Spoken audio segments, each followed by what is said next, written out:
ฮัลโหลได้ยินไหมคะ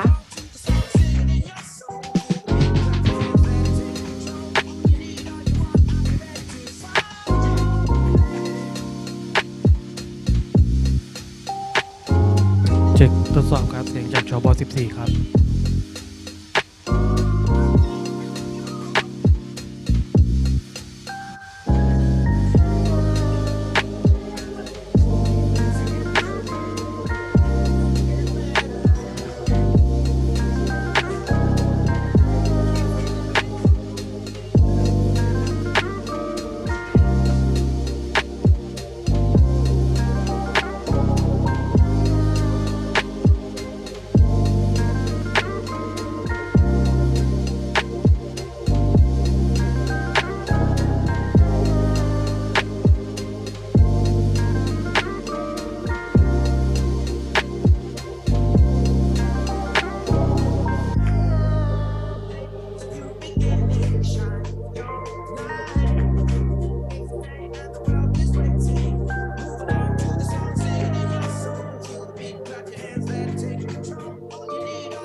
God.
Yes, hello.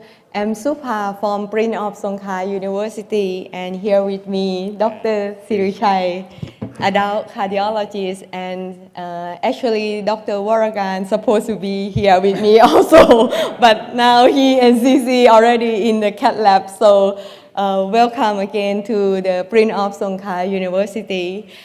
Before our dean giving the opening speech, I want to take a moment to express my sincere gratitude to all of you here that taking your time to participate with us and in the early morning like today and also tomorrow, maybe very, very early morning. I want to tell a bit about our Narathiwat Ratchanakarin Heart Center.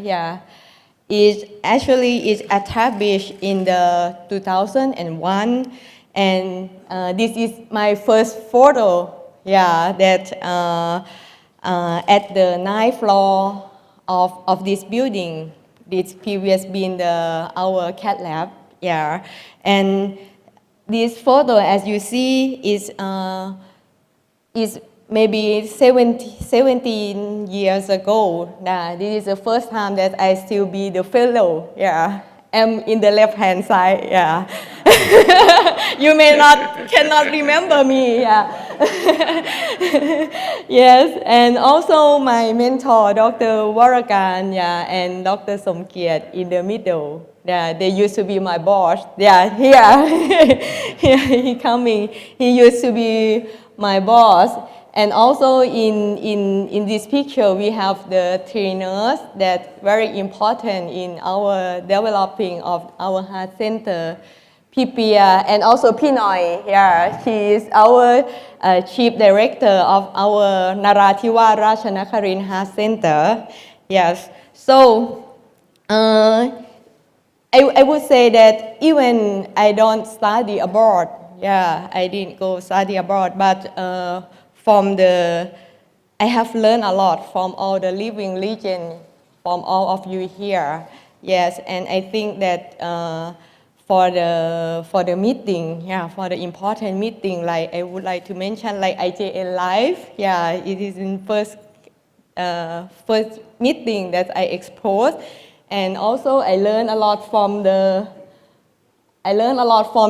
Vietnam Congress. Yeah, this year we don't have, yeah, but Tin also teach me a lot and shaped me a lot to be who am I today. Yeah, from the congenital heart A to C, right? Tin, yeah. Please give him a big hand, yeah. And also like the pigs, yeah, and also CSI as Jack, as the director, please give the big hand to Jack, yeah. Yeah, even we didn't study abroad, but I believe that sharing the knowledge and experience together is a powerful way to learn, especially in the rapid pace era like this. Everything changed too fast. Yeah, so I think I hope that our meeting, yeah, this year is special because this is the first time that we have 20-year anniversary of our heart center, Narathiwat Ratchanakarin Heart Center. So we collaboration with the Queen Sirikit International Institute of Child Health and also with the auspice of the CSI.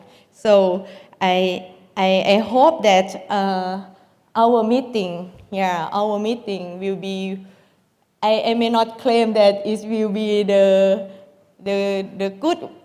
great one, but I would say that we want to be the meeting that make everyone happy, and please have a heartfelt experience that you join our meeting, yes, and we hope that you can learn a lot from our meeting, yes, and I think the one thing that this meeting, that our goal, we want to inspire the young generation. I think it's very important. I think everyone shouldn't start from the scratch. We shouldn't start from the zero because we have our mentor.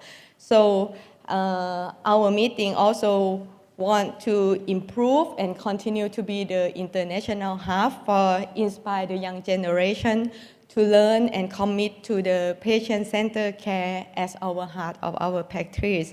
So please feel free to ask a question, to share your thought, and learn together in our meeting. And thanks once again for joining our meeting, and welcome our Dean to giving the speech for us. Thank you very much.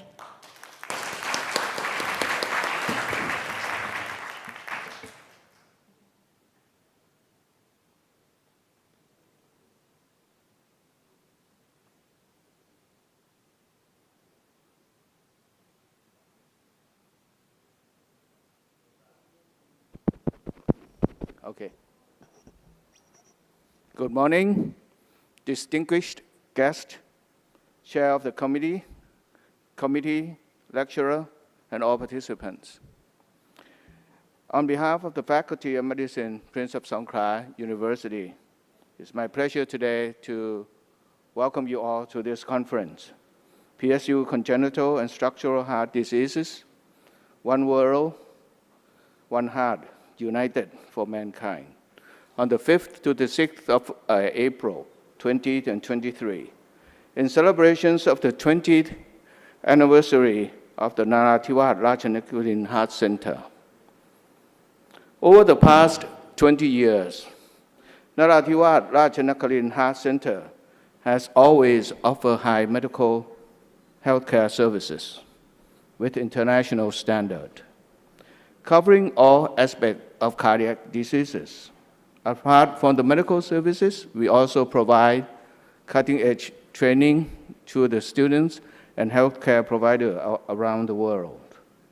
In these modern days, although non-surgical approach for the treatment and modern technology have been widely used in the treatment of cardiovascular disease, the treatment is still very challenging today. As our pursuit for the excellence and the spirit for the benefit of mankind. The Narathivas Rajanakrinin Center organizes this conference in response to these rapid changes for the best interest of the patients. Like the name of the conference, One World, One Heart, United for Mankind, the renowned cardiovascular experts from around the world are united today to share their insights, their experiences and knowledge to us. And I would like to express my gratitude to the distinguished speakers, conference committee, pharmaceutical companies, medical device company, and all participants who make this conference comes to real life. And I also like to, at this time, declare the opening of this conference. And I wish you a very fruitful 2 days of experiencing and meeting the experts, and utilize the gained knowledge for the benefit of the patients in the future. Thank you very much.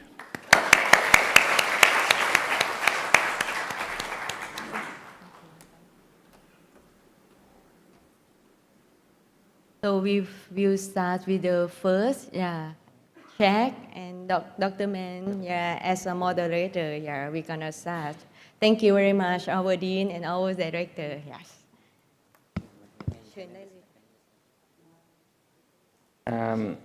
Let me ask our panelists, Dr. Robin Hayson Chen and Dr. Garrett Morgan, Dr. Gisrami Muk, Ajahn Supot, Sri Mahashota.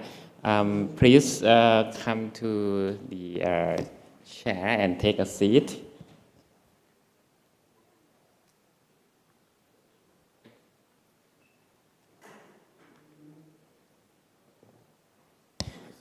Okay. So in this session, we have Q&A moderator, Dr. Ming Chen Long, and we have a facilitator, which is me and Dr. Vacharat. So I think it's time to start. Please, Ajahn Man and Dr. Shak.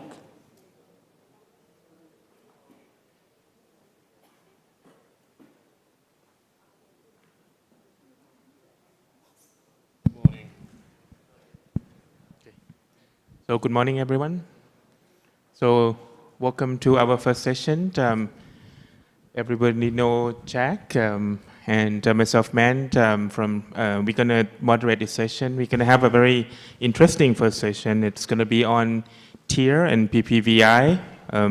We're gonna have the first live case from the second affiliated hospital, Zhejiang University School of Medicine. We have Professor Wang and Dr. Sin Bao Lui, who's going to show us the case. Dr. Wang, you hear us? Professor, yeah, the sound is very clear. So good morning. What morning. case do you have for us today? Yeah, today we will have a FMR TIR case. Can you give us some details, summary or something? Okay. So first, the opening video.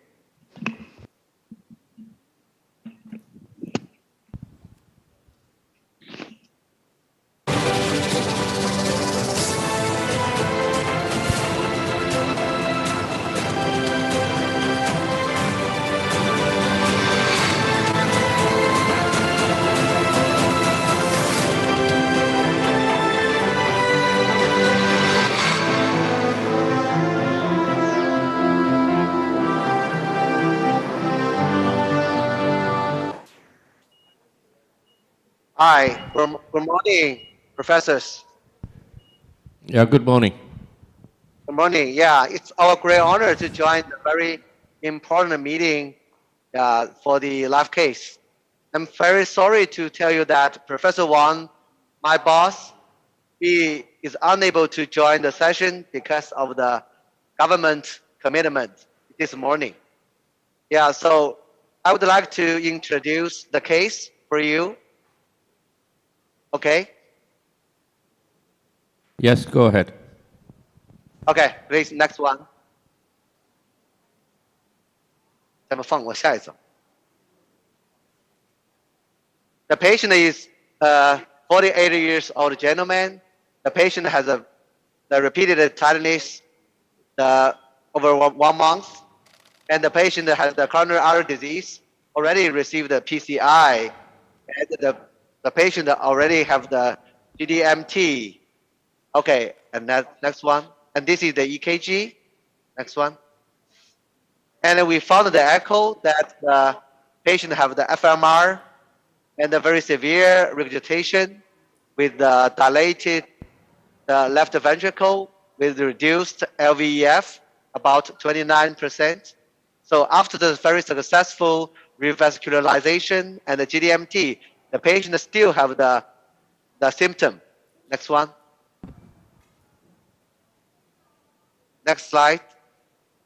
Yeah, so So we screened the TE for this patient. The patient is very severe FMR, and the tentering from the posterior leaflet. So we think that the tear is a good option for this kind of patient. Next one. So the strategy, we will use the Dragonfly, the domestic-made the device. The design is quite similar with the MitraClip, and we will use the short and the wide device for this kind of patient. Next one. So Professor Wang leading our team worked together with the Belgian company together. We designed the Dragonfly system, transcatheter valve, the edge-to-edge repair system, and the mechanism is quite similar with the MitraClip.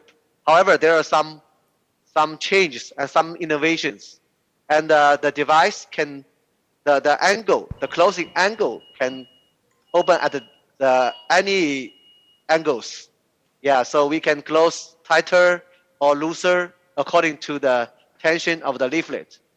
And there the knob, so we can see right here the stabilizer is different, and the guiding catheter and the SGC or the click system, the design is different. So we can show you later step by step. Okay, this is the device.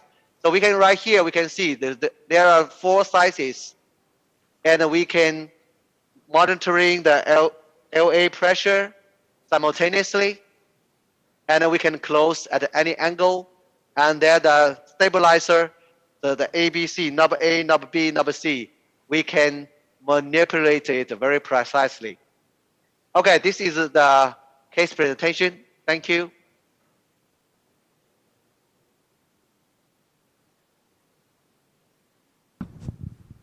Okay, great. Perhaps you could show us the TE imaging, or what have you done so far? I guess you did transleptal already, or haven't? Yeah. Okay. So at first, I'd like to introduce our team. Yeah, Dr. Wang, so our team, and also the echocardiographer, Dr. Pu, and his team, her team, and also the anesthesiology department, and also the nursing, and also the engineer from the Belgian company. So I'd like to introduce the echo. So we can see right here. 不知道你开来看一看。So 把超声转到大屏幕。Okay, great. Yep. Yeah, so you can see the severe FMR. Yeah, original from just the P2 area.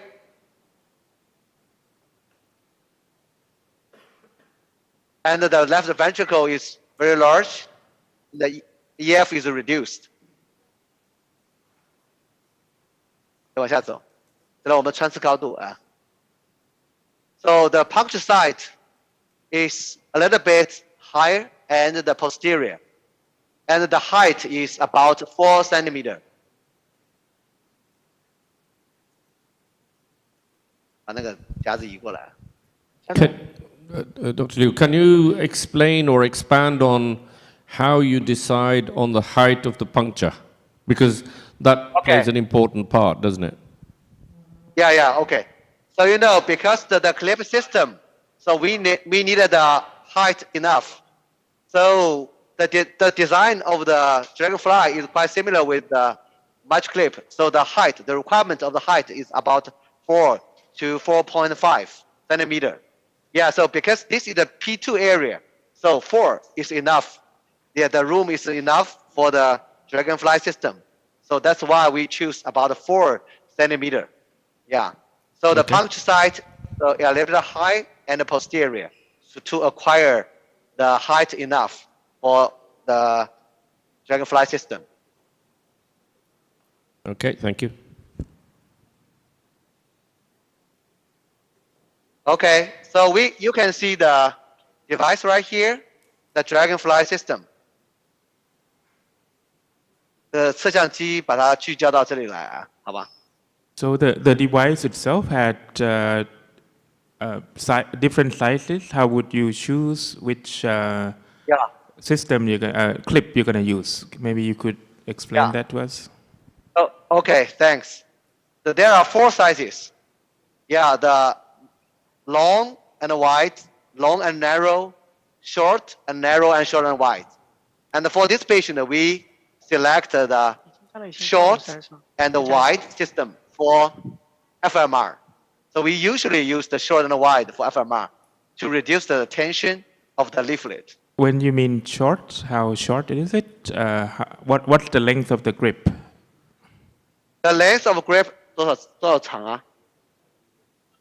Yeah, the length is 9 and the wide is 6. Okay. Yeah. Okay. Okay. Dr. 好了， Lee, 我们来。 can you explain for the stable guide catheter? How big is it? For the guide catheter, the frame, Yeah, how big is it? It is 24. 24. 24, yeah, the guiding register. Okay, so right now, I will step by step to start our procedure. It's okay? Yeah. Go ahead. Okay. Can you monitor the left atrial pressure with this system? Yes, simultaneously. You can see the screen. 来把我们这个血流动力学监测放到那里边去。 Okay, that's good. Yeah, simultaneously. Okay. Sorry, I missed it. What was the baseline left atrial pressure? Yeah. Yeah, 32, 1. And the mean gradient is about 12 or 13. Yeah, 30 over 2. And the mean gradient is about 13.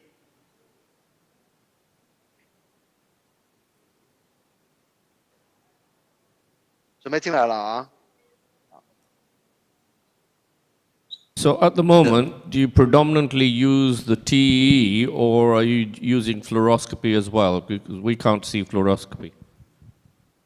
Yeah, we will use both. Perhaps one of the picture could be fluoroscopy instead of pressure waveform. That's okay. We're just wondering if you can monitor the pressure. 你把那个大屏幕先放到这个血流动力学，不是你外面的转播啊，听到我的声音。Okay, so can you see the pressure right now? Yeah, we've seen the pressure. We were just wondering about fluoroscopy as well. Okay, 你把这个 DSA 也转上去，可以吗？ I'm Dr. Support. The pressure is seem to be not so high. Yeah, the left atrial pressure. Yeah, it means it's only 15. So how do you evaluate after grabbing the valve in case like this because of the left atrial pressure is not so high? Yes. So I think we just monitoring the left atrium pressure is only the one parameter, and also the blood pressure and also the regurgitation.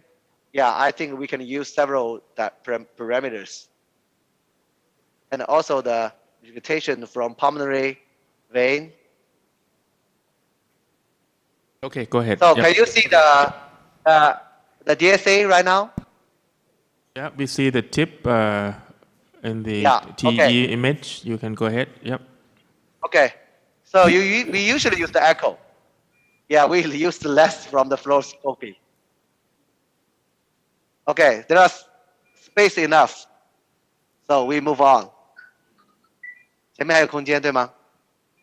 我先打到前面啊。So Can So you we show can us see on the the- system a little bit in terms of knobbing? How did you flex or unflex the system? Can you show that on the? Okay.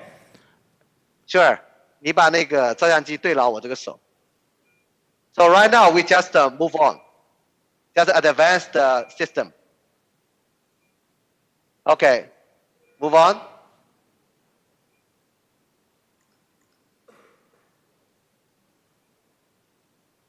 Yes, we still have space right there.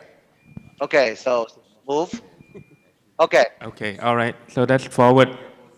Yeah. Yeah, forward. Yes. So I will withdraw the guiding catheter. 来，大鞘推大鞘。手能看得到吗？量一量多少啊？ So about the guiding catheter is about 3 centimeter. So I will withdraw a little bit. 看到啊？还有空间吗？还有吗？还有对不对？对，还有对不对？还有啊，好，差不多。Okay, so we can see from the fluoroscopy, yeah, so maybe 0.5 centimeter, so it will get a straddle. So right now, I will bend the system. 能看得到我这里吗？好 ，so we just have more M right now. More M. So for so you know, we call this the very the manipulated precisely. We can see right here. There are some the meters, some the numbers right there. So we can see very clear how many or how much angle we just adjust. So right now about 10 degree.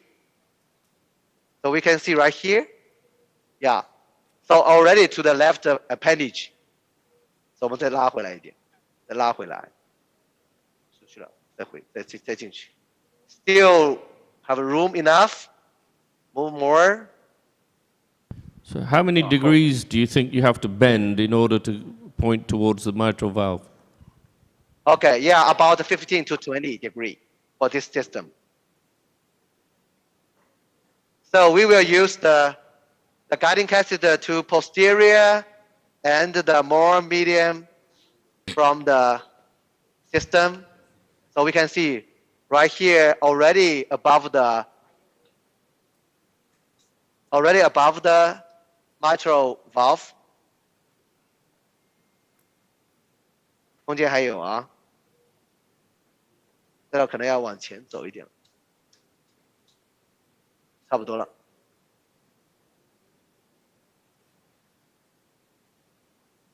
Okay, the straddle right now, and the dragonfly system is on the position almost, 对吧？应该位置还可以了啊。So right now we will open the dragonfly system to release the tension. 我们先打开啊 ，open right here, the knob right here，打到那个。Can you just briefly make the fluoroscopy big as you adjust, because we only see that as a small, and then go back to TE? Okay, 你把那个 DSA 转到大屏幕。Yeah, the orientation is not so good right now. We have to adjust the orientation. So we have to clockwise the dragonfly system.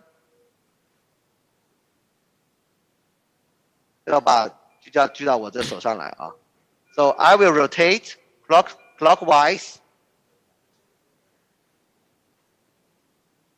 with this knob, with knob C.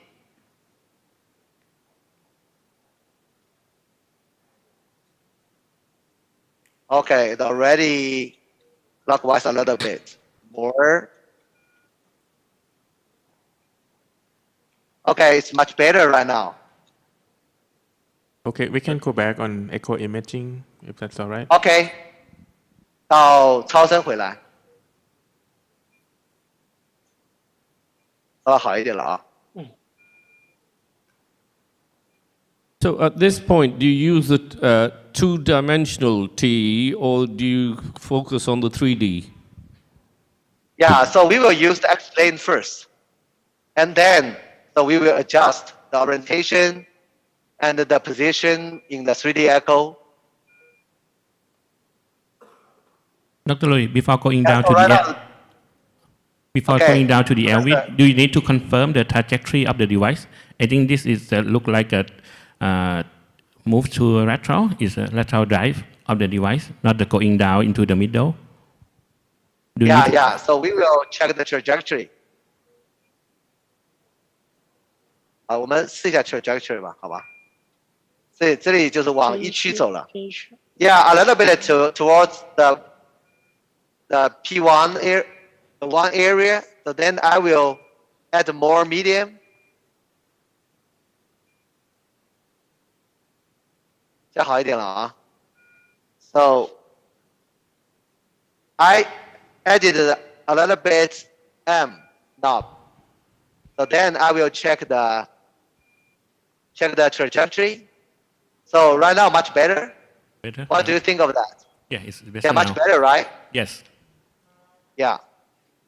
The, Okay, so we will the check- device will be simultaneously grabbed, right? It's not independent grabbable, right? Yeah, this device can grasp independently. Independently as well. Oh, excellent. Yeah. So I would will you show test later. first before you go down which one is anterior, or you have a how Yeah. can you tell if you're going to grab the anterior first if you Yeah, so I think if the position is good, oh yeah, we okay. can grab All right, both. we go ahead. Yeah. So there are two knobs right here. So we can go on first and then second. So sometimes for the very challenging cases, sometimes we will grasp the anterior leaflet first and move to a little bit more posterior and then to grasp the posterior again.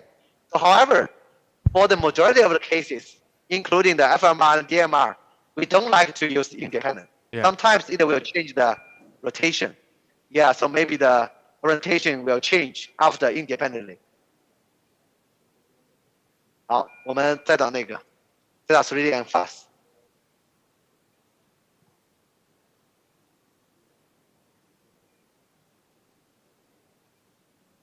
So what do you think of the orientation?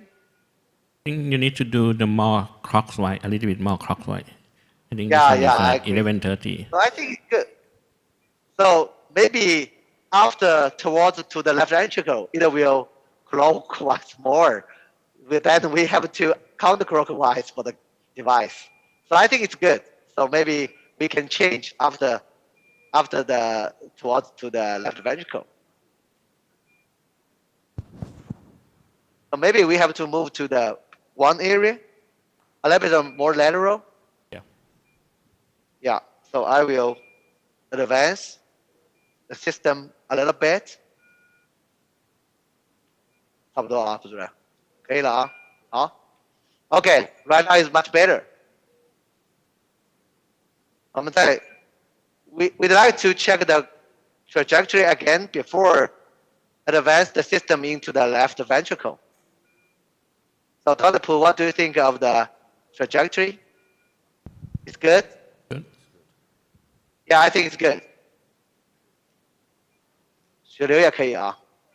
And also, the position of the dragonfly is good. So because it's a split the blood flow in the middle. So okay, so I will advance the system very slowly into the left ventricle. Yeah, on the guidance of the echo, and open a little bit of the device and then pull it back. move a little bit of posterior. No, a little bit more. So sometimes it's not easy to grasp both of the leaflets because it's the short device. Okay, both of the leaflet is on, Yeah, right? it's on. Okay, so right now we check the orientation first. So sometimes it will change. So 3D and fast.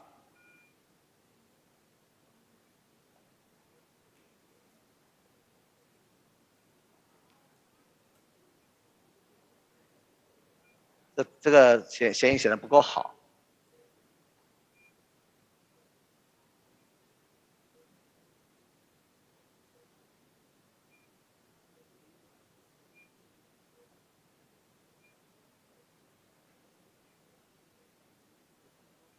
还可以啊，是不是要逆时针转回来一点？感觉跟笑脸差不多吧，不需要转。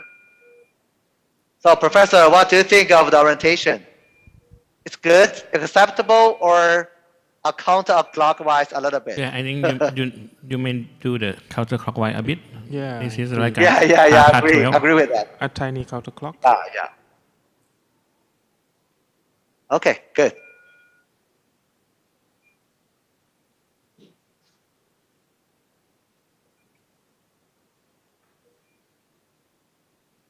So, what do you think of the length of insertion of the left leaflet or anterior leaflet or posterior leaflet? I think it's good. It's into the clip of the whole length of the clip. Yeah. I would like to grasp more posterior. So I will grasp the anterior leaflet first. Okay. So can you see the imaging? Yeah. Yeah, you I can already see. down the grip from the anterior leaflet. Mm. Okay, then I will move a little bit to the posterior. One, posterior, and pull a little back. So more posterior, right? So then I will down. Okay. So this is kind of the independent grasping, right? Yeah, this is independent grabbing. Yeah. So then I'd like to release the tension from posterior. So turn a little bit to the anterior, and then I will close the dragonfly system. And do you only check color TE afterwards, or do you check it now as well? Yeah, please, Dr. Pu, check it now. So what do you think of the position right now? I think it's good, right? Yeah, it's splitting of the jet. Okay, and the bouncing is good, right? From the anterior leaflet and posterior leaflet, right? 不知道你觉得可以吗？啊？啊？够了吧，秦爷？够了。够了吧？够了。好。前面还是 Okay, 多的。 so we will close the dragonfly system very slowly, and then we will see the tension from the leaflet. So right now it's good. Okay, so I will release the tension a little bit and cross more. 不知道你觉得前也不够啊？我觉得肯定够了。More.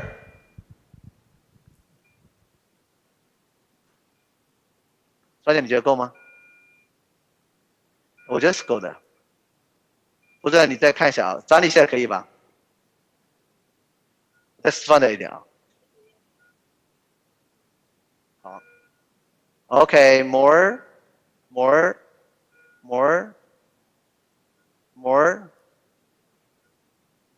Okay, check the. Okay, almost no regurgitation. Nice. And also the LA pressure, you cannot see the V wave already. Yeah. So look very nice.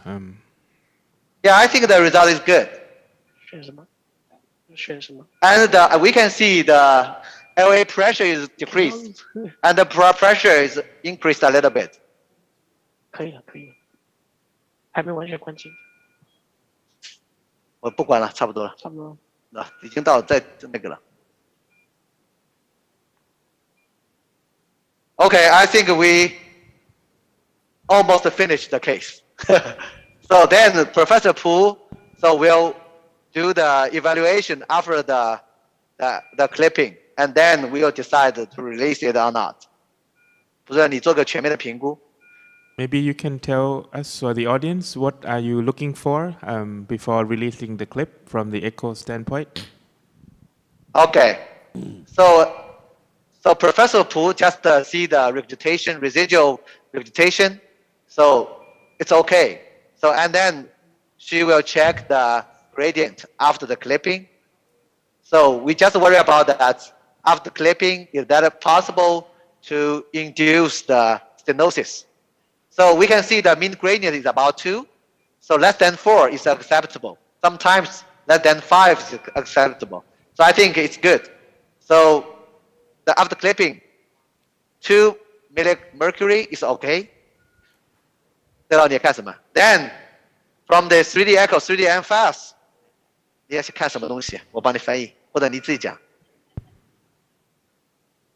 And Professor Pu will check the position, and also the tissue breach, and also the orientation again before the release.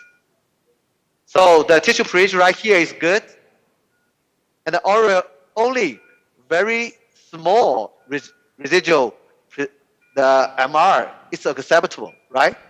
And the orientation is good,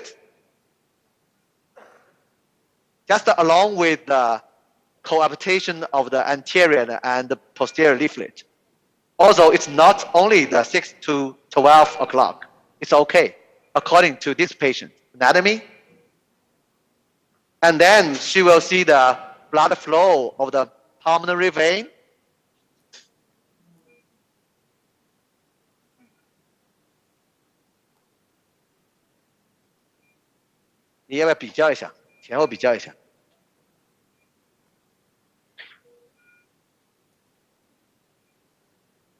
So this is the after clipping, and she can show you before.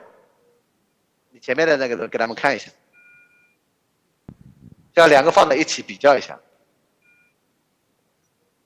中文提醒我一下，不然的话都讲不清楚的。So that looks really good. Do you do the final step on fluoroscopy or all under TE? Yeah, we usually do just under the guidance of TE. Yeah, sometimes we will use the fluoroscopy.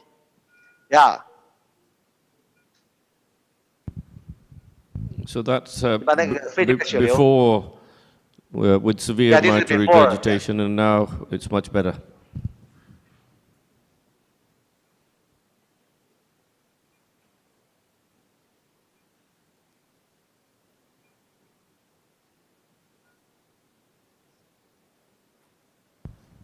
All right.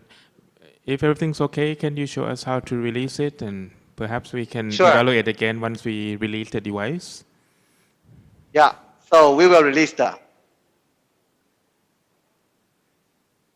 Okay, Dr. Pu just show you. Yeah, before clipping and after clipping. Yeah, I think it's much better. Yep. Okay, so right now we will to release. Okay, so we can check from the both of the fluoroscopy and the echo. 你看了啊？这里把它打开。So right now we will check. 这怎么讲？比较测试。比较测试怎么说？我们再个键。等一下，我放 normal。So from the fluoroscopy, and we will, from the projection, we can see the dragonfly system. OK， 这个我们先是那个了。说的，直接开了啊。So we open 2圈半。2 circle to Okay, so we check. 再来我们看一下血流。So we check the mitral regurgitation again. Almost the same, no change. And from the fluoroscopy, there's no change. So then we will close one circle, half of a circle. Okay, so the system is okay. It's ready for release. Okay, so then 这都看得到啊，水开大一点。So I think the step right here is a little bit different from the mitral clip system. So we will check this arm. 先放哪个？白的。So we will check the one from the arm first. Okay, it's okay.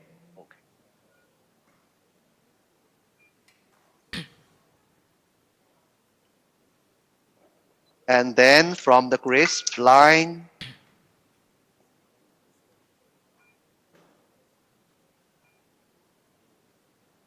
okay, it's very smooth. It's okay, no problem. And this for another one. Okay, it's all good. So then we will withdraw all of our 3 lines right here. So this is different from the mitral clip system. Okay, no problem.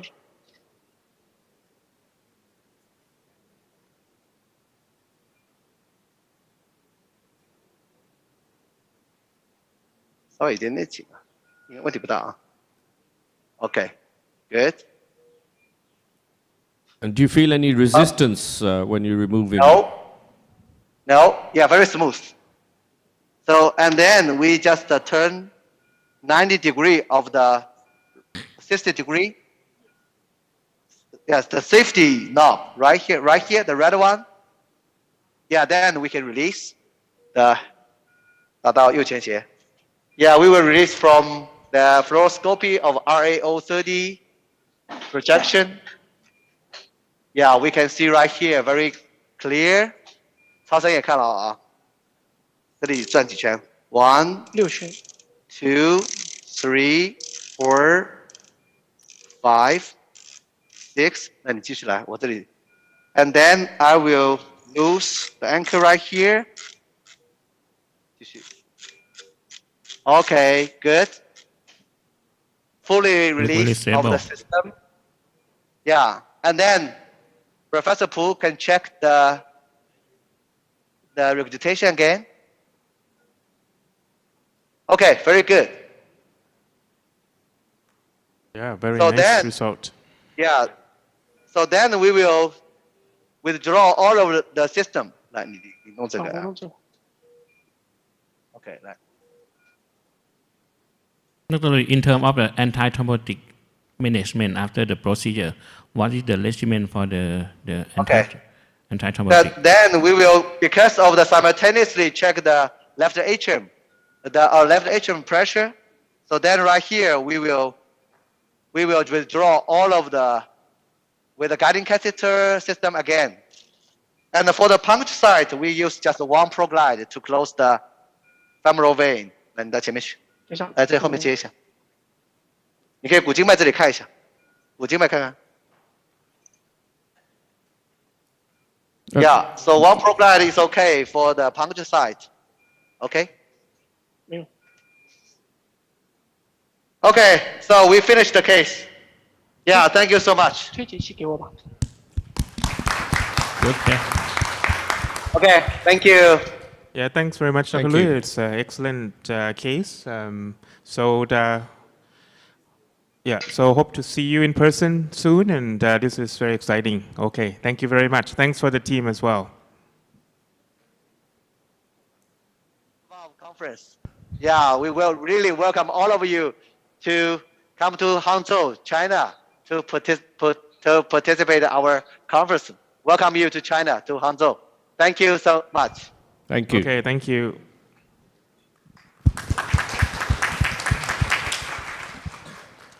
Okay, so are we going live to Super, or what's the plan?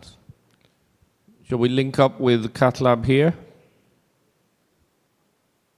So we're waiting for them to get themselves prepared, just coming from somebody who doesn't do mitral clip. So it's obviously a functional mitral valve regurgitation. And how would the mitral clip improve the function of the patient? Okay, I'll let Chris answer that. Because of we know that the mitral regurgitation in the cardiomyopathy patient increase the risk of the heart failure and death. For the mitral clip therapy, I think there are two reasons to improve the outcome. One is reduce the left atrial pressure by reduce the regurgitation. Other than that is a annular reduction effect and may reverse remodeling of the LV and improve the functional capacity and reduce it make heart smaller and function is better if you look at the Frank-Standing law is a bigger LV the pumping function is bad. If you can reverse remodeling of the LV may increase the pumping function and also may reduce the hospitalization by heart failure and death in the future. Okay, are the cath lab ready? Supa and Warrican and the team?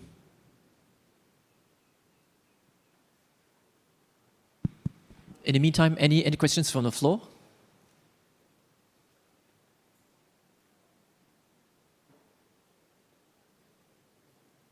If there's no question, I would like to pose another question. Yeah, well, since you're waiting anyway. So is it suitable for just functional mitral regurgitation or just prolapse as well and restricted posterior valve leaflet movement? Because for the functional mitral regurgitation, we don't have much treatment outside of the medication. I think this is one of the only one device therapy for the functional MR is no question because we have the result from COAPT trial that improve the mortality and the heart failure hospitalization. And also we can use with the primary MR prolapse in the patient who cannot undergo operation surgery, inoperable or high surgical risk. This can be used if the anatomical suitable, like a P2 prolapse. And with the new generation device, MetaClip G4, we can treat much more anatomy, like a commissural prolapse also, and outside of the A2P2. If you look at the original Everest study, is focused on just mid of the valve as a A2P2 lesion, but now we can treat like a A1P1, A3PT, and also the commissure. As long as the valve is big, you can treat it. But if valve is small, like less than 3.5 square millimeter, I think we cannot use this therapy for the patient. And also we have ongoing trial for the intermediate risk patient compared to the surgery. I think this is looking forward to see the outcome of the device that we can use this therapy for the lower risk patient or not. Dr. Kisda, for this case, I think that the medical treatment in this case, because I look for the LA pressure, it seems to be low. Yeah. Yep. Do you think that it is essential for the mitral clip in this case? Because I think the medical guideline mandated medical treatment seems to be good. Yeah, usually before, just very brief because PSU is ready, I think it depends. We had the term called proportionate or disproportionate MR. So if it's in the group of disproportionate MR, I think even though you can control it with the diuretics, with the pressure wise, but I think clip technology still had some benefit and that's shown in a randomized trials. I think let's move on to I think they're ready, aren't they? Yes. Yep. Go ahead. Okay, let's join Supa and the cath lab team here. Okay, should we go live?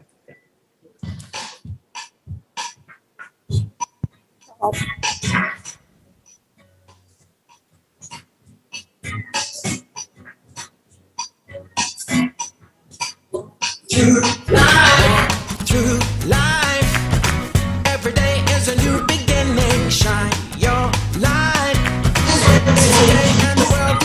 along to the song, singing in your soul. Feel the beat, clap your hands, better take control. All you need, all you want, are you ready to find your way? Well, every day is a new day, and everything's going your way. And you wanna make it last forever, just keep it together, 'cause it keeps getting better. Hey, it keeps getting better.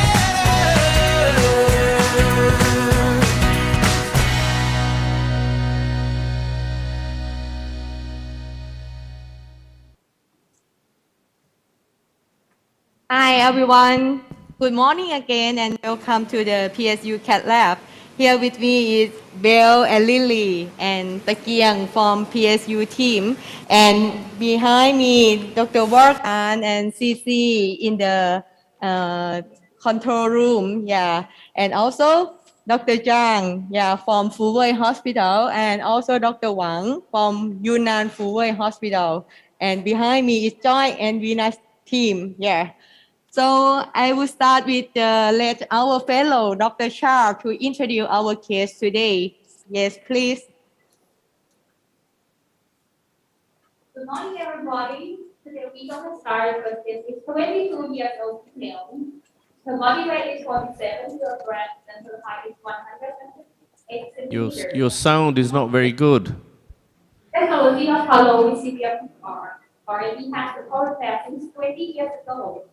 She had also had history of infantile enterprises at primary ground, leading to a Maybe you remove the mask and then the sound may be better. Yeah. Super, we can't hear. ไม่ได้ยินเสียง Cha, please take the mask off. Yeah, and speak louder. Yeah. Thank you. Yeah.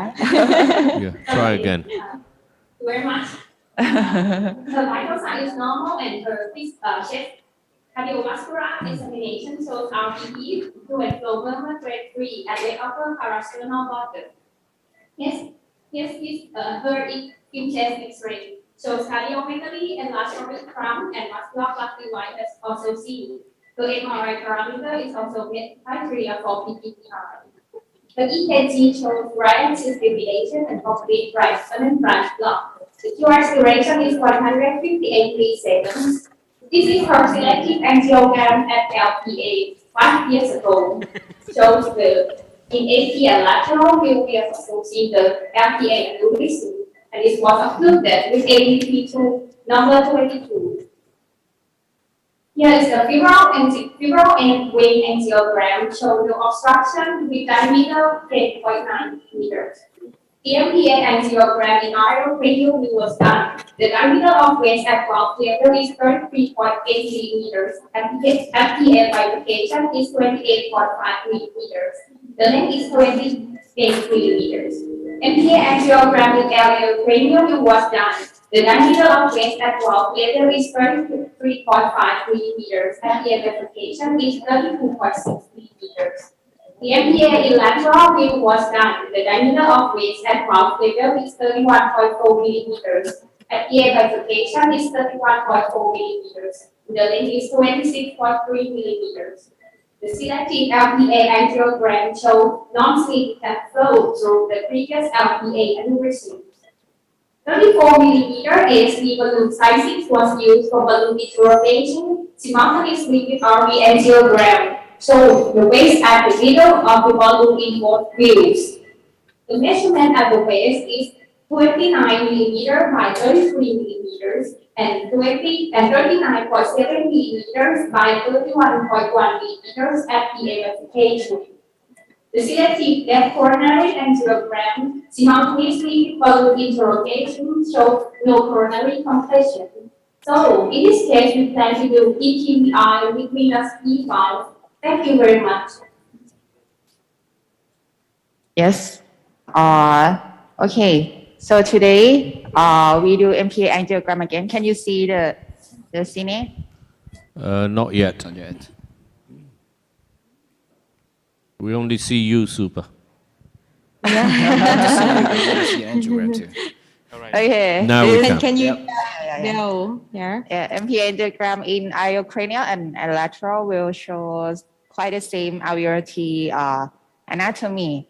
The measurement today, the waist diameter is 28.8 millimeter, and in iliocranial and 34.8 millimeter lateral. At the bifurcation, the diameter is 28.2 millimeter and in iliocranial and 27.8 in millimeter lateral. The length is around 30. And with balloon sizings today, show waist at the mid part, and the diameter is 32 and 31 in iliocranial lateral roof, and the dilated part above is 33.4 millimeter. Super quick question. Just below the proximal measurements, both on AP and lateral, you see the muscle with a little bit of indentation, but do you know how big that is, what the diameter of that area is? In the infundibular region. You mean like the lower part of alveolar teeth? Yeah. Is that right? Yeah. In this picture, it's 23.3. Is that part that you asked? Right. Right. So But we already measure the gradient and alveolar teeth, and there is no significant gradient. It's less than 10. Yeah, but the point I was about to make was that where you would be positioning the valve, and how do you select the size in this case? Yes, for this case, we plan to maybe the proximal way supposed to be between. May I interrupt you a bit? Yeah. Let's come back to the question Chuck asked after this CT. If you can show the CT, you see now the CT? Nope. Not yet. Hang on. Yeah, so that's another question I want to ask. So are we primarily base the intervention on angiogram, or we're now using more CTs? Because I think different valve platforms have different sort of this is the recommendations. thing that I would like to ask the panelists too, Robin. So if one can turn around this thing, so you can see from the CT angio, looks as if we have the shape like pyramidal shape somehow. If we can go for more cranial, there, and more lateral, LL. Yes. So you can see that whatever we have from angio doesn't seem to be completely similar to what we saw here by the CT, because the distal, the bifurcation looked like smaller than the proximal part. So with that, maybe I would like to ask imaging specialist too. I'm not sure whether Pam is around or not, but if somebody can help me. The question Robin asked, whether which modalities that we should believe. Should we believe on the CT or should we believe on angio? And if we believe on CT, why it doesn't seem to be similar by the angio, please? So your sound is not very good, Warwick, but on this, based on the CT, do you have an idea of the size and the length of the valve and which position you would implant it in? Yes and no. Sorry to say that because well, let me ask imaging specialist. I'm not sure whether Pam is around. Perhaps you can comment on this a bit. Yeah. Because as I Your said, sound, that your now- sound is not very good, Warwick, and I don't know if they can adjust your microphone somehow. If you can help me translating this, because this is important thing. Yeah. Pam, Dr. Waragan asked your opinion for the CT because it is a difference between the angio and the CT. So, in your opinion, view, what you suggest about selection? Well, may I just chip in a bit? I use a lot of CTs for pre-procedure assessments. using different valve platforms because I mainly use PT valves. So it may look very different because of the phase that you use. So for the CT scan, we use ECG-gated CT scan. We use both the systole and the diastole for assessment. The systole, we use it mainly to look at the pre-bifurcation and distal MPA. So I guess the CT reconstruction we are seeing on the screen now is probably a diastole phase. I'm not sure if I'm correct, but it looks as if it is. And we use the diastolic phase for mainly the RVOT and the proximal MPA assessment. One thing of interest is what Shaq has mentioned right at the beginning. There seems to be a choke point, a relatively narrow site of around 23, 24 millimeters at the infundibular area.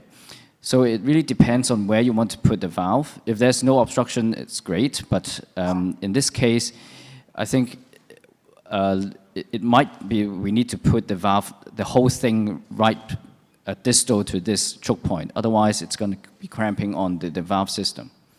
Yeah, go ahead. Yeah, There's a question. So I just... Sorry, Try it again. Yeah, go ahead. sorry, so I'm Pam. So I'm doing CT as well, so it's the same thing as you told. Can you remove the mask just for the question? Because Thank you.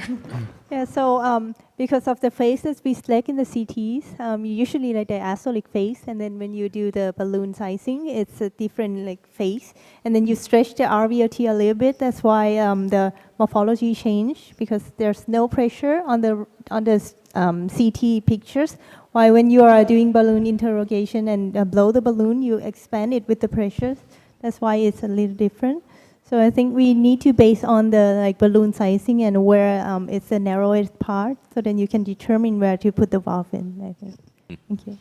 Okay, well that's very helpful. So, Warrican or Super, based on the some differences on the CT compared with your angiogram and balloon sizing, what are your thoughts in terms of size of the valve, positioning of the valve?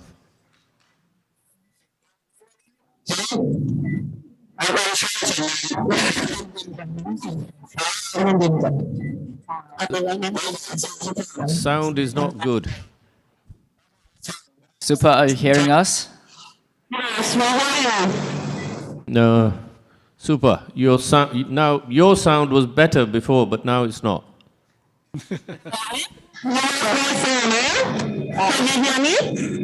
No, I think it's the microphone. เสียงไม่ชัดเลยครับช่วยต้องปรับ ไม่แน่ใจจันจิ๋วว่าจะต้องถอดแมสหรือเปล่า Can you hear me? That's a bit Yes, better. a little bit better. Okay, go ahead. Can you hear? This is welcome. Okay, so Maybe you will have one lecture and then back for in the cat lab. Oh, the You will check for the the microphone. is ready. Yes, But nobody can hear us now. ยังเสียงยังไม่ดีเลยนะครับจิ๋วเสียงยังฟังไม่ออกเลยนะ ได้ไหมคะได้ยินไหมคะก็คือเดี๋ยวกลับไปที่เลคเชอร์ก่อนก็ได้ค่ะเดี๋ยวเช็คไมค์เหมือนได้ยินแล้วไหมคะ This is better, yeah. โอเคงั้นพี่ไปบอกเขากลับไปเลคเชอร์นะโอเคว้าวเรียบร้อยแล้ว แต่ว่าคืนนี้มาเช็คไมค์กันเจ้าหน้าที่ จิ๋วตรงเนี้ยเสียงจิ๋วอะโอเคนะจะต่อก่อนก็ได้หรือว่ายังไงได้ยินแล้วใช่ไหมคะ ได้ยินอันเนี้ยได้ยินโอเค ได้ยินครับอาจารย์ครับวรการได้ยินไหมครับอาจารย์ No ยินอันเนี้ยได้ยินได้ยินได้ยินนะครับครับครับ yes then please continue so the reason I'm asking the question about CT and angio because this is what we really need in order to plan the procedure and as Robin and Pam mentioned that this is likely to be the diastolic phase and now Dr. Zhang also comment on this because you can see the RVT is so dilated in comparison to the near bifurcation so that is likely because of the diastole causing the RVT bigger. So in terms of the evaluation, we really need ECG gated but also really need the imaging specialist to help us, to do both kind of evaluation on systole and also on diastole, and then we can decide. Otherwise, it will be like misleading to us. Excuse me, Pivot. I think the sound's still not optimal. So let you guys fix it first. We can have a lecture if that's all right, because it's very difficult to hear. Okay. Okay. All right. Okay. We'll get back to you very soon. Yes. So perhaps our speaker is ready. Yep. Okay. So let's do a lecture first. Then we're gonna talk about RVOT morphology and suitability by Dr. Ankavipar from Thailand. Okay.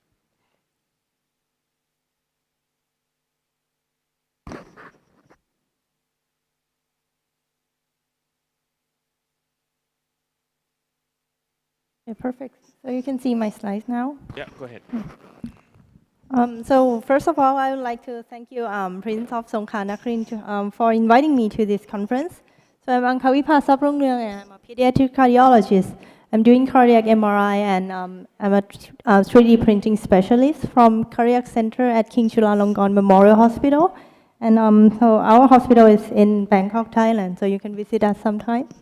I have no disclosure for this talk. So I'll give an overview of the choice of percutaneous pulmonic valve implantation and the RVOT morphology and the suitabilities for the PPVI. And I will focus more about the pre-procedural planning, imaging planning. So before we talk about the image, the imaging, I'm going to talk a little bit about the type of the percutaneous pulmonic valve device. So we have two types of the device, as you all know. The first one is balloon expandable valve, which is Melody Sapien 3 or Sapien X3.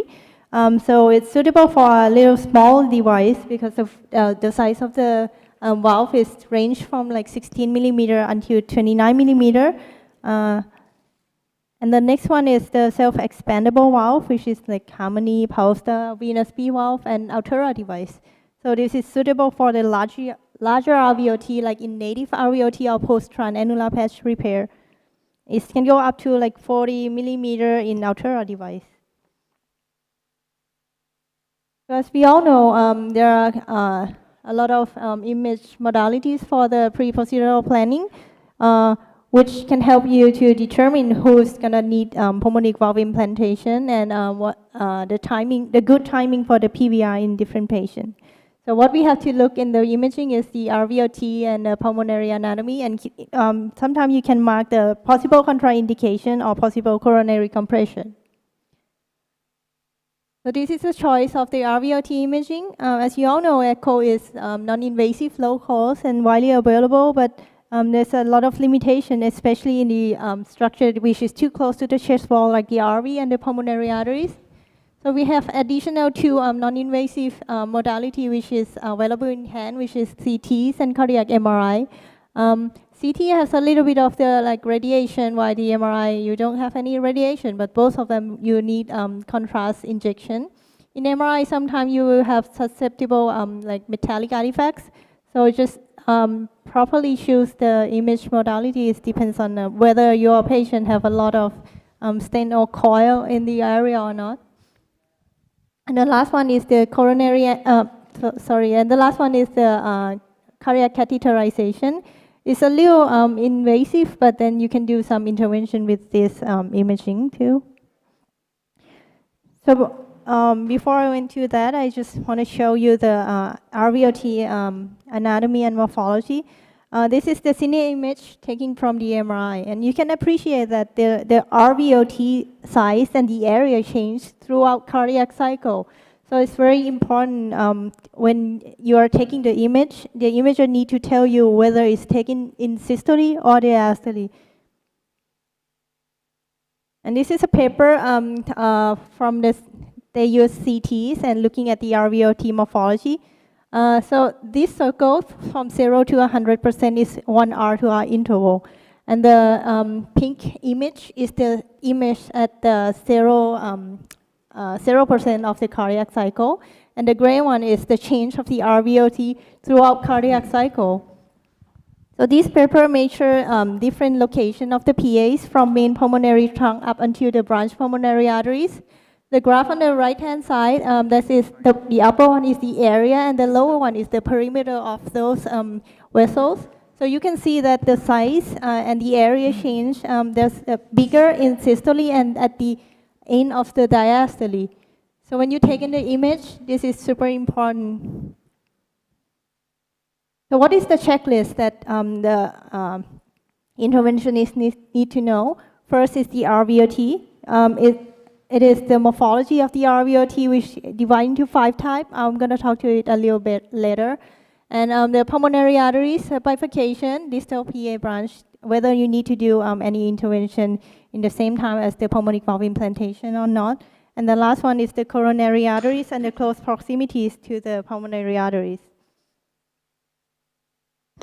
So this is, as you all know, there are 5 main types of the RVOT morphology.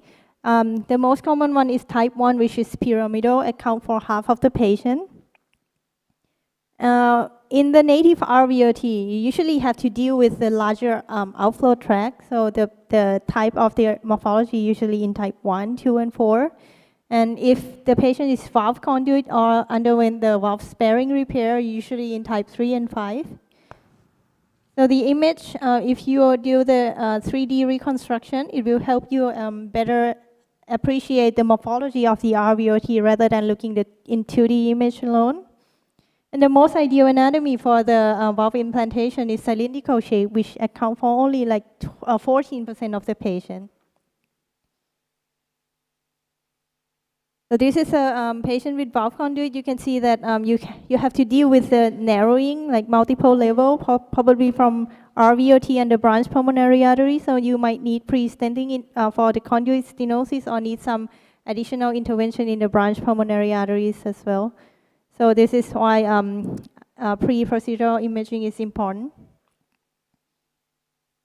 So the measurement of the RVOT that the interventionists need to know is the RVOT size of valve, valve area, supravalve, mid-MPA, and the pre-bifurcation, and also the length from the RVOT to pre-bifurcation and the subvalve to supravalve area and the supravalve to the mid-MPA to determine the size and the landing zone of the valve.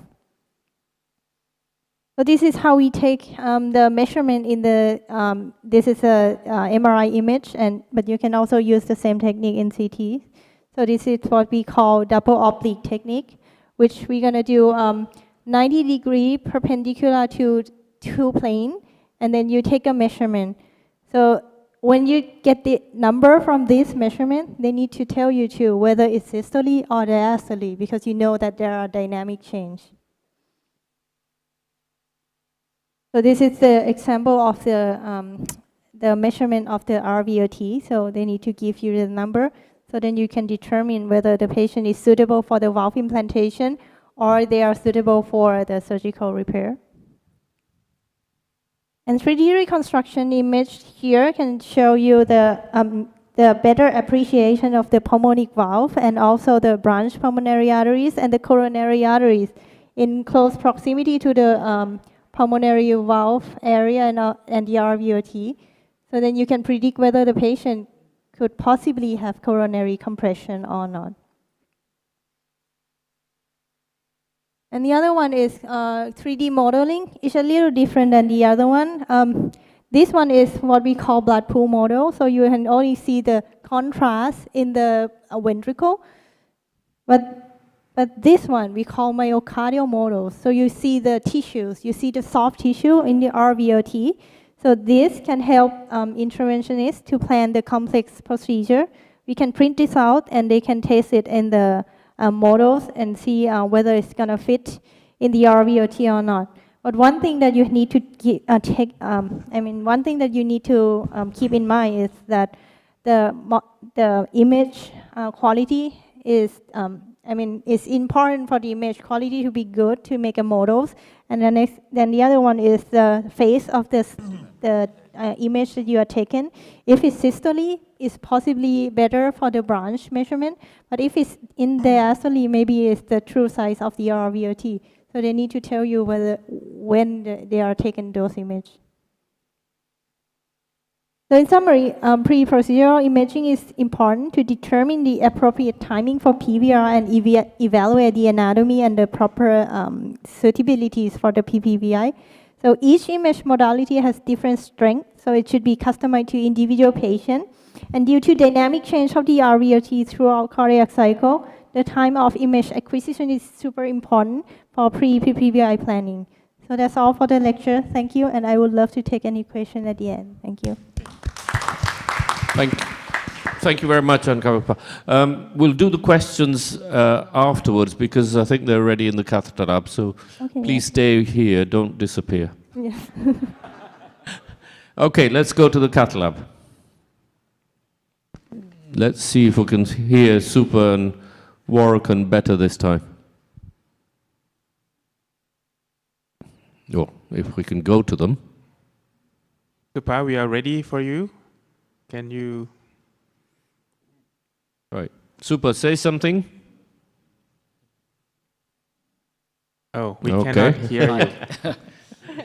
You? Can you hear me? Okay. A little bit better, yet louder. Okay, That's can better. you hear me? Perfect. Okay, yeah, we back to the case. Okay, we back to the. Okay, we back to the case and the measurement. Yes. Okay, Wolfgang, do you want to comment anything? I'm not sure you can hear me now. Yeah, good. Very good. Very good. Go Okay, ahead. so just back to the CT. That I think fascinating talk from Pam. Thank you very much indeed. But the point I'd like to make is that this is very important as a CT. I mean, imaging specialist to provide us not just the anatomy, but also you should help us on like this particular CT likely to be on diastolic phase because RVT is so dilated while the distal PA is so small. And that's probably because it's not on systole plus diastole. So that's why it's very difficult for us to plan the procedure. So this is the thing that the message I would like to address to all the imaging specialists to help us. So when Robin asked whether which modality I would rely on, definitely CT will be very helpful. As Pam mentioned, that would be at least showing the coronary artery anatomy, showing the MPA anatomy, and also planning for the landing zone, and also planning for the valve that we plan to use. So these are very important things. But eventually, as usual and as always, we have to bring the patient to the cath lab to do the angio properly. So this is the thing, and especially for the venous P or like a Sapien or other balloon expandable valve, we also need the balloon interrogation. Not for the PT or Harmony because they rely on the distant proximal flare to stay and keep the valve in place. But Warrican, a simple question, very simple question for you. Yes, Just please. based on the CT pictures that we see, would you have said this was suitable for a venous valve or not? I cannot say that, Shaq, because it's in diastolic phase, so I could not see the PA bifurcation clearly. So that's why it's borderline to me from CT. But definitely, I need to go for the angio. Supa, what do you think? And Dr. I know you guys don't. You have some because you do both Pori Altera and the Harmony as well. Do you do that overlying systolic diastolic and do virtual valve and that how much you can rely on that and you still need balloon sizing at all? Gareth has experience with all of those, so he can try and answer that.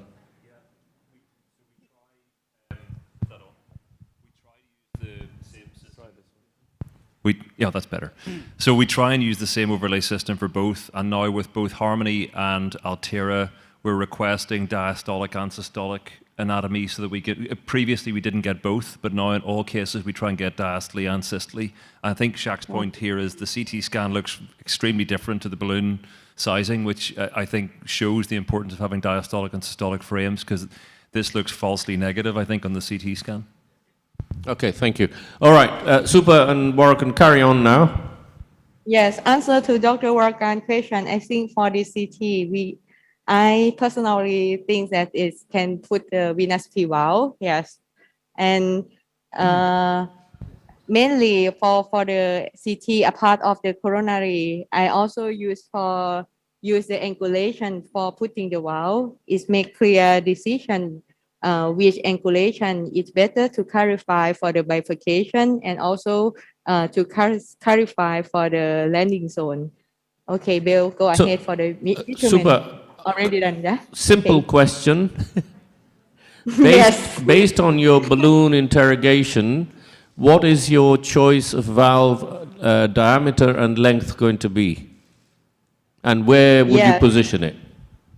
Yeah, especially actually this question, Dr.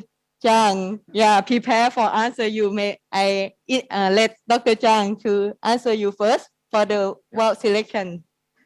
Since we have measured the waist on the balloon sizing, We can't. first, We can't hear Dr. Zhang very well. Can you turn his volume the up? waist on the balloon sizing, about 33 millimeters. So, because the bifurcation was so large, we can choose the 34 millimeter is the diameter and the length is 25 the venous P valve. Okay, that's very helpful. And then where would you position the valve? The first flyer was showed located in the bifurcation under the tubular portion of the valve was in the main pulmonary artery, and the proximal flyer was in the RVOT. So below, again, I'm trying to keep it simple, below the measurement which says 23.3, so below that it will be the proximal flare. Is that the plan? No, actually we plan to put the proximal flare at the second sternal wide. Yes. At the second sternal wide in both AP and lateral. Okay. Yeah, to keep the flare above the So choking point. above the Yeah. infundibulum. Yes. Okay. Yes. Okay. That was the that's point I was good. trying to clarify. Yeah.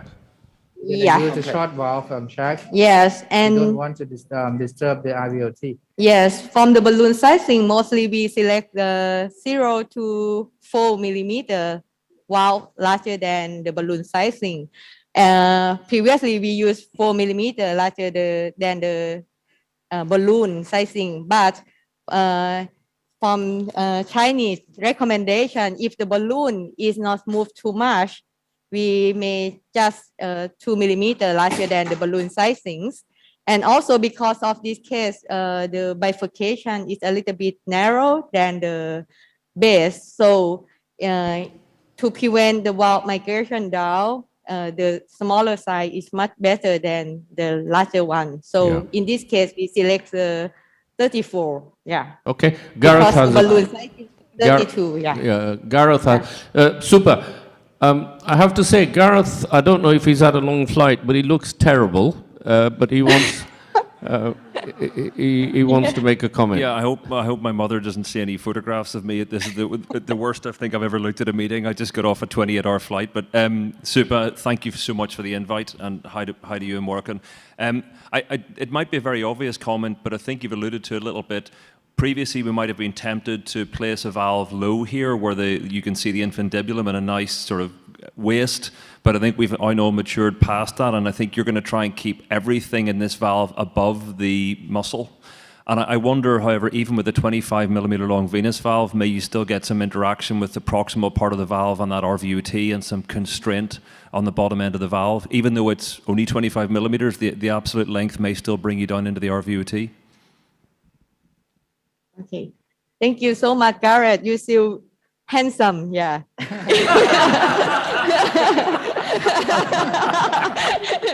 I don't feel very handsome at the moment, Super, believe me. That's the Super. That's the satellite transmission doing it. In real life, he doesn't. Okay, yeah. So I think we can putting the valve if you are agree with the 34 and 25 millimeter valve. Yeah. Okay, carry on.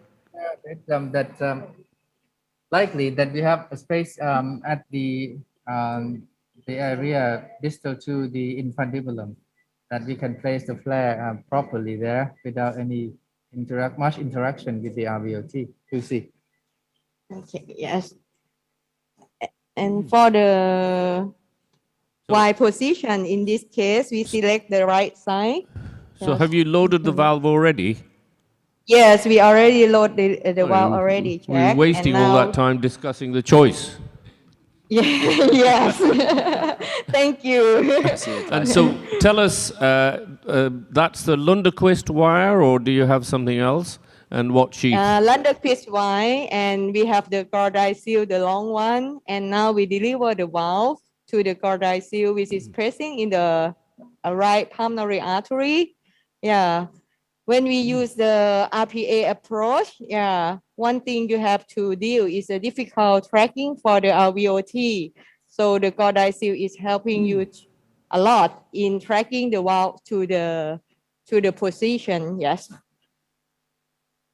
Previously, we used to use the LPA because it's more straight. However, when the valve is placed, sometimes the alignment with the RVOT is less better than the RVOT. So now we change from the left to the right pulmonary artery. There's another. Any comment on that? Yeah. There's CC another and very also good Warren. reason for avoiding the left pulmonary artery in this patient, isn't there? Yes, yes, also, yeah. The plug. Yes. Okay. So we're gonna open the valve. Maybe pull back the dry seal Yeah. first, huh? Mm-hmm.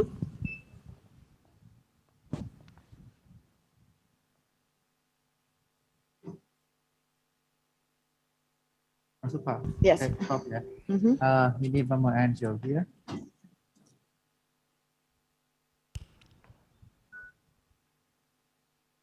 Contrast maybe. Let me have 15. Maybe one more injection. 15, please. 15. Did you do the angiogram? Yes, with the small volume of the contrast. Yeah. Maybe we up from 10 to 15.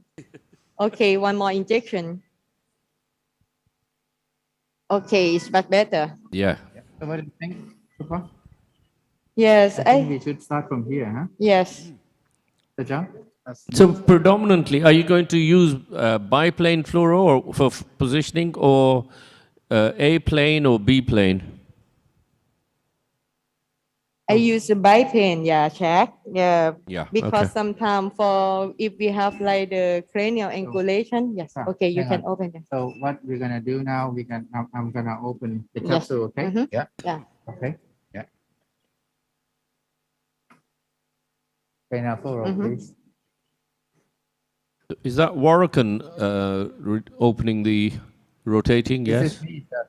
Yes, me, we're gonna open the valve. Yeah. Okay. He's So what we are left-handed, doing isn't he? And you guys you're keeping the dry seal high so that you can maintain some Yeah. stability, so you don't bring the dry seal back all the way.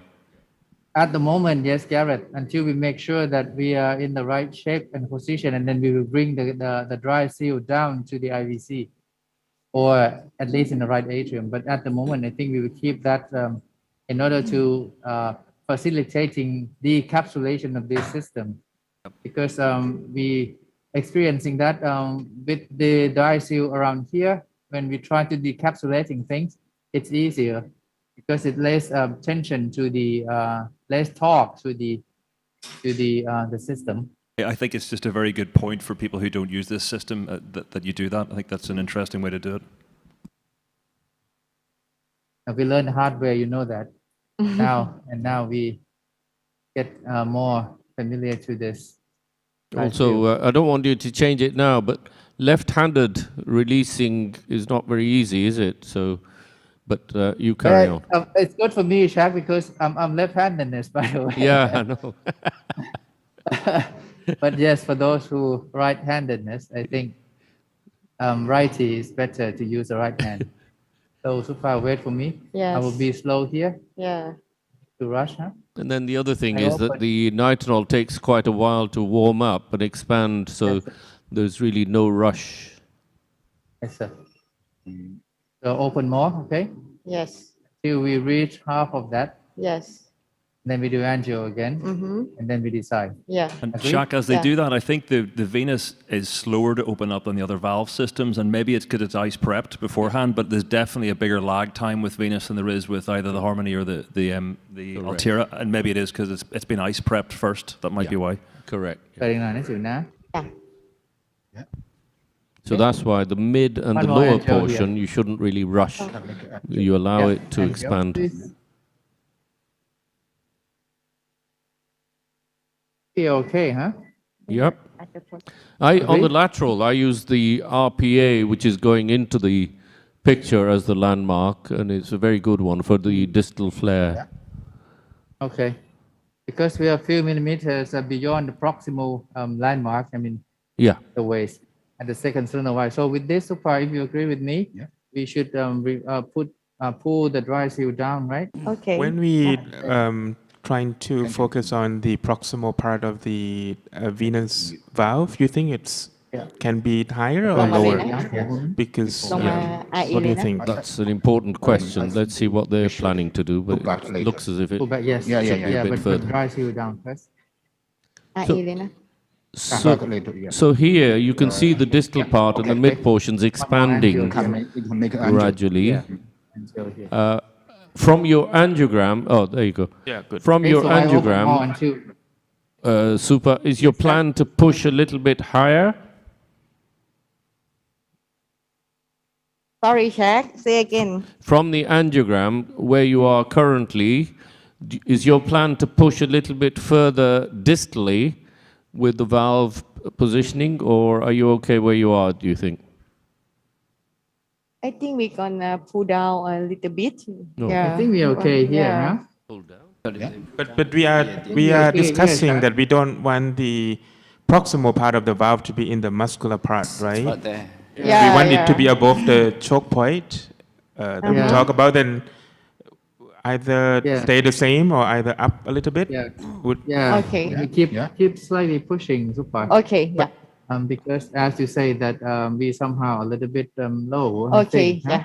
Right? Okay. So if you can maybe just keep Okay. pushing a bit and I open more. Yes. And then we decide again. Yeah. Okay. Until we reach the proximal marker, okay? Yeah. But also, when you're releasing or uncovering, go very slowly because it does expand a bit later. Yes, sir. So now I'll try to be slow and come down to the second marker. Yeah. Agree, Dr. Jung? Okay? There. Right, so keep It pushing, might- Super. it might Yes. jump. All right, one more I think angio it's a here. good position. Yeah, one more angio here. That looks better. I No think we're problem. okay here, Yeah. huh? Agree, Shaq? Just let it play. Yeah. I think that looks better, doesn't it? Yeah, I think yeah, so. yeah. So what we are doing now, Because- we Super, just can keep continue to pushing a release bit, it. Yeah. and I'll try to open more. Because the Okay. Warren, no rush, but look, you see, if you look at the lateral, the RPA is nicely uncovered. The distal flare is over it. So that's the position. Yes, sir. Yeah. It looks very nice. Okay, Super. So I will open Yeah. more until we reach the proximal half of the flare, and then No we problem. decide again, but likely to be okay here.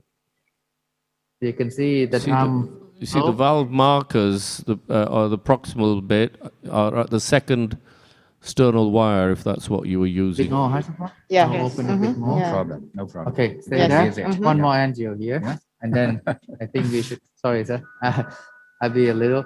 Yeah. Okay, problem. so Okay. we keep Very pushing nice. and Yeah. open. Yes. Okay. Okay. Yeah. Agree, Super? Yes. Okay, Yeah. I will fully open now. Yeah. Yeah. Okay. Okay. Hang on. Hang Yes. on. In a sec. Yes. Okie dokie. Okay. All right. Okay. Okay. Yeah. I can see One more one. angio, yes. I can see one ear. We just Yeah. need to make Okay. sure. Yeah. All right. Yes. Now the important point, as Chuck mentioned, I see 2 ears now. Chuck, if you agree with me, on RIO view, plane A, Yeah. 2 ears are completely out. Hmm. Okay, so I think we are free. Yeah. Okay, so what we are doing, I think So in just- terms of position, it looks very nice. Chuck, please. Just let that play because make it bigger, the two planes bigger, so that for the audience, they Okay. just need to see the positioning of that. That's it.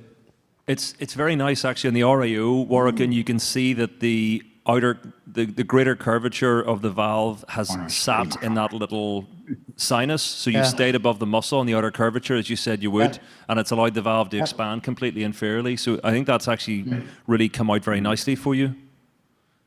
Yeah. Thank you. So that looks good. And okay, so this is another important part. As you can see, that the flare is somehow infolded a bit. So this is what we need to be very careful. We try to remove the nose cone because it may touching the valve flare and may cause an issue of valve migration. Yeah, so correct. let me try to coming back slowly. Super. So are you pulling the wire a little as well?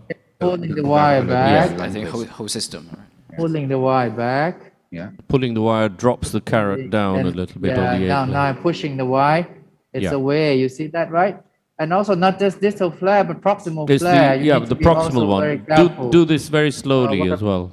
Yeah, so I'll try to do that slowly And too. if So what anything, I'll do- advance the dry seal a little bit. Okay, you're okay now. Okay. Yeah, looks Okay, fine good. here, sir. Yeah, no problem. Okay. Now Grayson, I really will nice keep demonstration of how to do everything that. Very nice. into the dry seal, like that. Okay. Yeah, well done. Lovely. All right. So super. I will check this out. Okay. Yeah. You keep the sheet. Furrow, please. One plane is fine.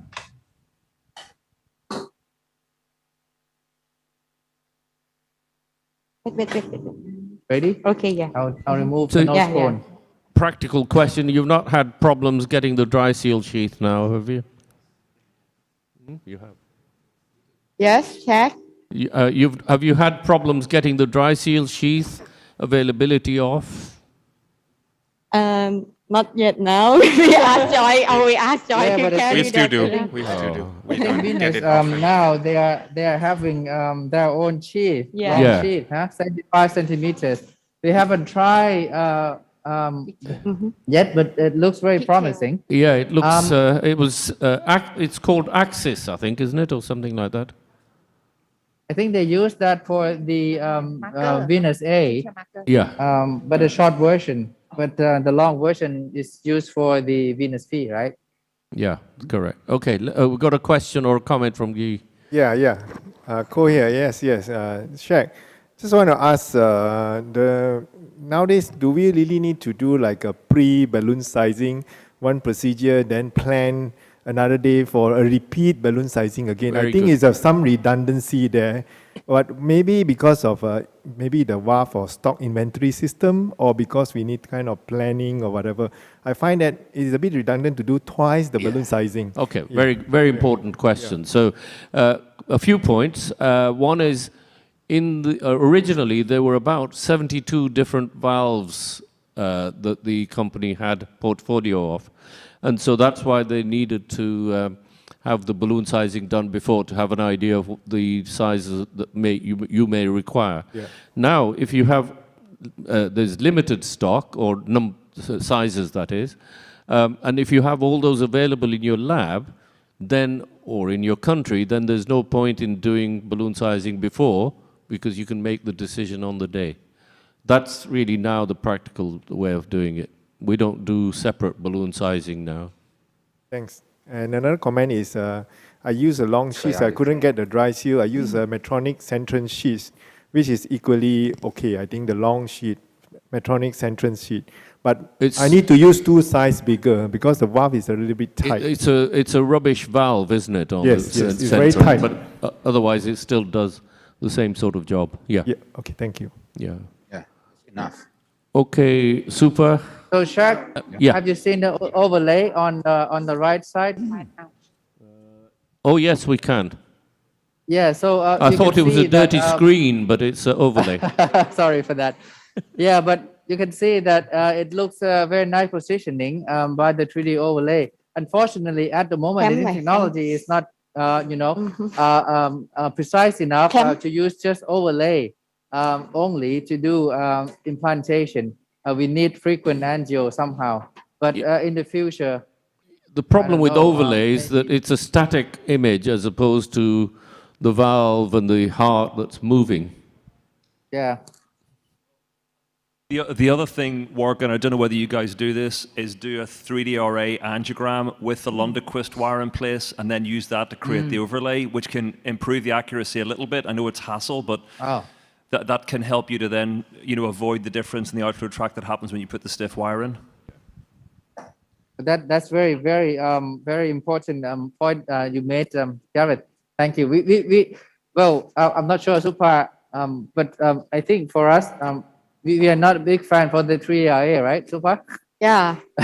So I don't know about you guys, but for us, 3DRA is we may not be very keen on how to get information. That's one thing, and second thing is in order to use that for overlaying, we don't have much experience. So maybe we need to learn from you, Garrett. But please, in the audience and panelists, if you can share a part of Garrett, anyone else that you use 3DRA to overlay during the procedure, please. Okay, we'll come back to that because we're a bit slightly behind time. So just show us the pulmonary angiogram and the pressures. Yeah. I will show you the PA angiogram. Okay.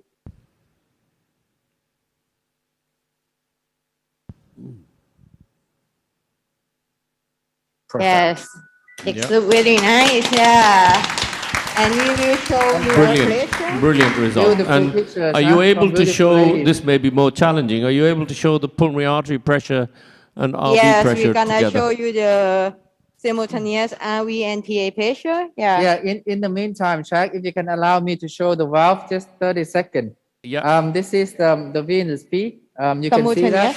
Hang on. Yeah, zoom that for. Hang on, we haven't got you yet. Yeah, so this is a venous P. You can see that the proximal flare has been covered by the porcine pericardium, okay? And the distal flare is fully wide open. And this is the body, which is also covered by the porcine pericardium. And this is the valve leaflets made with my porcine pericardium. So when I feel it, at the mid part, which is straight part, is had more strength. And proximal has also strength, but less than the mid part. And also the distal has strength but less than the mid part. So the most strongest part for this valve platform is actually at the mid part. Yeah. So there are any comments you want to make on this? Yeah. Because the venous P valve has 3 parts: the distal flare, tubular portion, and the proximal flare. We can use the any part of the valve to produce the radial force to stable the valve. It's a multi-level stable ability. Yeah. Thank you. Okay, yes, Jack, and we already do the RV and PA simultaneously. There was no gradient.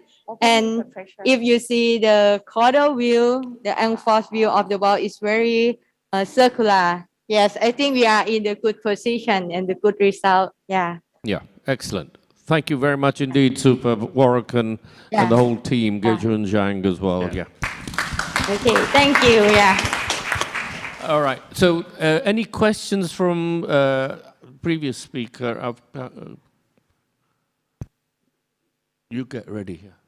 Any other questions for imaging?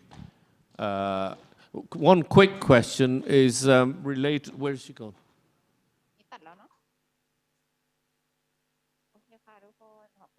One quick question about the CT scan or MRI scan is a practical one, which is if you have some calcification in the pulmonary artery, how easy is it to make a clear, confident assessment of the coronary artery distance and possibility of compression?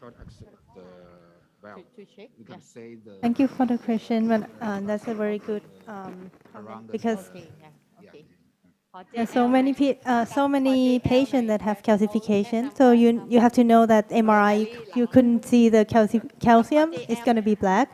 So CT is a little better, but the way to measure those valve area, the very close proximity to the calcification, I would say that is not really accurate. So we usually rely on the balloon sizing rather than the CTs. But you can just see the proximal, I mean the close proximity of the coronary arteries from that. Okay. Juku? Oh. Okay, I see. Okay, thank you very much. Thank you. At the conference room.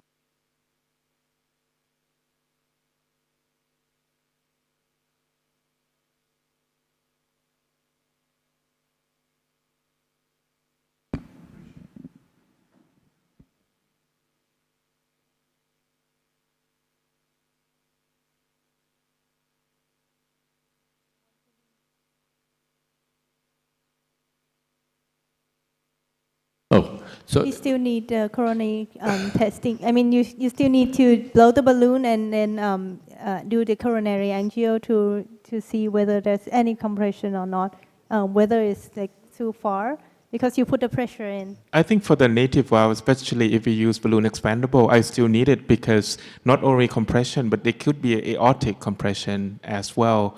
So I still think that it's, for my practice, we still do it routinely. Not only coronaries, but aortic compression. it is safer to do, isn't it? I mean, it doesn't take much. Robin, quick question or comment, and then we'll move. I was just responding to Joko's question. It's getting more and more difficult now because we have lots and lots of different kind of valves.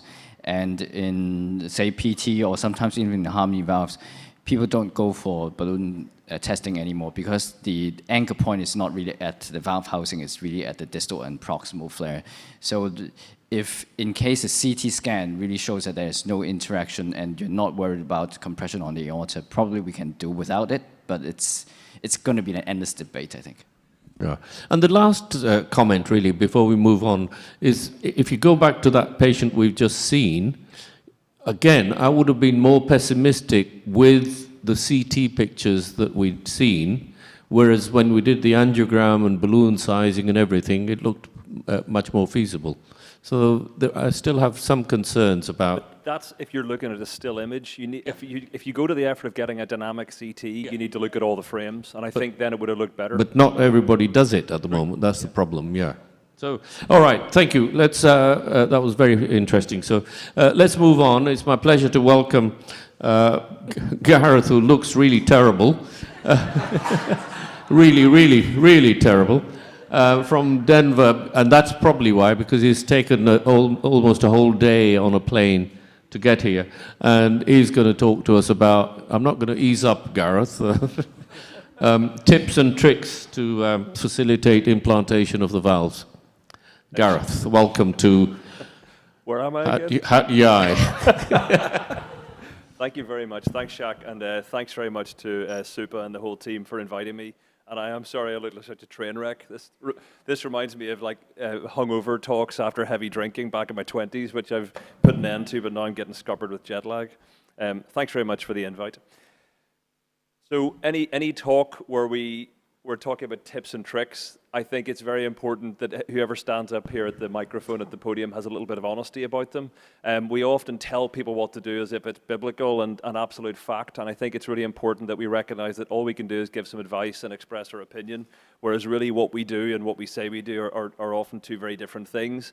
I show this slide a lot, and I think there's an awful lot of truth in this for all of us. You must shoot the coronaries. You should never use balloon testing. You must use biplane in these particular angles. And a lot of the time we're really, overdoing it from the point of view of our dogmatism about telling other people what to do. The way I want to approach this is by looking at the outflow tract and the pulmonary arteries and its interaction with wires, valves, systems as an overall system.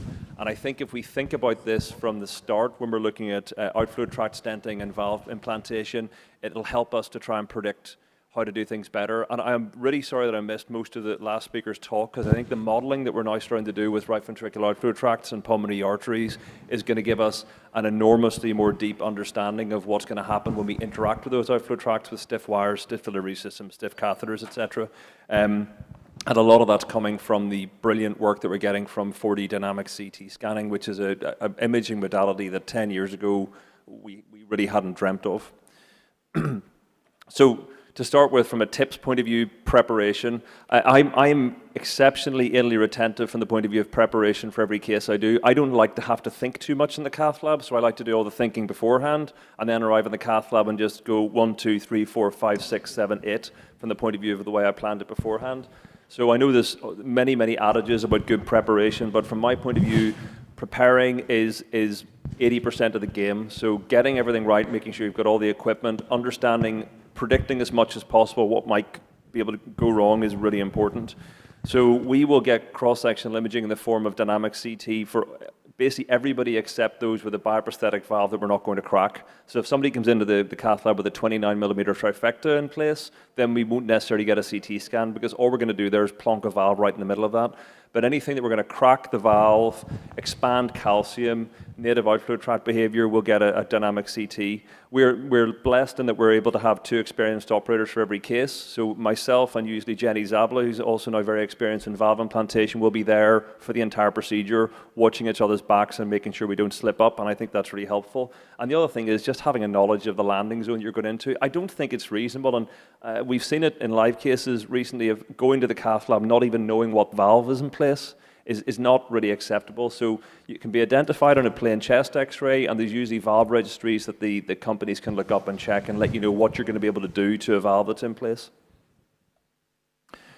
I'm mostly going to focus on self-expanding valves, but from the point of view of direct implantation of an S3, I think there's some really important points.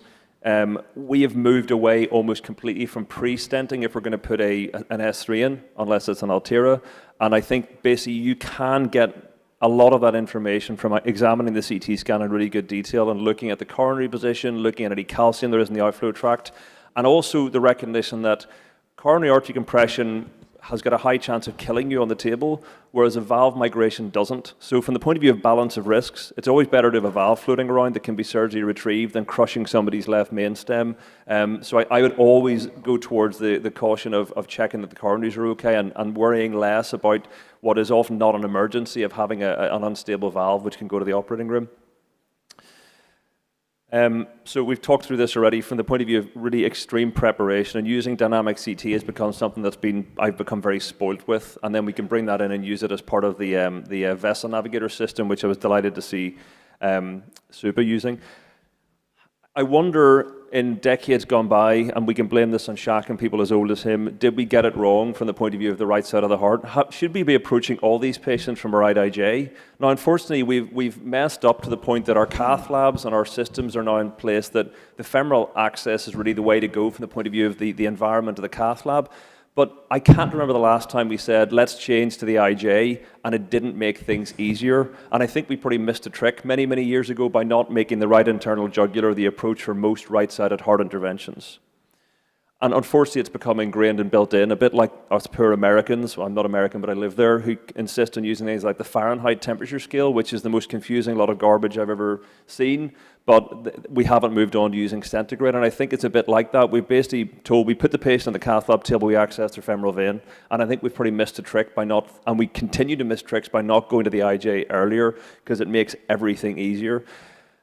Thinking about this in a systematic way, if you look at going from the groin, we've got 60 centimeters of length from the base of the heart down to the leg, whereas the IJ is basically sticking straight into the heart. So we get a closer apposition of our distribution of force with our fingers if we go with the IJ. And also, when we look at mechanical analysis of what happens here, if you put a wire up through the outflow tract and you're trying to put push and pull and torque on the femoral vein to try and make what happens at the tip of that wire transmit as a one-to-one, it's just not going to happen. The IJ gives you a much smoother, more direct course and allows better transmission of the forces you use with your catheter towards the tip. So I think the IJ is a better option, but we're really not set up that way. However, I do think it makes us think about the way that we're trying to approach caths and make us also realize the fact that whatever we do with our fingers at the groin does not actually transmit into the pulmonary arteries. So it's important because, as you saw in the last case, it's getting there that's important. Once you've got your valve up into the right pulmonary artery or left pulmonary artery, the rest of it tends to be easy, but the getting there is what makes these cases difficult sometimes. After you get in position, like many things in life, it's a bit of an anticlimax. And then related to the IJ and femoral vein approach, should we be going for the RPA or LPA? When we were all using balloon expandable valves, Melody valves, and the S3 systems, the LPA was the way to go because it gives you a straight course back down. And that makes more sense again from a mechanical point of view. But using self-expanding valves, it's become clear that allowing a self-expanding valve to be delivered from the right pulmonary artery gives you a much more predictable and better curve to allow that the stent system for the valve to be delivered in the right position. So we've had to change our mindset quite a bit in the last 5 to 10 years and really move towards right pulmonary artery positioning for many of these. There are many things over that play into this. Are there stents in either PA? What the orientation of the outflow tract is? What the sort of looking at the morphology of both pulmonary arteries is really important. So we look at these flow diagrams that we get from 3Mensio with many of the valve programs. This patient on the left, all the measurements are above 40 millimeters, so this is a no. This patient is not getting a percutaneous valve according to my screening. The patient on the other side, however, is a good candidate for a valve, and the right pulmonary artery, looking at the way everything's lined up, looks like the right place to go. But it's not always the right pulmonary artery, both because of morphology of the right pulmonary artery, which you can see on the non-annotated one here, that right pulmonary artery looks horrible, but also on the left side here, the angulation of the right pulmonary artery, if it takes an acute curve, it can sometimes give you a very, very horizontal position of the outflow tract, which is very difficult to get to, and also makes exposing the valve frame very difficult as well. So when you're coming around to the RPA, if you notice that the curve tends to be less than 90 degrees, then that should be a warning that you're going to end up with a very, very horizontal exposition of the valve, which can make things very tricky to handle. The other thing is, despite where we are with different companies, we've had the pulmonary delivery system by Edwards, which is a great step forward, but delivery systems and sheaths are not the same thing. And I would advocate that if you make a delivery system, or if you make a sheath that's as good quality as a delivery system, the sheath's going to be easier to track. And that's because of all the different points of difference along the delivery system and sheath. A sheath is a uniform device made to track over a wire. A delivery system is made to take a balloon and a valve and have multiple points at which there are differences in strength and torque transfer. So from my point of view, that's why I've always thought that the dry seal is the way to go from the point of view of getting up into difficult positions, and then you follow up by putting the valve up behind it. So, I mean, it's obvious, but you're trying to get a system like this to track around these curves and basically turn upside down on itself when you're coming from the groin. So, from my point of view, a delivery system is not designed to do that, but a sheath is. The other thing is, when this patient on the left that I marked as a non-candidate, we need to think early about going to a hybrid approach. Many of us have had great success with going to hybrid instead of struggling and trying, to risk an embolized valve. Basically engage an enthusiastic and forward-thinking surgeon and see whether or not you can get a surgeon to take on plication of the outflow tract, which really does make these procedures a lot easier. Now, we've talked about this a little bit already. Coronary assessment. In Northern Ireland, nobody can say the word coronary, so we either call them conoraries or Connery, like Sean Connery, but we don't know. And the key thing is here, I think, with the epoch of self-expanding valve technology, we have not yet worked out a system to say when we need to assess the coronaries. There are a lot of things that come into play.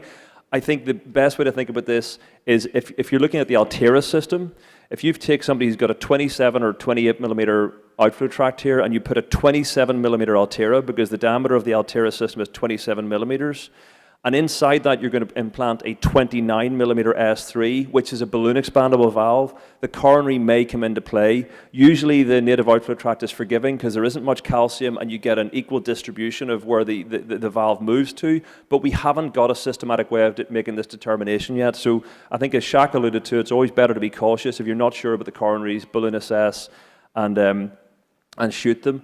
However, balloon assessment is not accurate, because a balloon on a Lundquist wire does not perform the same way as a valve after it's been deployed. So we looked at this last year and found that the average difference in position between the balloon on a wire and where the valve ended up was 3 to 4 millimeters, and it's always more anterior when the valve goes in. So usually we're worried about crushing the left coronary artery, which lies posteriorly. However, when you release the Lundquist out of the balloon or the valve moves into a much more anterior position away from the coronary, which probably means we've got a lot of false positives in our coronary assessments for native outflow tracts.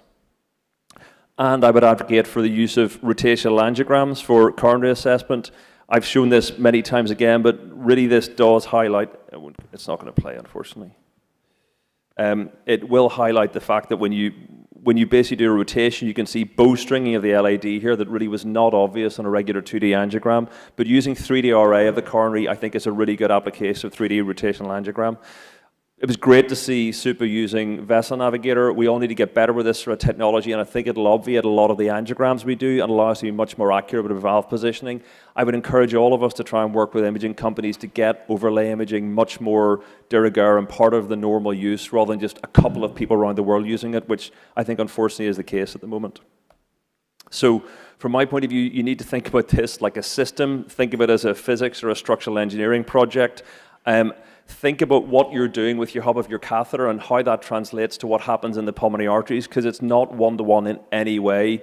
So we need to think about torque transfer, buttressing of the delivery system, and understanding in general the interaction between delivery systems and wires as we go through the right heart. And I think this basically will allow us to make much more intelligent pre-procedural planning and get things right before we ever get to the cath lab, rather than having to basically spend the entire time in the cath lab thinking about what we should have thought about 3 days beforehand. And I think that's the end of my talk. Thanks very much indeed. Thank you very much indeed, Gareth. Excellent talk. Any questions for Gareth from the attendees, from the audience? Any comments from panel? No? Okay, well then we'll move on, Gareth. Thank you very much. All right, so we've got Gejun Zhang from Fuwai Hospital in Beijing. I think he's going to give his talk from the cath lab. Is that correct? Gejun, are you there? Yep. No, we can't hear you. We see you and the slides. Mm-hmm. We have silence. Nope. Nope. You might have to shout from the cath lab so we can hear you here. I can hear you. I can hear you. It's coming now. Okay. Yep, good. Okay. Hi, everyone. I'm Gejun Zhang from Fuwai Hospital. I'm honored to have this chance to introduce our experience about venous P-valve selection.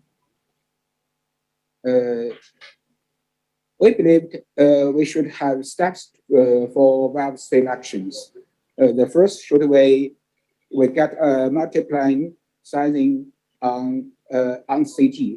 We should get excellent CT imaging, a full period of cardiac cycle. After that, we should make some reconstruction of RVOG and pulmonary artery anatomy.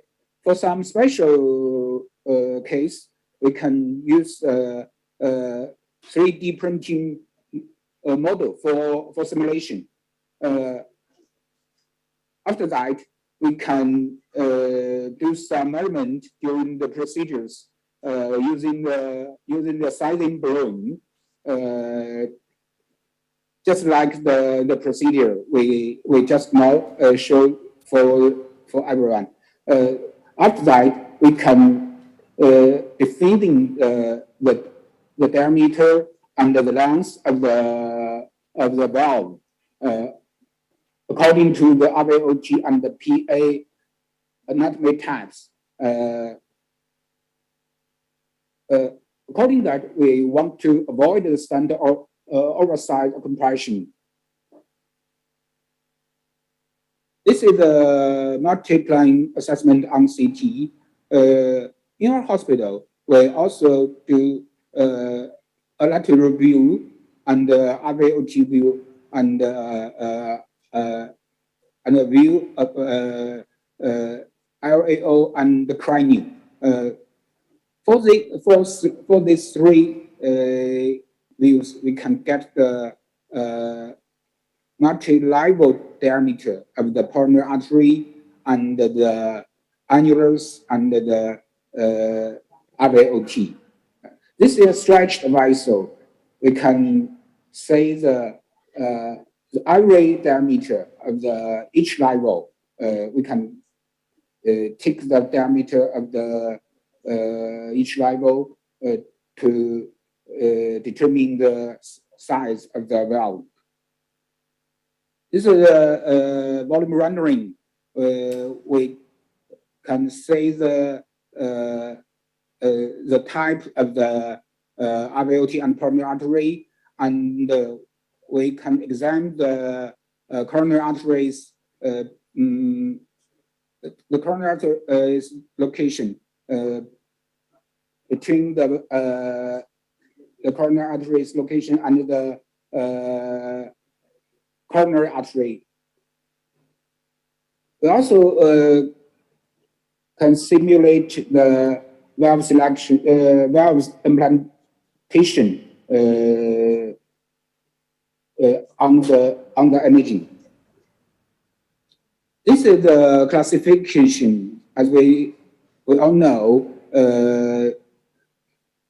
of the RVOT type after the repair of the toilet floor.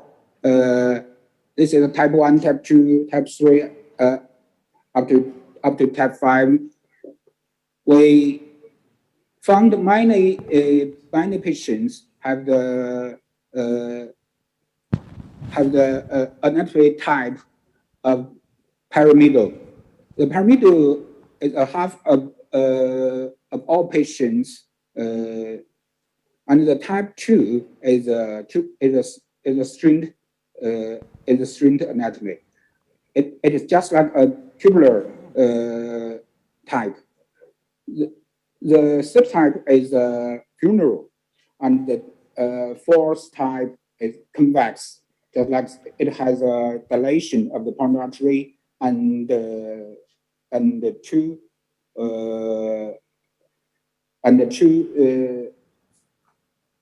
small portion of the pulmonary artery at the bifurcation or annulus.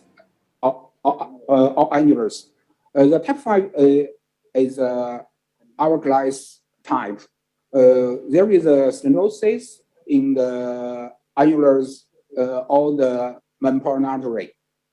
We are discussing our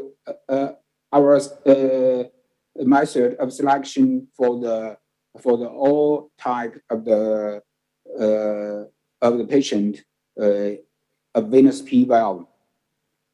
This is a type 1 RVOT and pulmonary artery. We can say there is a relatively small bifurcation here, and the annulus is a large diameter. But there is also a waist on the bifurcation, under the bifurcation. For this patient, this is a pyramidal shape. Before, at the time of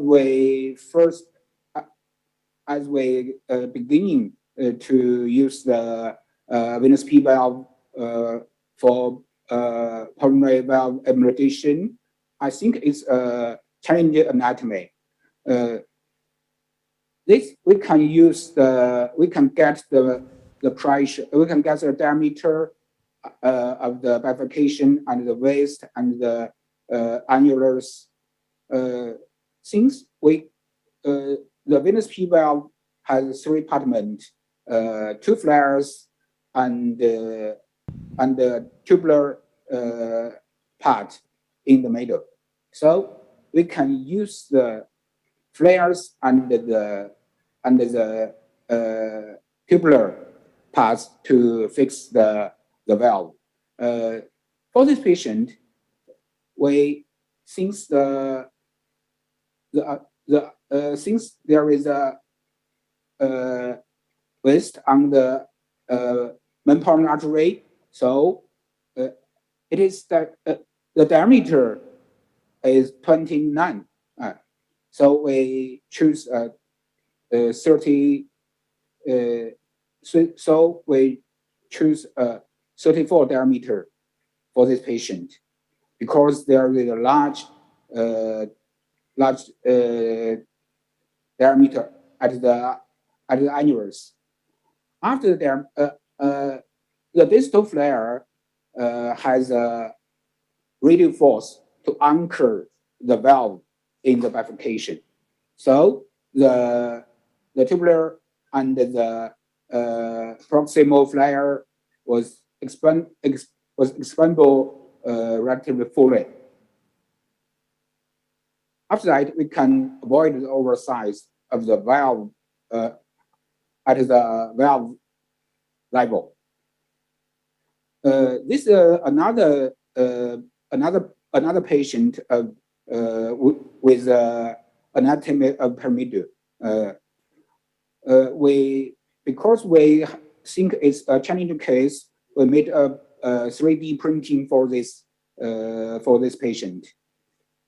After that, we can confirm, we can conclude that the valve stand could be stable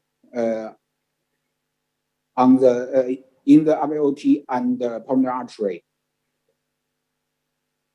The stent pressure and the stability suggest the feasibility of TPVR with venous P. So we finished this case successfully. This is the procedure of this patient. We can do the sizing balloon for this patient. This is the waist on the sizing balloon. This is the this is annulus. After that,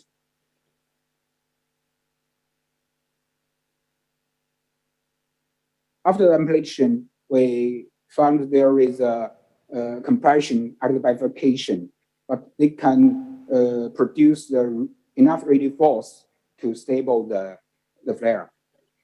The tubular parts under the proximal flare just open and can touch the wall of the RVOT under the pulmonary artery. For type 2 RVOT, it's a favorable anatomy for the venous P valve because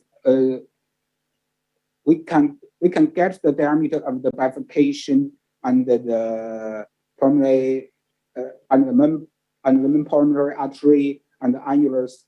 The three parts diameter was similar in this type, so we can choose venous P valve with a diameter just similar to the annulus or to the main pulmonary artery. Since the radial force of the distal flare and the proximal flare could stable the valve in the main pulmonary. So the tubular parts of the venous P valve just in touch of the wall of the pulmonary artery. So it's an example of this type. We can say there is the diameter on the sizing balloon. Two diameters is similar. So we choose the distal flare oversize rate is 10 to 20%. Though, so the distal flare is anchoring. When the distal flare was expanded fully, we can release the whole valve. This is a 3-type RVOT.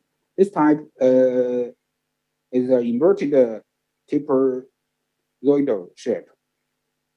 For this type, we choose the valve. We choose the size of the valve according to the annulus diameter. We just choose the size of the valve was a little larger or equal to the annulus, because the proximal because the distal valve and the tubular was larger than was larger than the annulus, so the valve could be stable in the good position. This is the case of this type. During the procedure, you can say the waist diameter of 25. We choose a 28 venous P valve with a length of 25. We just use the second mark to the level of the annulus, or to the level of the small narrowest of all the membrane artery. The type 4 term, the type 4 RVOT is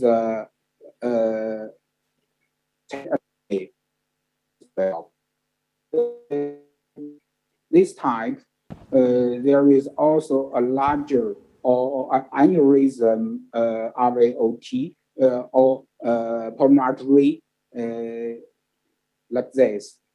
For this patient, we can use the distal flare to anchor the valve in the pulmonary artery under the because there is a relative small annulus diameter, so we can choose a valve with a diameter is equal or relatively larger than the annulus, and the flare was expanded in the pulmonary artery or in the aneurysm. So after that, we can stable the valve in a relative good position. For this patient, we can say this is the pulmonary artery with a diameter and the relative small diameter at the annulus.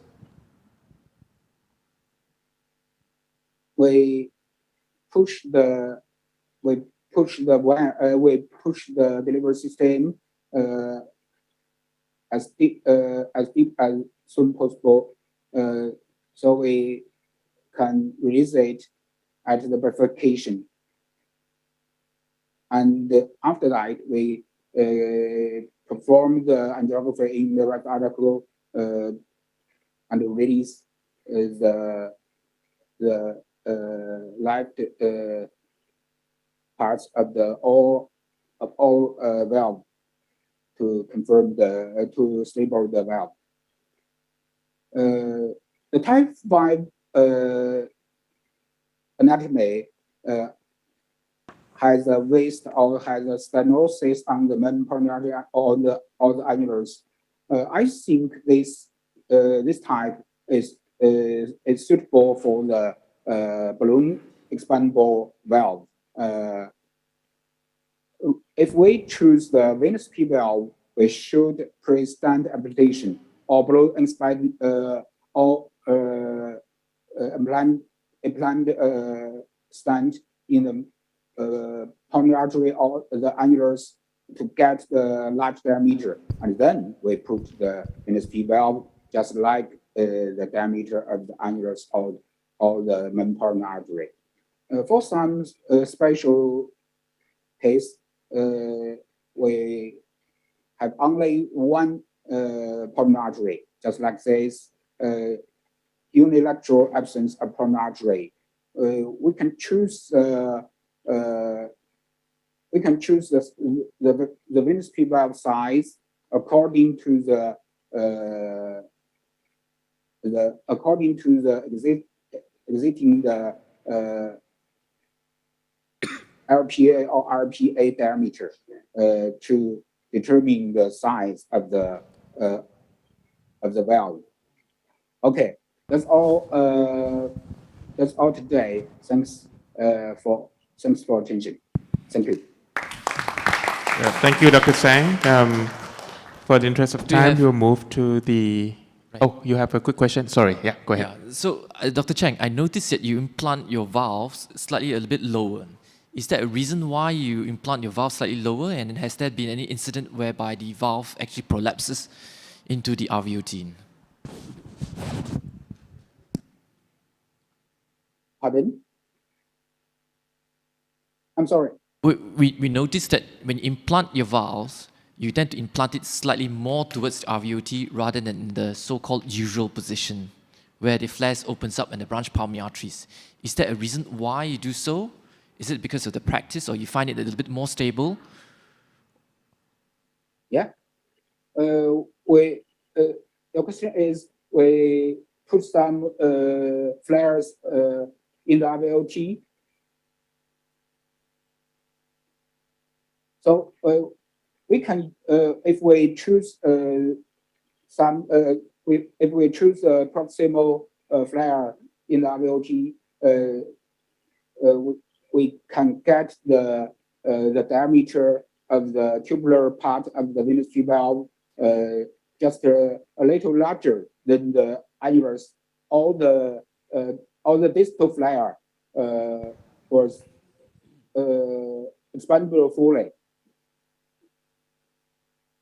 So, Okay, we might address that in my talk or afterwards as well. All right, let me introduce our. Okay, thank you, Dr. Sang.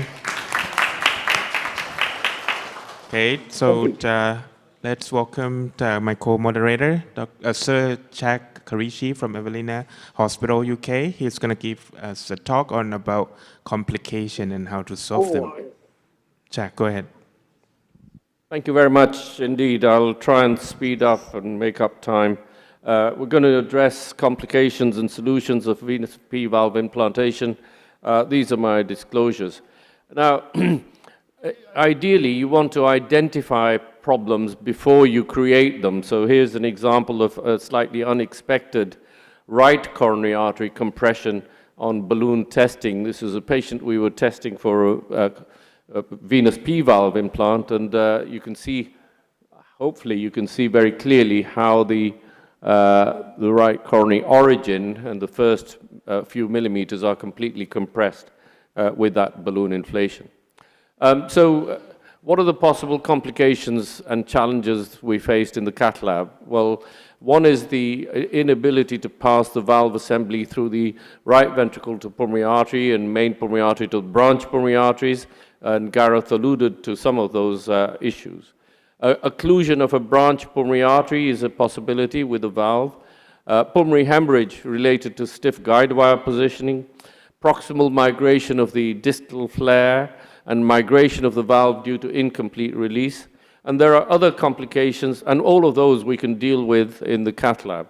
And there are some other complications that really do need surgical help and referral to the surgeon. So those are including migration of the valve proximally into the right ventricle due to incorrect sizing, or migration or embolization of the valve due to other factors. So here's one very early on that Warwick and I were involved with in a patient in whom there was great difficulty in getting the valve assembly round into a good position, and you can see how many bends there are in that right atrium, right ventricle. And again, in retrospect, we might have been better with internal jugular venous approach. But with all this pushing and pulling, eventually we noticed that we couldn't uncover the sheath, and that was because the sheath had split at the proximal point. And so this was referred for surgery, and there's the surgical view of that broken sheath. And so if you change to a right pulmonary artery approach, and you'll see in this example, we struggled with left pulmonary artery In the top two pictures, you see how there's a lot of pushing and pulling into the left pulmonary artery to the extent that you almost lose the guide wire position. We changed to the right pulmonary artery, and that delivery was much easier. You see here the distal and mid portion of the valve exposed and in really good position. And then you see here the valve is fully released and showing a very good position and good result. The difficulty related to pushing the delivery system is really here in the top right panel, how we're pushing again, and it takes a while for the tip to jump up into the pulmonary artery, and then a bit further time to get it in position. And then eventually, if you look at the bottom left picture, you see the distal flare is really held by this fold in the main pulmonary artery. And if you bring it lower, then it's going to migrate. So there are some important landmarks that you have to worry about. And here, because this valve had already come down a bit too low, ideally we would have wanted it to be in that position. Because this was without a dry seal sheath, we could not recapture it, and therefore we had to deliver it in that position. And that was the point you were making about low implantation. So in this patient, the valve is quite low. It's going to be in the right ventricular outflow tract, and there's the final angiograms. And it's almost sort of precariously positioned, isn't it? So it wouldn't need much to displace it, but that eventually we achieved a good result. The other thing, occasionally, early on, we noticed one patient in whom a bit of the distal flare poked out of the covering sheath, and we spotted that on the fluoroscopy here, and therefore you know that if that happens, there's no point in pulling the covering sheath to uncover it anymore, because it's not going to happen, and so it's better to remove the valve assembly and put another valve in. This was a challenge we were faced with. This was a patient in Germany, and if you, this patient has many leads placed from the left superior vena cava.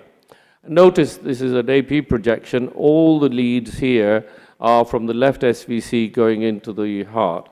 They found, and I went over to proctor them for a venous valve implant, and then this is what we were faced with. The right femoral vein was occluded, and the left femoral vein drained via an azygous continuation into the left SVC, which drained into the coronary sinus, which drained into the right atrium. And so there was the big challenge of how to get all the angiograms done and how to implant a venous P-valve. So in this, we checked the right internal jugular vein, and that was quite small as well. And you can see here that ultimately we had to dilate the internal jugular vein in order to allow us to get the dry seal in place. But even with the pigtail catheter that we'd passed through, you can see here the anatomy we were dealing with. The main pulmonary artery is very dilated. And you can see here, this is a patient that had had previous surgical valvotomy and some patch as well. Not all the details were available. But we needed, for proceeding with a venous P-valve, we needed check angiograms, and we had to use the left femoral vein, which just about reached the right ventricle for check angiography. Now, a sizing balloon was passed from the internal jugular vein, and there's a check angiogram in the right ventricle, and you can see how the balloon's bouncing around. And so ultimately we could not get it stabilized and fixed, and so the patient was not suitable for anything else, and so we decided that this balloon waist was around 30 to 32 millimeters, so we decided to put a 36 valve in. But then the problem arose that we could not pass the dry seal sheath around all this tangle of pacing leads. So here the dry seal sheath with the dilator got into just about into the right ventricle, but wouldn't go around because it was all tangled up. And this is where we then used a there's the check angiogram. And then we used a Mustang 8 millimeter balloon to pass the dry seal sheath around. And you might wonder why 8 millimeter? Well, 8 millimeter Mustang is equivalent to 24 French and possibly 26 French, and so we thought that would act as a dilator. And so, in fact, it worked very nicely. You can see here, the balloon tracked around easily, and that brought the sheath with it, and that then we were able to get up with the dry seal sheath into the main pulmonary artery, albeit with a kink in the right ventricle. And so when we took the sheath further around, there you see the Mustang balloon going in, the dry seal following, and there are multiple kinks produced. So in order to deal with that, we then inflated the Mustang balloon inside the dry seal sheath, and that really managed to get rid of the kinks. And then eventually we were able to position a venous P valve, as you can see here, in the main pulmonary artery. No, not in any of the branches, but just in the main pulmonary artery. And once that was done, the rest of the procedure was really relatively easy. The dry seal sheath is now deployed.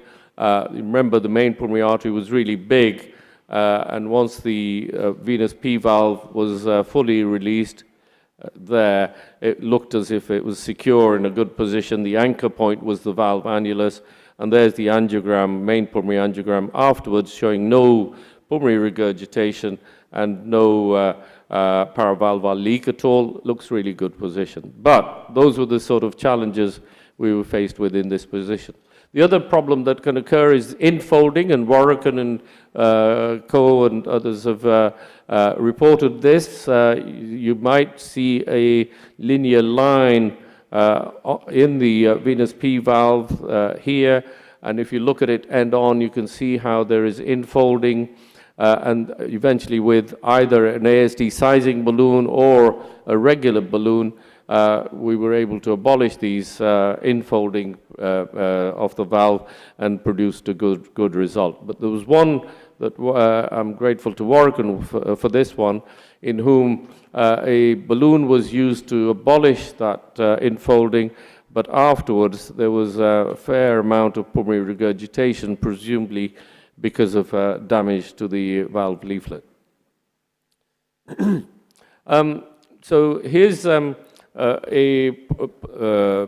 implantation in the right pulmonary artery in a patient with slightly difficult anatomy, and really, although we got a perfect position, you see here, it really does look perfect, and this is a very important message. When it came to pulling the, when it came to pulling the carrot out, see here, and this is really, I can't emphasize this enough, although efforts were made to pull the carrot back slowly, the operators really pushed hard, and you'll see right at the end how the valve is gradually being pulled downwards into the right ventricle. You see here, there. And so that's the point. If you feel resistance, you should not keep pulling. You should just ease up, push the carrot further distally, and then adjust the wire. And now you can see here, as time went on, the valve is much lower. It's precariously hanging on to the valve annulus with the distal flare there, but the rest of it is in the right ventricle. We tried different maneuvers, such as using an ASD sizing balloon to try and push the valve up, but there was a constriction above the distal flare, so it wouldn't move up. Then we used coda balloons in different positions to try and milk the assembly up, but it didn't go, and so eventually we accepted that this patient needed to go for surgery. And so these were the final angiograms. We kept the wire in place, we removed the carrot, we removed everything else, and sent the patient for surgery. And on bypass, the surgeons pulled up the valve and sutured it in place, and the valve has remained functioning very well since. So we didn't really waste the valve. The function of the valve on discharge was excellent as well, as you can see in the middle panel on the right. So again, very important focus on the carrot. This patient has a distal flare a little bit in the left pulmonary artery, and that the valve has been released, and now you can see here distortion of the distal flare when the carrot is being pulled, and therefore you have to be very careful in pulling that carrot. And in this case, in the end, a balloon was used to inflate the distal flare, pull it in a better position, and then pull the carrot out, and that then resulted in a good position of the valve eventually. Another problem you really have to be careful about and mindful about, and we now do a pulmonary angiogram in the position where the Lunderquist wire is, because you're pushing and pulling quite a lot. We've had 1 or 2 patients with pulmonary hemorrhage noticed by the anaesthetist, and you can see here where there's a little bit of a damage or tear of the left low branch pulmonary artery, and so we dealt with that by putting an AVP2 plug in before pulling the whole system, catheter delivery system out. So again, an important small point, but an important point to check anyway. This is one I want to credit Gareth with, just to rub it in a little bit. This is a patient in whom a venous P-valve was implanted, but notice the right pulmonary artery is completely occluded because the valve is positioned a little bit too distally. And so Gareth came up with the idea of using a bioptome to grab the proximal flare and try and pull the valve down. And so you'll see here there's a lot of pulling and pushing with the bioptome flares, bioptomes rather, and then eventually you'll see the valve jump down, probably best on this last picture actually.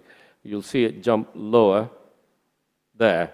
And with that, we produced good flow in the right pulmonary artery, which had stenosis in it and hypoplasia, and so we decided to go through the distal flare and implant a stent in the right pulmonary artery, and there's the final angiogram of a good, competent venous P-valve and right pulmonary artery stent as well. What happens if you undersize the valve? And we're always discussing this problem of oversizing, getting the size right. Well, in this patient, you see here, it's a large outflow tract, a good morphology. 36 venous P-valve was positioned and implanted. And there you see it's a decent position, but after removal of the carrot, the valve gradually slipped downwards into the right ventricle. And again, the patient was sent for surgery. The surgeon sutured the valve, pulled the valve up, sutured it in place, and about 6 years later, it's functioning well. Here's a slightly different sort of a challenge. Complex anatomy, bilateral branch pulmonary artery hypoplasia. The right pulmonary artery has a very sharp angle, and so you see here the venous P-valve is in position, but as it's pulled back from the left pulmonary artery, you'll see some sort of, not infolding, but reverse folding of the distal flare there, and probably best seen here. And so now you see that the distal flare is like bent backwards and not in a good position, and we can't push the venous P-valve forwards either. This was again in the days when we didn't have the dry seal. If we had the dry seal, we would have recaptured it, but ultimately we had to release the valve in that bad position. There's severe pulmonary regurgitation. The valve is too low in the right ventricle, and so this patient had to be sent for surgery as well. So there are many complications that are preventable with the appropriate use of technology.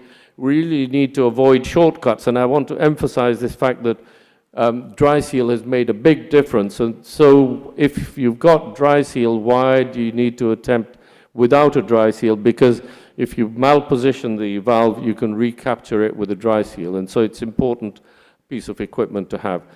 You need to identify problems early, such as pulmonary hemorrhage, and solve them there and then. And very important, with some of those complications, work closely with surgical colleagues, as occasionally we'll need their help. Thank you very much. I'll just show you that CSI Frankfurt is coming up in June, CSI Asia Pacific here in Bangkok rather, and CSI America in Orlando in November. Thank you.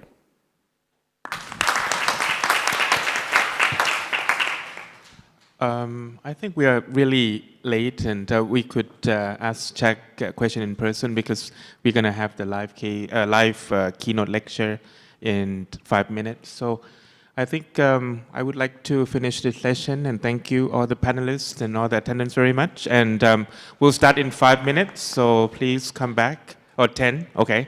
10 minutes, okay, thank you.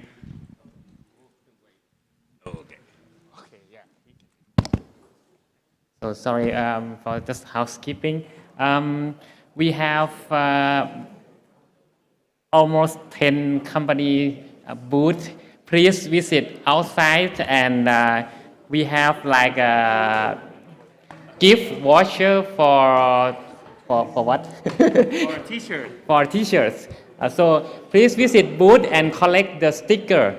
And you will have this paper, this stamp here, or if you don't have right now, you can collect outside at the counter.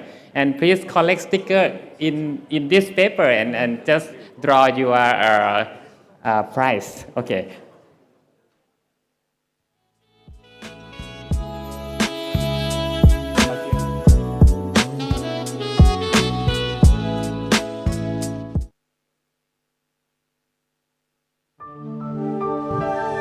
We are a little bit later than our schedule, but if you like, you Your can patients, go grab even the most something to drink complex, are relying on you. and bring into the So conference you room. need an And advanced don't forget to ultrasound solution collect you the can stamp. rely on. It's very Vivid E95 Ultra helpful, Edition is our most and advanced you'll get a cardiovascular t-shirt. ultrasound system yet. อย่าลืมไปวิสิต Imagine บู a ธหน่อยนะค system รั that บ addresses some of แล้ว your ก็ biggest คอลเลกสแตมป์นะ challenges. ฮะได้ของขวัญรางวัลนะครับ Imagine superb image quality, even in hard-to-scan patients. The renowned C-Sound platform with TCI and ACE already helped you easily acquire high-quality images. Now we go a step further with C-Sound Adapt. Tackling the challenge of ultrasound wave distortions, you will enjoy improved image contrast and resolution, optimized in real time at over 100 times per second in every patient. And with 3.5 times more graphic processing power, ColorFlow has significantly improved image quality in 2D and 4D. Imagine a better workflow requiring fewer tasks per standard exam. AI makes it possible. Our applications already deliver repeatable and faster measurements in both 2D and Doppler. And now you can further accelerate exams with our industry-pioneering tools for left ventricle ejection fraction and strain measurement in a single click. With Easy Auto EF and Easy AFI LV, you have the potential to reduce operator ergonomic strain and inter-operator variability. Imagine interventional procedures with easy communication and precision performance. It's already possible with the Vivid E95 suite of advanced and intuitive visualization and quantification tools. Now, Vivid E95 takes it a step further with even easier to use tools to help guide your interventions and assure quality control. And a dedicated imaging setup specially designed for the interventional lab helps you see tissue and flow clearly and communicate quickly. Imagine imaging and diagnosing even the most challenging of patients, children. The Vivid E95 makes it possible. The imaging platform, along with the suite of pediatric probes, already offers an extensive set of options for pediatric imaging.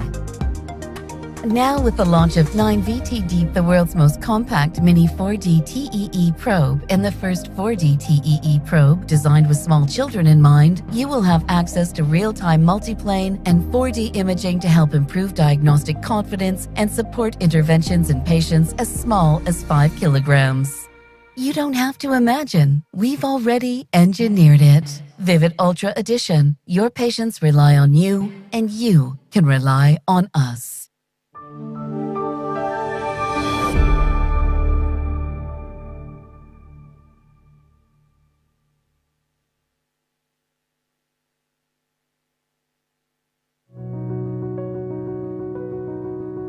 we've updated our visual appearance. And it's of no real significance. But it gives us an opportunity to tell you what really matters.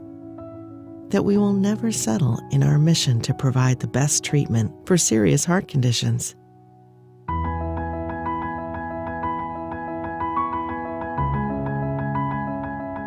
Our look has changed, but the heart of Occlutech remains the same. Every beat counts.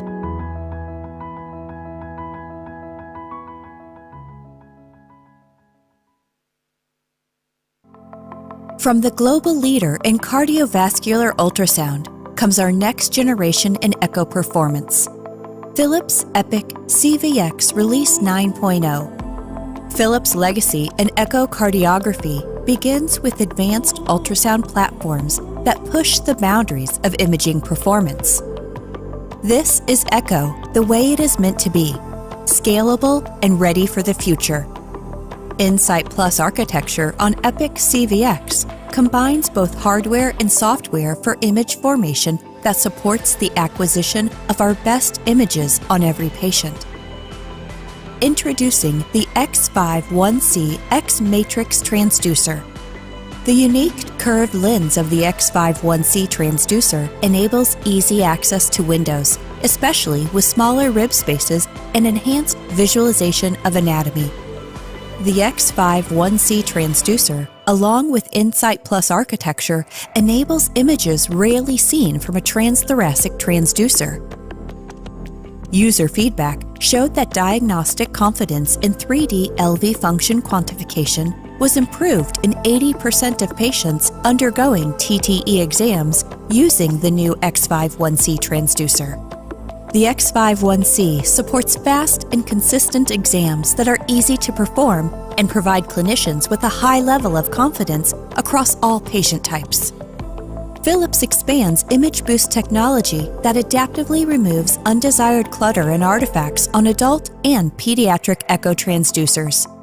Enhanced vascular imaging settings provide a high level of penetration and resolution in both 2D and color, especially when imaging deeper vessels.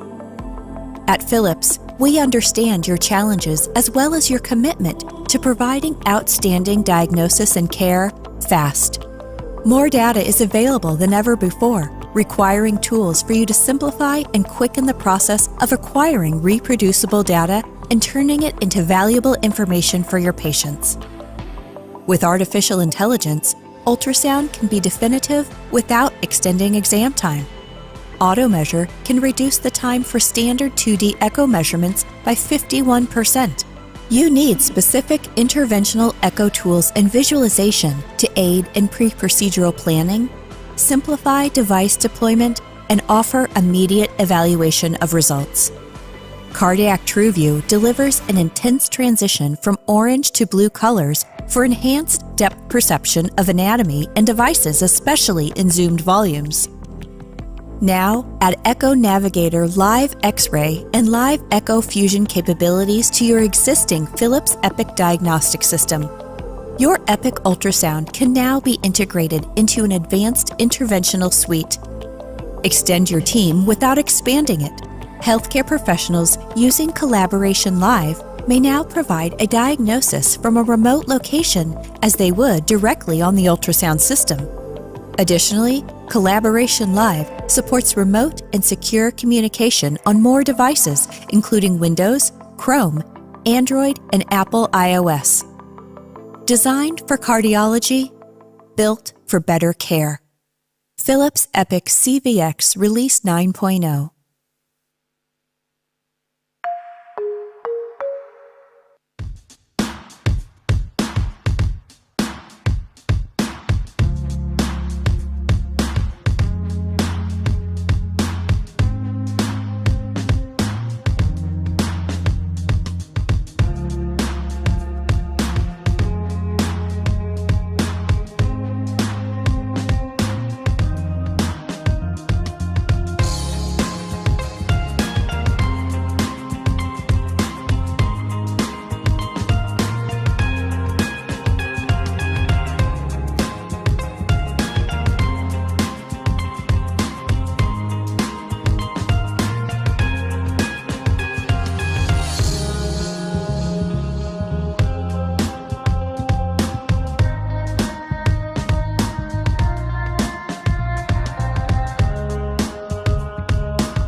It's time for a new era in large bore closure with simple deployment, rapid hemostasis, and reliable closure.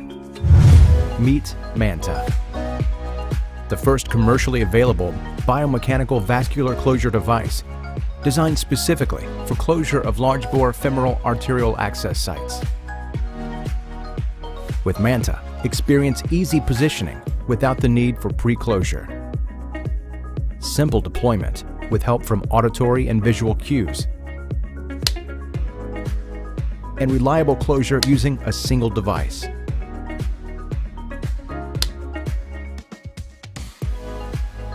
The collagen and anchor are resorbable, leaving behind the radiopaque lock, which is a helpful landmark for future interventions. In the largest prospective U.S. multi-center trial of a purpose-designed large bore closure device to date, MANTA achieved rapid hemostasis with a high rate of technical success and a low rate of major complications. A new era of simplicity and confidence in closure is here. It all clicks with MANTA.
Hello, so welcome back to the meeting CSI at PSU. Going to be this session.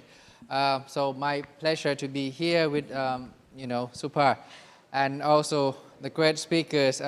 It's piling up. As you know, KOL for our practice, Howard Seward, Mario Caminati, and also Sir Shaq Qureshi. So without further ado, I think we should ask Horst. Horst, are you ready? Yes, I can see you, but can't hear you, unfortunately. If somebody can help. Can you hear me now? Yes, Horst. Good morning to you. Thanks for waking up so early and preparing this. Thank you. Our honor and pleasure to having you in this meeting. So well, thank you very much for the invitation. Can you hear me now? Is that fine? Yes, sir. So okay. So Horst, please give your idea of 3 cases that you will never forget. Yeah, that is my assignment. 3 cases I will never forget. And well, each lecture has its own story. So Supa sent me an email, invited me to this conference, and then I said, yes, okay, I will do this. And she said, I asked her, how much time should I plan? And she wrote back and said, 15 to 20 minutes should be perfect. And then I saw yesterday or the day before my assignments, 8 minutes. And so 3 forgettable cases in 8 minutes is quite tough. Fortunately, each problem has its own solution. And one of the cases I will never forget had 5 interventions, and 3 of them I will remember forever. So let's focus on just one case with 3 interventions. So patient history, back in 1995, most of you were not even born at that time. A 14-year-old girl come from the southern part of Germany, hypertension, blood pressure was 200, the ankle pressure was 100. And she had a midline posterior systolic murmur and coarctation was suspected. However, echo was negative for coarctation. And what the angiogram showed, you can see these very old films here. What the angiogram showed was in March 96, middle aortic stenosis. So this is the stenosis here. The gradient was 120 millimeters of mercury. And we thought that shouldn't be a problem. Just put the balloon in and that's it. So we ballooned this with a 40 millimeter balloon and blow it up to 16 atmospheres. She had a lot of pain at that time. And the question is what to do now, and should we use higher pressure or bigger and longer balloons, smaller balloons, or surgery or something else? And so we used an 8 millimeter balloon and blow it up to 25 atmospheres. And as you can see here, it was still not fully inflated. And the final result of this initial procedure was that the stenosis was slightly reduced, but no change in gradient, 120 millimeters of mercury gradient. Allow me to stop you here for a while. We have a bunch of experts that may share some thoughts with you and us. So maybe, Joku, if you can come to the microphone. In your opinion, is that okay? With this balloon dilatation, and what's next for your opinion?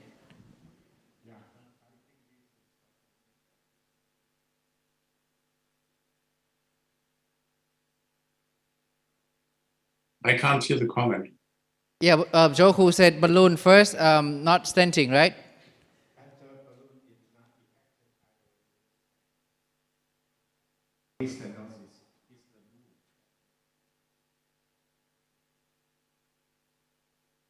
Any concern on something like rupture of the vessel or aneurysmal formation that create by the balloon?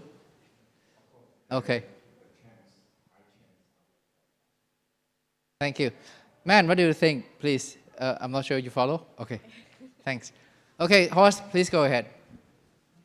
So what was the suggestion? I couldn't hear the comments. Oh, okay. Somebody gonna fix it. Anyway, so Joku said balloon. Agree with you. Please go ahead. Okay, but no, we had done balloon dilatation. We had used an 8 millimeter balloon. We had it was not fully inflated by more than 20 atmospheres. So now we have this residual gradient. Okay.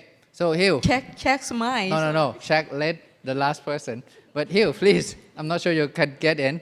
But middle aortic syndrome, balloon already 8 millimeter, having gradient reduced from 200 to 120. What will you do? Bigger balloon or smaller balloon with stent or whatsoever? Please. Bigger, longer balloon, Horst.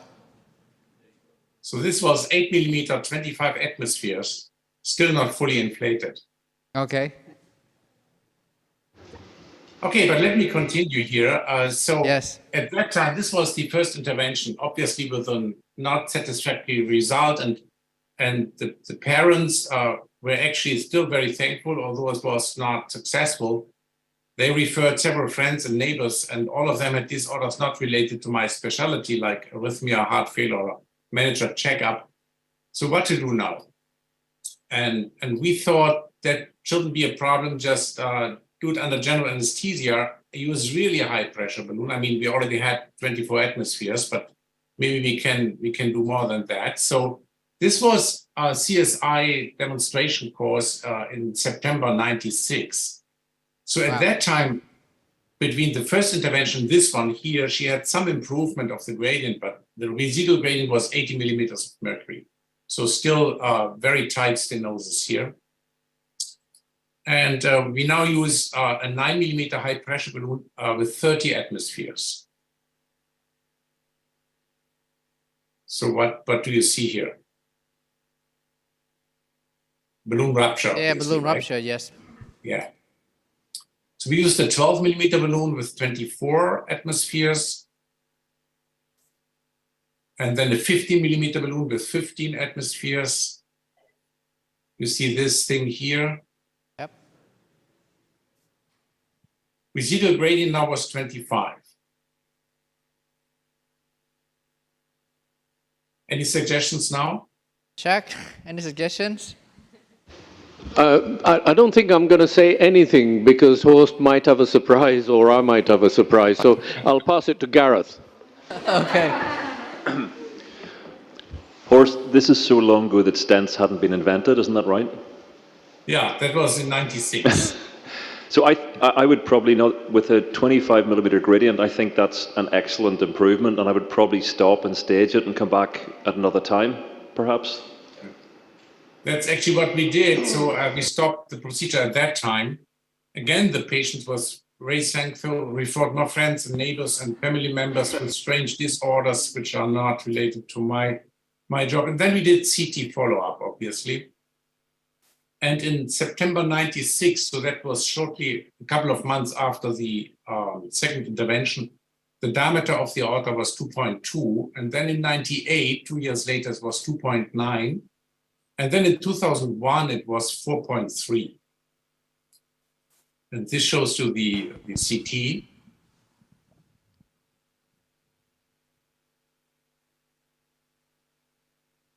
Oh. So what to do now? Well, you've relieved the stenosis quite nicely. Yeah, exactly. I'm still not going to make any suggestions, Horst. Jacques, you remember that case, right? So this was, Absolutely. I mean, this is obviously clear. What we should do now is use a covered stent, which was invented at that time. Ah. Yeah, maybe stent graft or something like covered stent, as you said, huh? Yeah. So this is the measurements here in the lateral view, 4.2. The diameter here was 1.5. So just bring it back to the cath lab, put in a covered stent, and that's it. So this was, again, the live demonstration in at CSI in June 2002. And we used the BIP balloon with a covered Numet stent. Horst? Yeah. Have you missed something out? No. What is that? Who was involved in the procedure? Well, actually, I think you have been on the panel, right? No. But you actually suggested to use the Numet covered stent. No, yes, but I was actually involved in doing the procedure. Because you volunteered me to do the live case with you. Okay. So this is the first stent, good distal seal. Yeah, aneurysm is So still there there. was obviously need Still for a leak. second covered stent. Yep.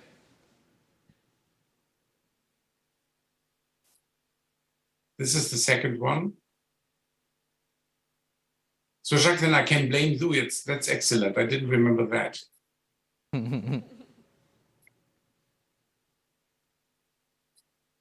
And then within minutes, severe hypotension, you can see the recording here. Why could that be?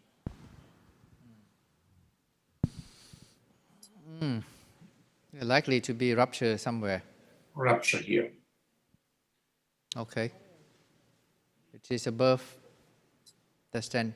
So surgeon came in. You remember, Jacques, that was Harald Zeppelin.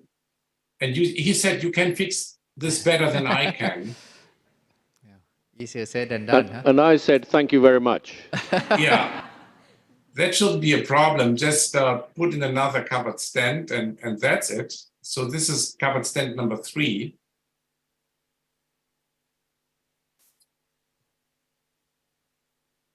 And in the meantime, intubation, ventilation, blood transfusion, blood pressure was 50/30.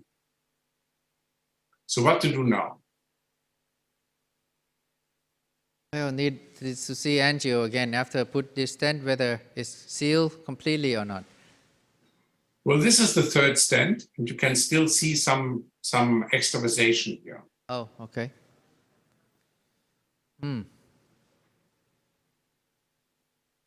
Then we cannot leave the cath lab, huh? We perhaps need to oppose the proximal part. I mean, on the third stent to oppose more to the wall. Horst, that will seal.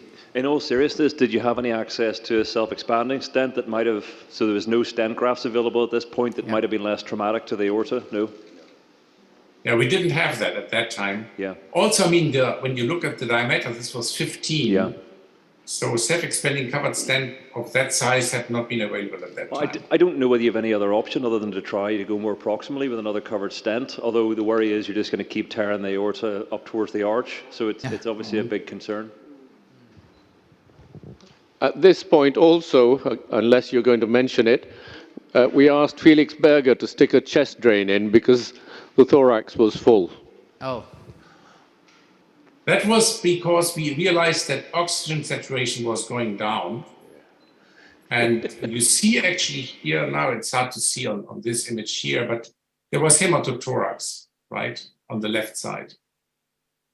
Horst, that's an interesting point because this has happened to me once, and we put the chest drain in but clamped it because the concern was that, you know, opening a chest drain may just end up with the patient's entire blood volume on the floor instead of maybe partially tamponading.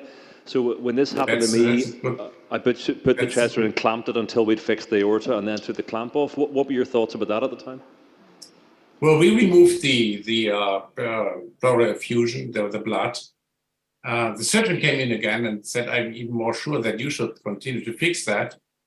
And we thought do pleural puncture and that's it. So we did that.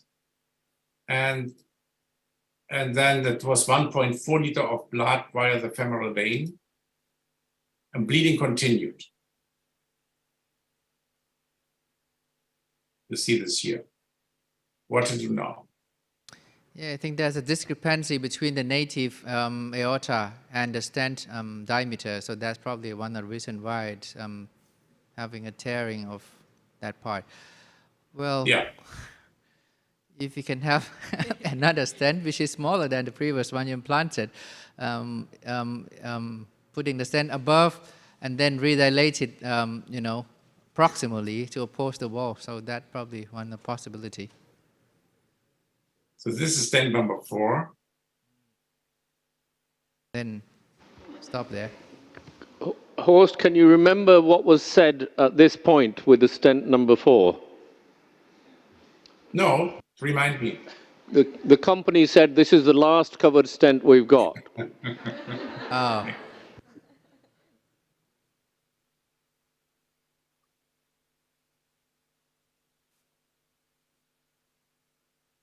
Oh, much better.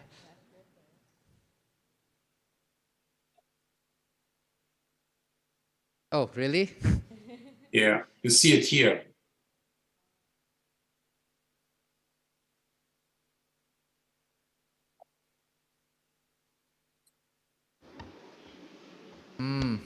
Do you think at this point that that's limited, as in it's not a hemodynamically important amount of blood, and could you just keep the chestrine in, keep auto-transfusing and see if it seals?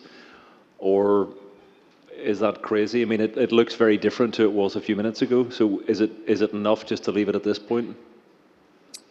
So we made sure that, ACT was normal at that time. And then we inflated the balloon for 10 minutes. So closing the aorta for 10 minutes. And I'm sure that was because we didn't have another covered stent. Yeah. Otherwise, we would have continued up here. So, subsequent problems: splenic infarction, probably embolic, shock liver, pancreatitis due to ischemia, acute renal failure, but eventually discharged in good shape. And again, parents very thankful and referred more friends, neighbors, and relatives. The patient delivered 3 children and came to future life courses. And this was in 2012. So you see CT at that time, and also the angiogram here showed recurrent thoracic aneurysms, and the angiogram showed flow around the stents. Perhaps it's coming from the below part It's of the actually, stent. yeah, I think it comes from here. You see? Oh, above. Yeah. Ah, okay.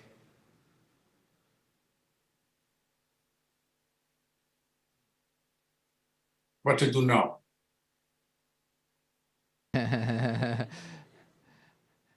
Put a bigger balloon and Yeah, try to oppose to the wall, perhaps? Yeah, you have to put your bicycle clips on and your brown scrubs and use a balloon and try and oppose the top end, as Warwick said. I don't think there's anything else to do. I don't think I'd put another stent in. I think I'd just see if you can get that stent to oppose at the top end and repeat the angiogram.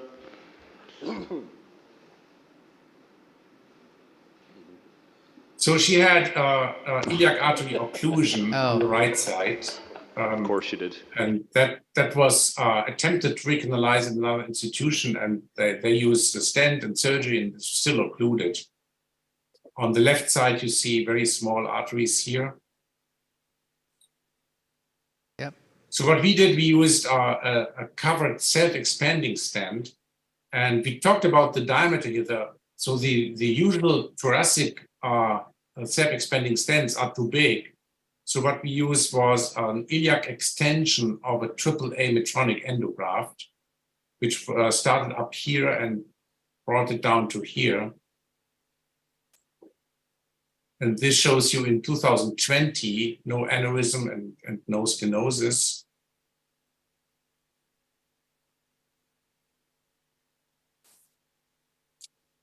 And the lessons we learned is, first, in middle aortic syndrome, the stenosis may be extremely rigid. So you need very high pressure, do it stepwise. I think in this disease, self-expanding stents are probably more safe, also in any post-angioplasty aneurysms. And of course, be always careful with patients and parents who are too thankful, and never give up, never ever. Thank you very much for your attention. Oh, it's fascinating case indeed. Thank you. Thanks for sharing this. Yeah, so on the way, I mean, retrospectively, I think, as you said, if you have self-expandable stent, we can put that from the beginning and then maybe post-dilate it with a bigger balloon, perhaps. Yeah, absolutely. Yeah. Thank you. How many more children has she had? No, she stopped after these 3 children. So any questions, comments from the audience? Thank you, Horst. Yeah. Thank you. Thanks for joining us. Thank you.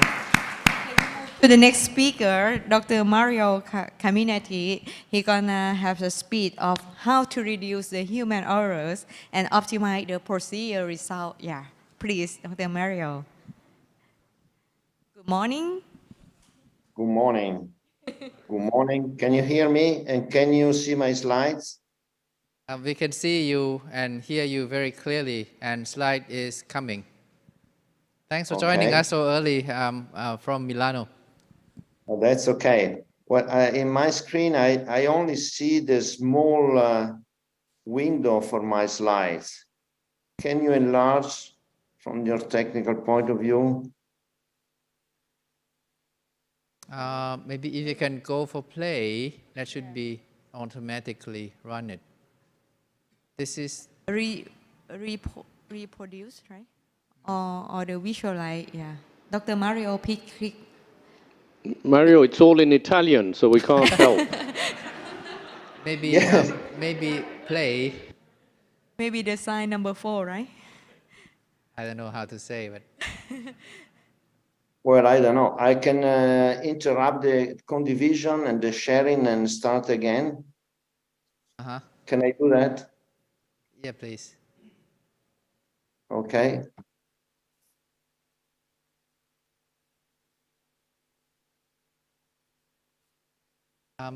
เรามีสไลด์ของ Mario ไหม Can you see that? Can you see my slides Yes. now? Yes, we can see you now. Yeah. All right, Very we nice. eventually got it. Thank you very much.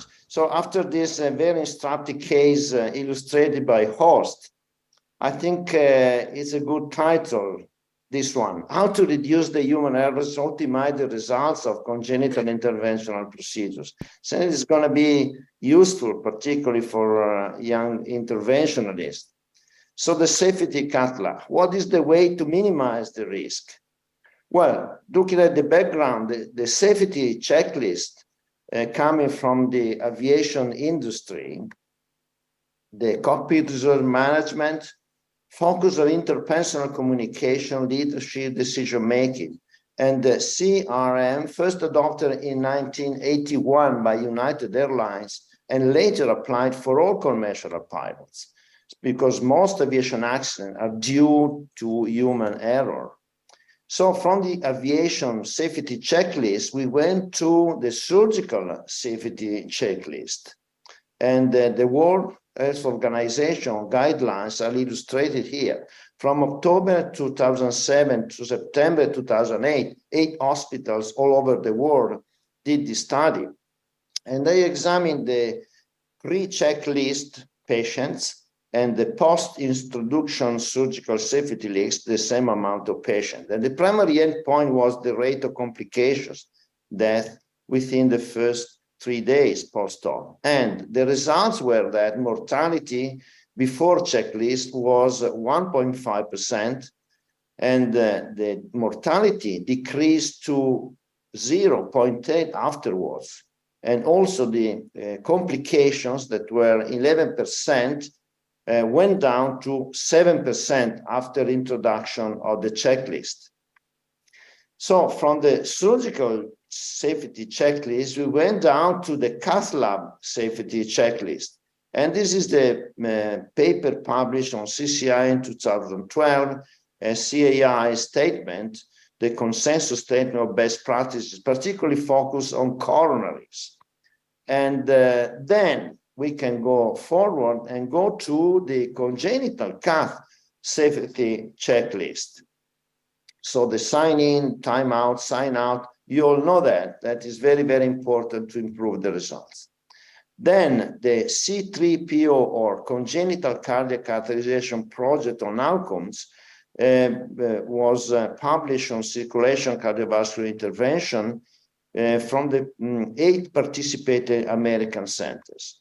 And again, another study, the so-called CHARM study, or Catheterization for Congenital Heart Disease Adjustment for Risk Method, was published in JACC. So the adverse event severity was summarized here from 1 to 5, from the low severity to the catastrophic severity, as you see in this slide. And they examine as well the procedure type risk categories, going from a very simple procedure like a diagnostic case to the most common and to the most complicated procedure in small babies. And also the hemodynamic vulnerability should be taken into account, like the LV end-diastolic pressure, systemic saturation, pulmonary artery pressure, the cardiac index. And the child model, as is illustrated here, you see how the procedure type of risk from 1 to 4, hemodynamic vulnerability, and also the age, that's very important. Small babies per se means a higher risk of complications. So there are ongoing data collection, the C3PO, this impact means improving pediatric and adult congenital treatment, and the CCISC, or Congenital Cardiovascular Intervention Study Consortium. You all are aware of these studies, I'm sure. And this is a very nice and important concept, the so-called Swiss cheese model of systemic failure that Jan Reason published many years ago. As you see, the heart for the patient is going through the holes of the Swiss cheese. And you see how the complication of the problem can be stopped if you have multiple holes in series of the Swiss cheese. So the hazards can be reduced by multiple layers holes.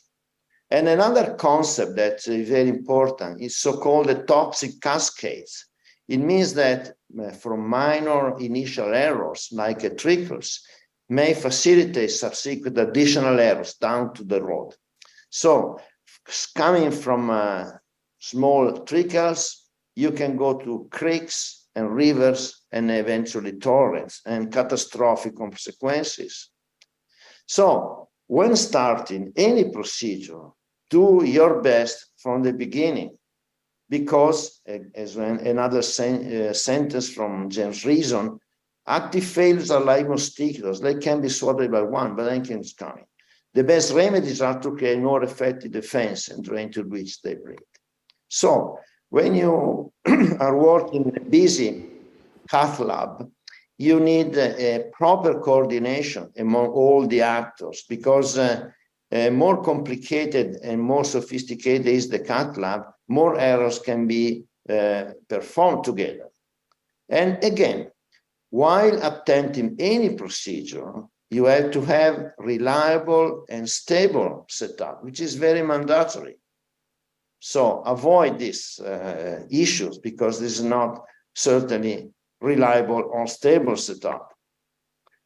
When, particularly when doing risky procedure, any procedure at high risk should be managed by right hand. So avoid to use a baby to do this risky procedure, of course.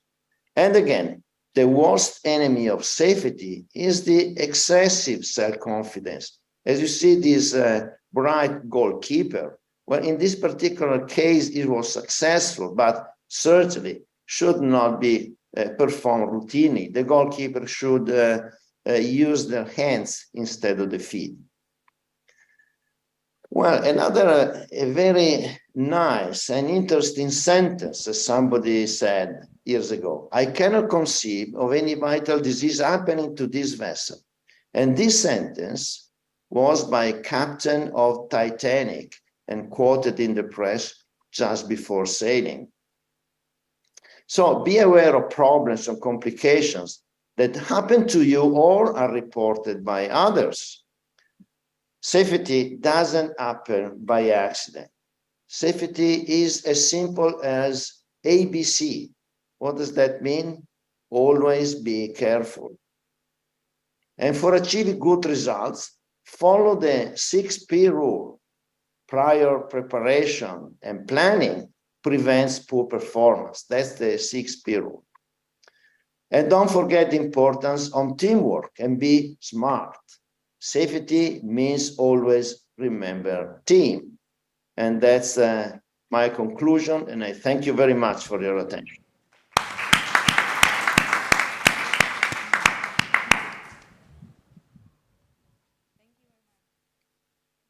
as Dr. Horst. Sorry, Dr. Mario. A little bit jet lag. Thank you very much. It's a good lesson for our interventionists, especially the junior and also us. Even we are the senior one now, but I think it's still helpful. Thank you very much. Any comments or any questions from the audience? And I think one place that might have the complication is when we do the live case. Yes. Yeah, this is one that we have to So Mario, then the question to you, when you do live case, anything more to add on a part of what you said? Well, actually, when doing the live case, you have to be even more careful because you're leading a show. So you have to concentrate on what you're doing without being interested in what people are looking at you. So don't be forced to do extremely complicated stuff. And well, it's nice to listen to the many comments that audience are likely to give you, but you have to have in mind your own conviction and go ahead with that. Yeah, thank you. This is very important indeed, because there's a lot of, comments coming to your ears, your team going to be a little bit more complicated by those kind of words, and somehow it will be misleading to your procedure planning initially. So thank you. Thanks for joining us. Yeah. All right, thank you. So last but not least, Sir Shakil Qureshi. Be honored to introduce him. Without him, again, without me today. So please, if you can share your thought, your wisdom thought with us, like how to be a good and a great interventionist, which is a very challenging topic, huh? Right. Thank you very much, Orkan and Supa. I don't know why Supa picked this topic, especially for me, because I've been worrying about it. This was, if ever there was something more stressful than giving a talk, it was this topic. So it made me think, it made me talk to other people as well to get their ideas. And Mario's actually quite nicely covered a lot of the things that I want to refer to as well. These are my disclosures. It was Aristotle who said, excellence is never an accident. It is always the result of high intention, sincere effort, and intelligent execution. It represents the wise choice of many alternatives. Choice, not chance, determines your destiny. And those are very wise words to remember. How do we learn? How do we train ourselves? Well, this is a pyramid about learning. And what you see here is that 75% of practice contributes towards your learning. 90% of teaching others contributes to your own learning. And it's only about 5% that lectures and reading contribute towards your learning. So the major practice and teaching others is going to be the biggest factor in your own development. So just remember that. Lectures and reading, they're fine. Demonstrations are fine, but it's practice and teaching others.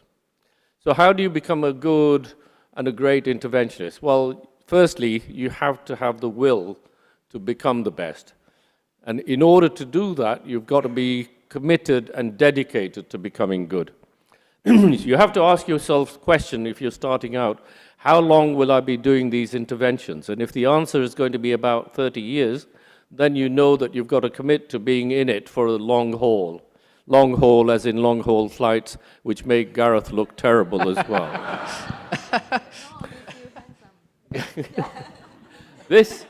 That long haul is going to really make a difference to your determination to becoming good.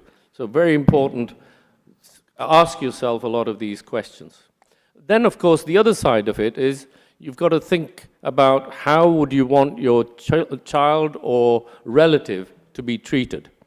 So that will result in you answering yourself that in order to do that, you want the operator to be working with more experienced colleagues for more complex cases, asking senior colleagues for help and advice very early on in the career, and even ask them to assist, even if you know you can do the procedure yourself.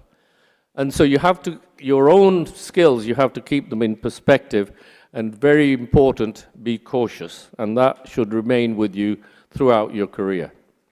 How did I do it? How did I start? Well, very early on, when I was just getting into pediatric cardiology, I unintentionally or self-consciously, I identified my seniors who I wanted to learn from the most. And one of those I identified was Mike Tynan, who then subsequently became a colleague as well.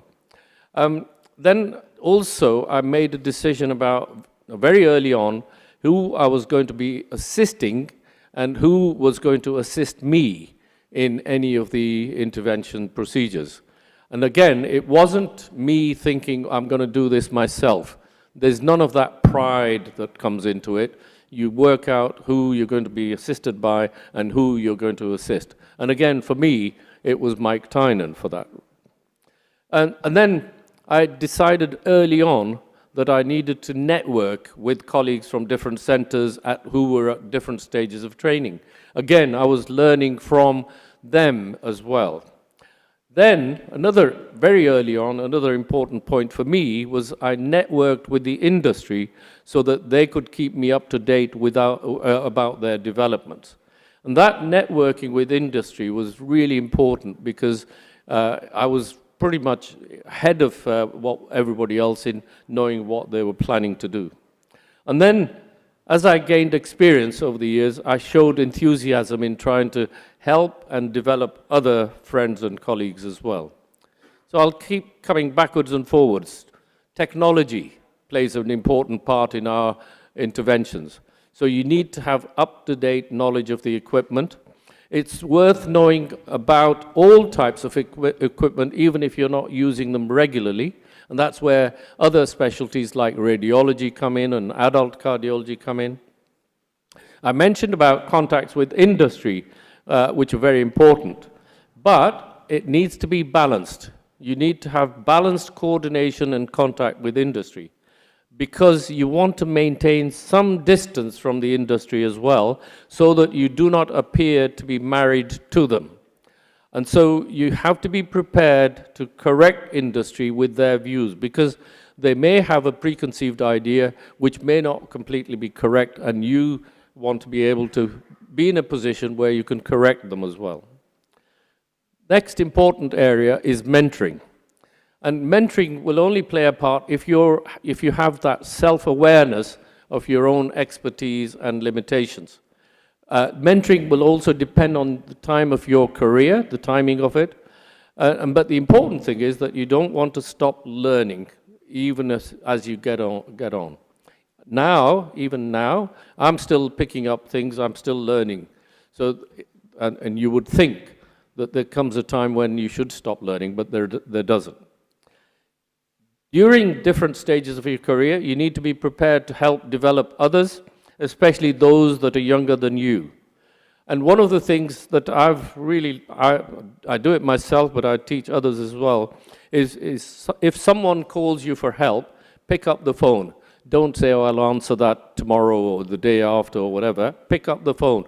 Warwick is a great example of that. Yes, I WhatsApp him when he was on the bed early morning to ask about his opinion, and he picked up the phone. Yeah, so video camera, it wasn't just a phone call, it was a video camera, so he could see that I was in bed well, I did have pajama top on. So, never be frightened to call someone else for advice, and most importantly, you have to keep your own ego in control. Mentoring is very important, really, for us. You have to find a good mentor. A mentor should not just teach you, but he should care about you as well, about what you're learning, and also care about your life and your career progression. mentor has to be honest with you about what you may be doing wrong, in addition to telling you what you're doing well and correct. As a mentee, you don't need to be respectful to the mentor, but you can also be a nuisance so that they teach you. Really be a nuisance, persist, ask questions. Also, you have to assess what is important in what you're doing and what you're trying to achieve. And in order to do that, you have to have regular meetings with your mentor. It's not just a mentor within your own department. It's worth looking for a mentor that's external to your department, and that could be in the same country, or nowadays, with the technology, it can be overseas as well. The other area that's very important is developing a network. So you need to find senior mentors, contact them, obtain feedback from them, learn from their mistakes, because there's no point in us repeating all their mistakes that they've made and learned from. Feedback from mentors and others should be structured and timely. It's no good getting that feedback 6 months or a year later. But majority of that feedback should be on what you can do better. Respecting the mentor is good, but you have to question them also.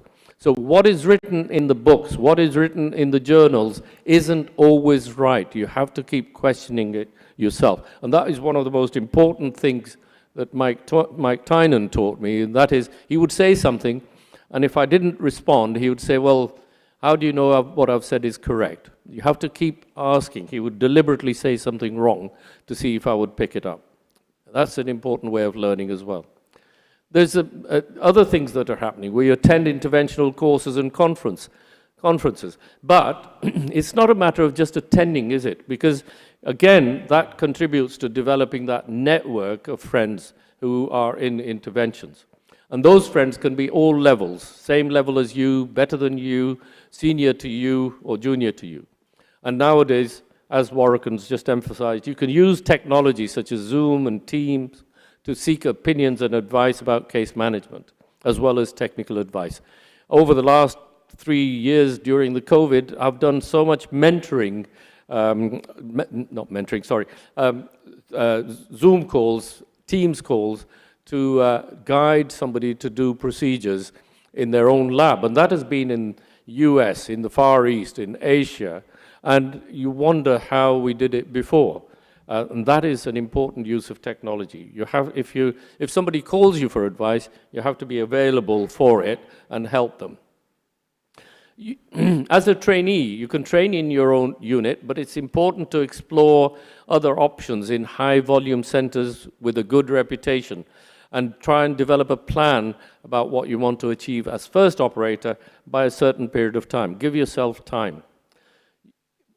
Early on in your career, you need to make written notes of interventional procedures, different procedures, equipment, techniques, and so on, so that you can look at them in the future and work out how to improve on those as you gain experience.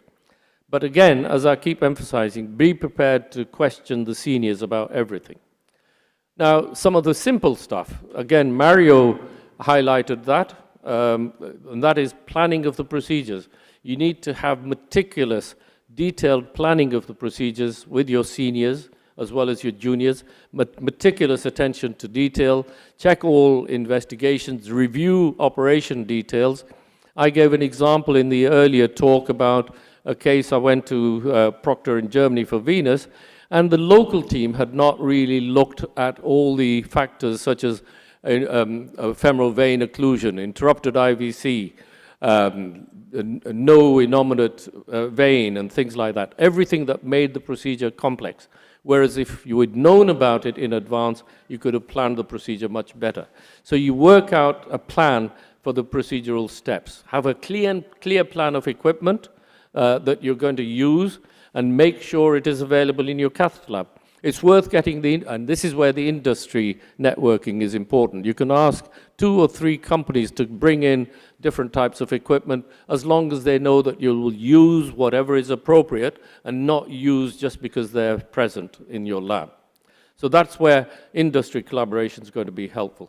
Have a clear plan for complications that could occur and how you get out of trouble and rescue the situation.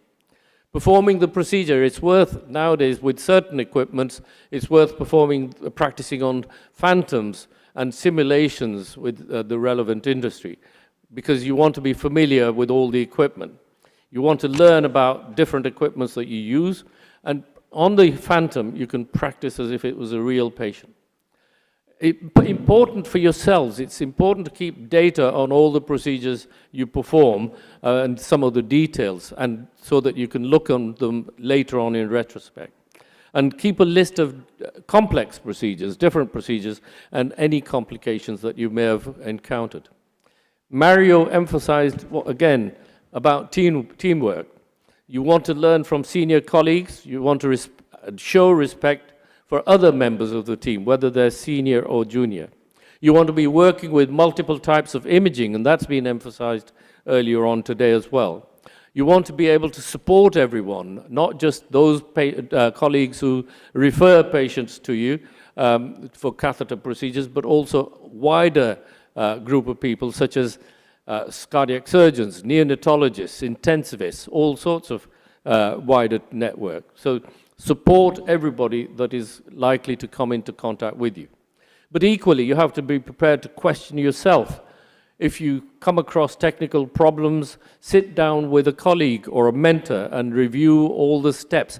This is a very important point. Years ago, I faced a few problems, and each time I sat down with a senior colleague and went through everything, trying to work out what I did wrong. I then asked a colleague to come into cath lab when I was doing a procedure to check whether my decision-making was correct. The colleague didn't necessarily scrub, but I wanted him to just check on my thinking and my decision-making. Again, it's an important learning exercise. You review problems that you may be encountering with other experts if you're attending international conferences. So always be prepared to learn something different from others. Challenge yourselves because you'll learn faster if you're struggling with a particular equipment or a procedure. Achieving goals, you want to be comparing yourself to peers, obtain feedback from the mentors, observe those people who are 5 or 10 years ahead of you that you could copy, observe their skills and see their good points and limitations or bad points. Try and copy their good points, avoid their bad points, but set goals to emulate their progression, to copy their progression, and work out why your peers may be invited to give certain talks or attend meetings, and try and again copy your mentors. If a major complication occurs, don't get depressed. As I said, I discuss it with my senior experts, senior friends, senior colleagues. You need to do the same, because we've all been there and had similar situations. And also try and find out advice about what to change in your practice in order to overcome or avoid those problems. Here's a very good example of, you can't see it very well, there's a stent floating around here where a guide wire position was lost. Now you have to work out why that guide wire position was lost and what you have to do about it. And very early on in your career, you should learn never to lose the guide wire position. I was going to show this one, which Horst has shown now, and this was the patient with an aneurysm that developed after balloon dilation. And again, we had covered stents, but a limited number of covered stents. We'd prepared before taking the patient to the cath lab that we would be putting covered stents, in this case covered CP stents, but after a couple of the covered CP stents, there was a rupture of the aorta, and then another stent was put in, and another stent was put in. So the message there was have plenty of covered stents available. In this particular patient, when the complication occurred, when the hemothorax occurred, there was immediate help from 2 other experienced colleagues. Horst was one, Felix Berger was the other. Those procedures with those complications then are going to become long procedures. So you need to have stamina in order to be able to keep going in those complex procedures. Not lose focus under pressure or stressful situation, because that's the sort of scenario where things could go badly wrong if you lose that focus and if you haven't got the stamina. And so you should be able to get better when in difficulties, and again, utilize the modern technology. Have a backup plan for any complications that might occur. Here, there was an attempted stent implantation in the right pulmonary artery. You see here when the outer balloon was inflated, the balloon ruptured and the stent is still underinflated. And so very quickly, you'll see here the stent is now moved down here. So you've got to have a plan B. In this case, we used another balloon and took the stent around on the inner balloon and then inflated it fully in a secure place. And there you've got out of jail, if you like. So you have to be able to make decisions. That's a very important skill in complex procedures. You have to be able to work with colleagues, so you work as a group, you have to have cooperation, you have to listen to the point of view of other colleagues, whether they're senior or junior. You have to develop your technical skills and be prepared to work on those technical aspects, and you have to have that potential to be trained. Feedback was very important. Keep getting that feedback from colleagues, feedback from doctors, but be sensitive to feeling of others in the cath lab. It's not just you and your assistant, it's the rest of the cath lab team who also go through these traumas with you, and you never know when you might need their help, so be sensitive to their feelings, do not upset them at all, and try and review positives with them as well as negatives, but having said that, spend only 10% of the time on positives and 90% of the time overcoming the negatives in the future.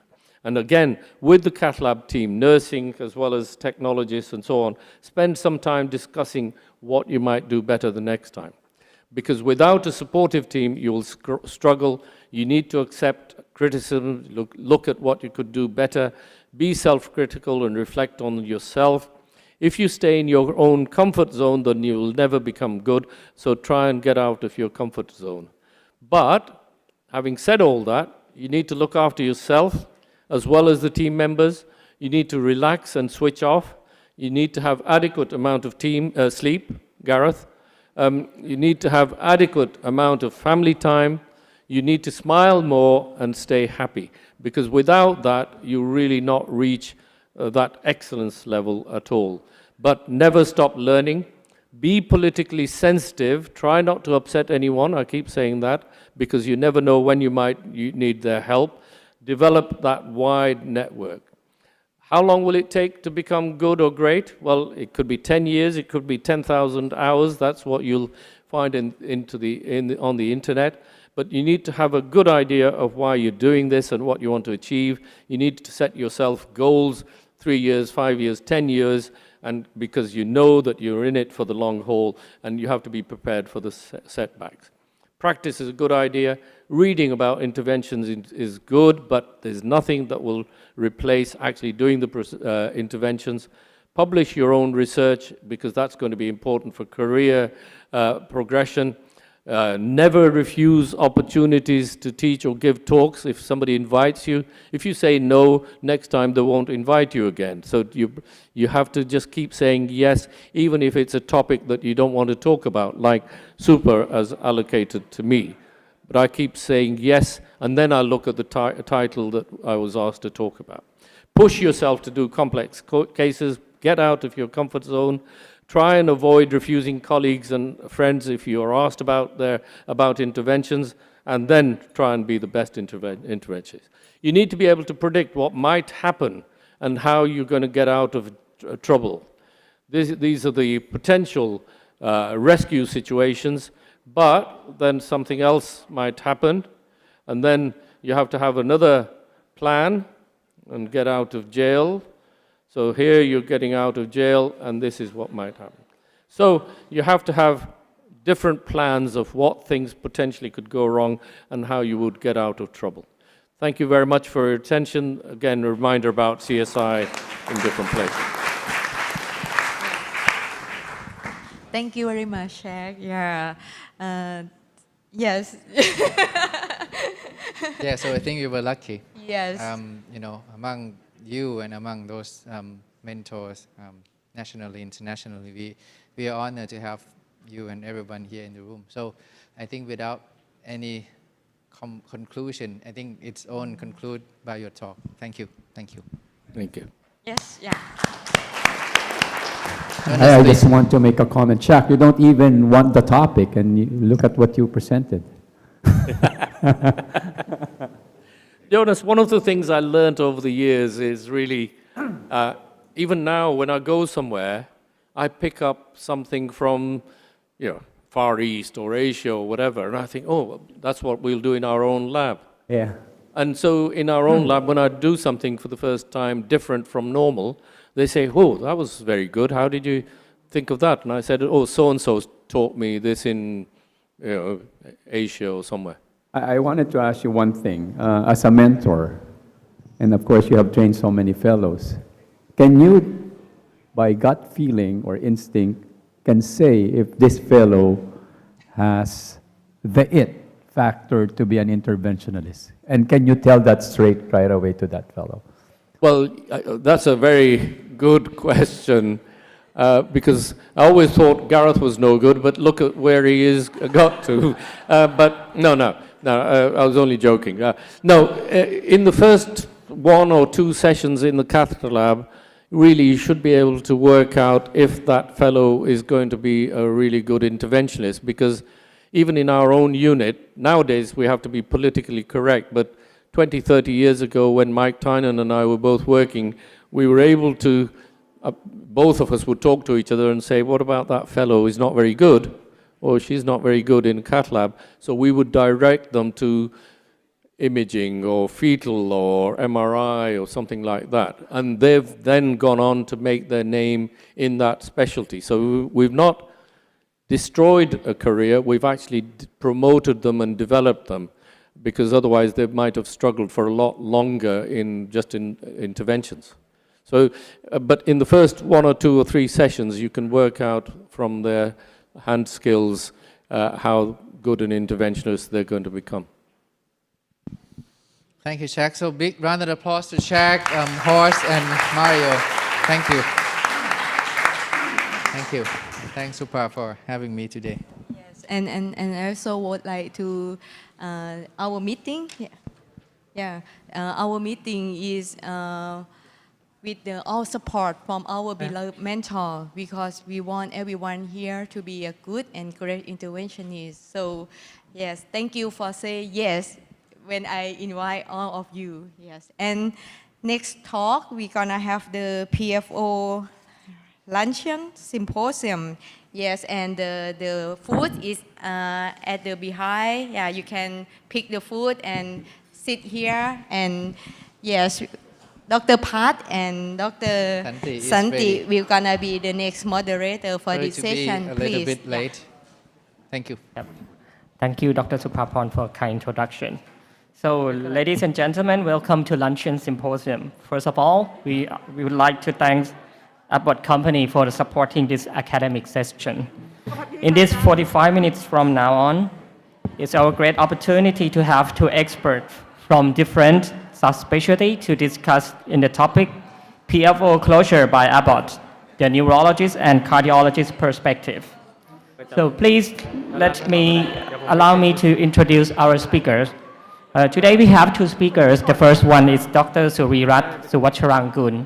She's a neurologist, stroke and neurocritical care specialist from Ramathipati Hospital.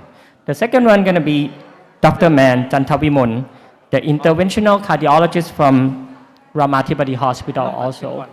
So please welcome our speaker.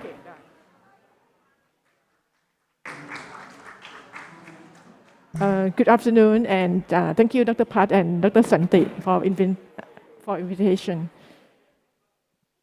So, should we keep a while until the audience back? Can we start now?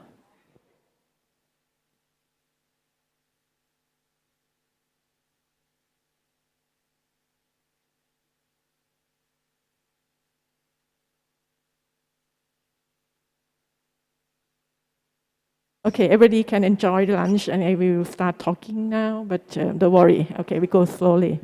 First of all, I would like to thank you, the committee and the faculty at BOTS to inviting me to sharing my experience. So the topic of my today is heart-brain team ways of working, role of neurologists for stroke prevention using PFO closure. In these 20 minutes, I will cover the approach to stroke patients associated with PFO. And I will talk about the role of the rope and Pascal's classification in patient selection. I will quick review the current evidence of the PFO closure. I will finish with the recent published guideline from the SCAI in 2022.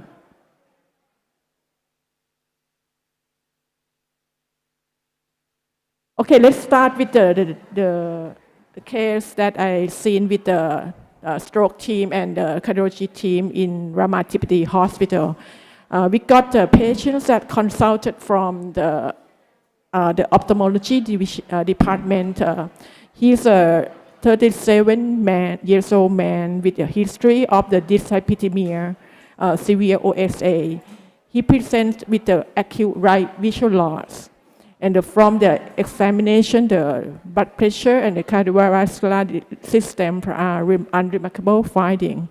And from the visual acuity that we got, the left eye quite normal, and he have just only finger count on the right eye, and the pupil present of the RAPD in the right eye. And look at on the fundoscopic examination. This is a right eye, and you can see that there's a pale retina, and this is a cherry red spot, which is a pathognomonic finding in the CIAO, or central retinal artery occlusion. So we consider the CIAO, or central retinal artery occlusion, as one type of the acute ischemic stroke. So basically, now we treated, we approached and we investigated the patients that came with the CIO as an acute ischemic stroke. So you might call if it's an eye stroke or ocular stroke. And this is a diagram that I showed the conceptual representation that recommend from the American Heart Association, that when we have the stroke patient, what we think, as a neurologist, we will send out all the patients for the imaging, because we cannot confirm if the patient have an ischemic stroke or hemorrhagic stroke without the imaging. And after that, if the patient have an ischemic stroke, we will think of the mechanism of the etiology of the stroke. For example, look at this right here. So if you have stroke, like we classify as a lacunar and non-lacunar stroke. Lacunar stroke means like a stroke, like very small stroke, less than 1.5 centimeter. So if we have the stroke, if the patients have the large infarction, I mean like non-lacunar stroke, we will think about the cause. For example, like they might have the large vessel disease, or they might have the cardioembolic stroke. Why we think like that? Because, for example, if you have the patient have stroke with carotid stenosis, we would happy to send them to the neurovascular surgeon to get the carotid endarterectomy, right? But whereas if we have the atrial fibrillation, we would like to anticoagulate them rather than give them just only aspirin, right? So this is the way how we think. And we found that in all the ischemic stroke, there's a 1/3 of ischemic stroke has a cryptogenic. What is cryptogenic stroke? It's a stroke that we have the imaging confirmed that have stroke, but we cannot find the source or the etiology of stroke. And interestingly, almost 1/5 of the ischemic stroke, we classify as a ESUS. ESUS is the stroke that it is an embolic stroke of indeterminate source. That means that that patients have stroke, but the stroke is a large stroke, not lacunar. But we think they may have some emboli, but we cannot find where it's from. So they call ESUS. And among these ESUS patients, there are some patients have the PFO. So let's say that among the ischemic stroke, 1/10 or 10% of these patients, they have the PFO.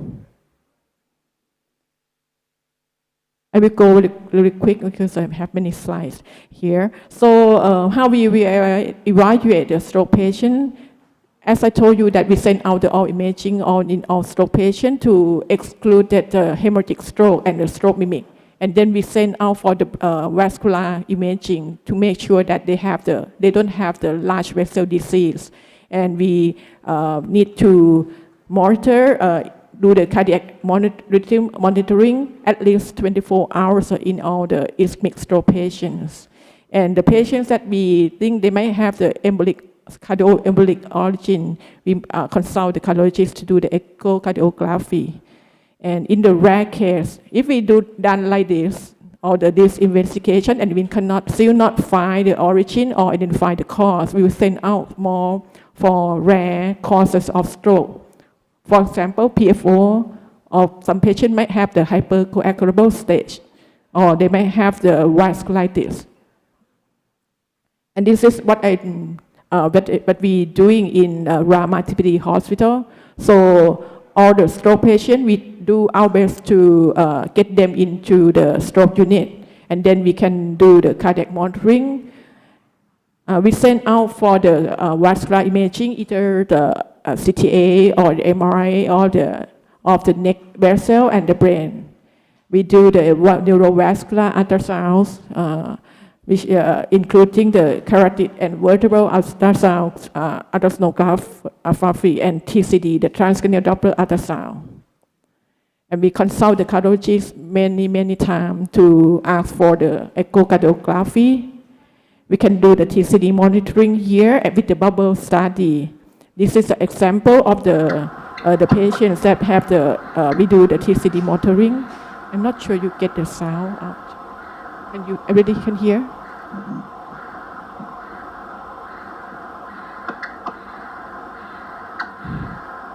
Can you hear the pop noise, right? Okay, that's a high intensity signal that's come very brief duration that we call the high intensity transient signals. And you can hear the chirp or the pop noise. That's embolic signals.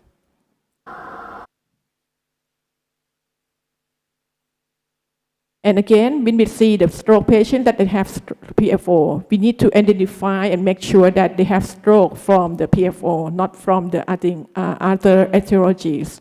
So that we call that PFO-associated stroke. So we make sure that the patients have stroke that have the character of the embolic stroke from the imaging. They need to have if they have the medium or high risk of PFO, we quite ensure that they probably need closure. And we need to evaluate that if they have any other identified stroke etiology. And here is a flow that when you see, this diagram shows that when you see the patients have the PFO, you send all this investigation that I explained before.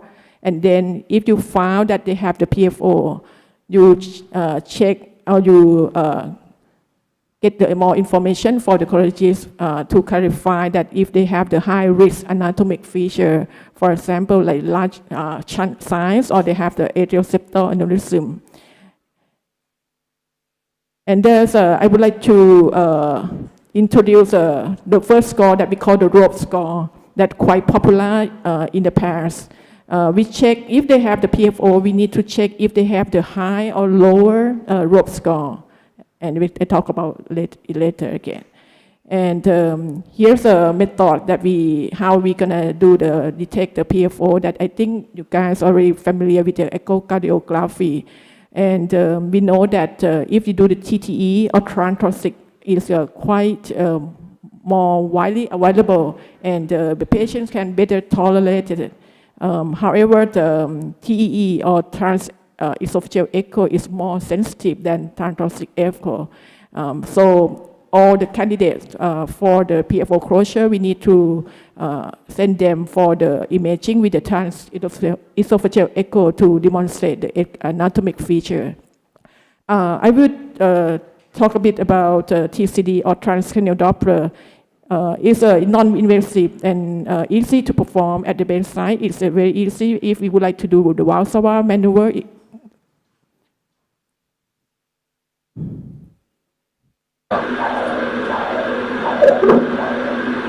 And again, after we do the bubble test, we do bubble test, and you can see that the patients have to demonstrate the embolic signal.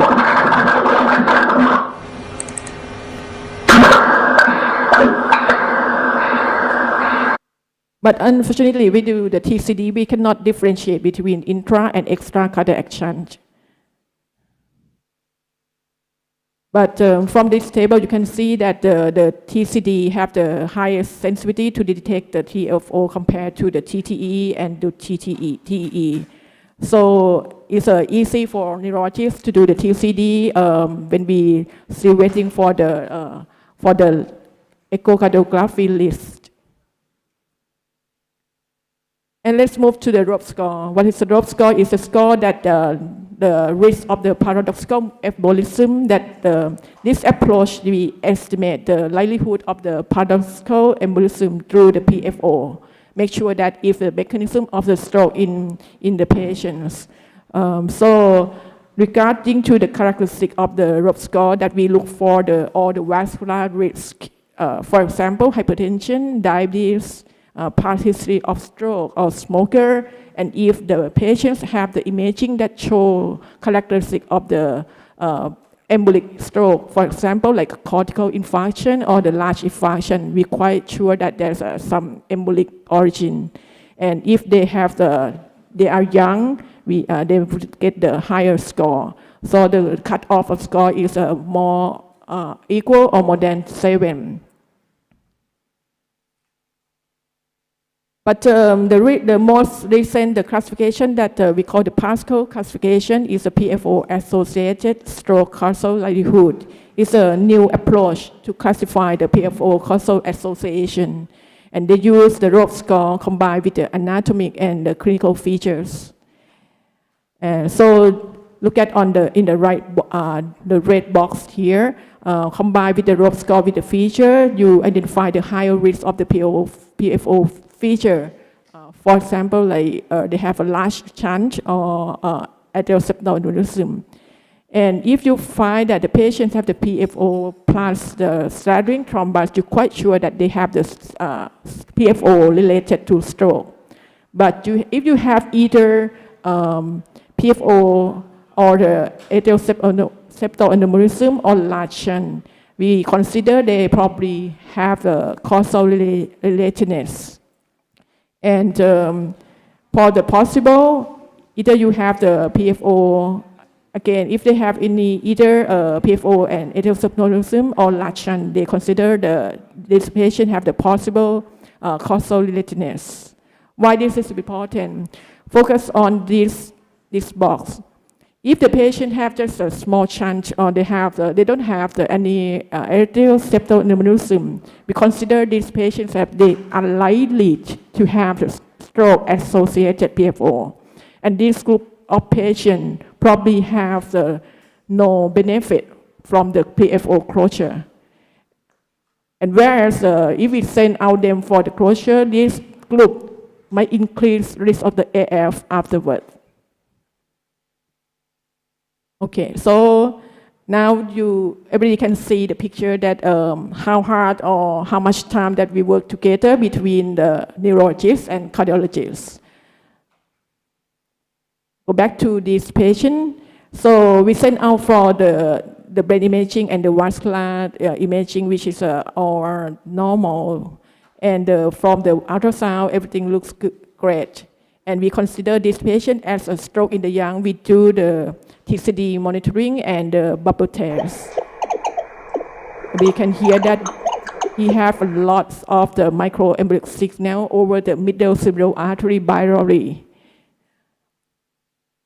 And these patients confirmed from the echocardiography, either transthoracic or transesophageal, that he has PFO. And finally, he got the PFO closure. I will quick go to the landmark study of the PFO closure. So far, we have the 6 to 7 trials. But you can see that in the first 3 early trials, there's no statistically significant by the intention to treat analysis to show the benefit of the closure. Why? Because if you've seen that the later study did try to give the much more details or information in terms of the inclusion criteria. They require the more imaging to exclude the non-lacunar stroke, and probably do the longer follow-up and select the patients based on the anatomical features.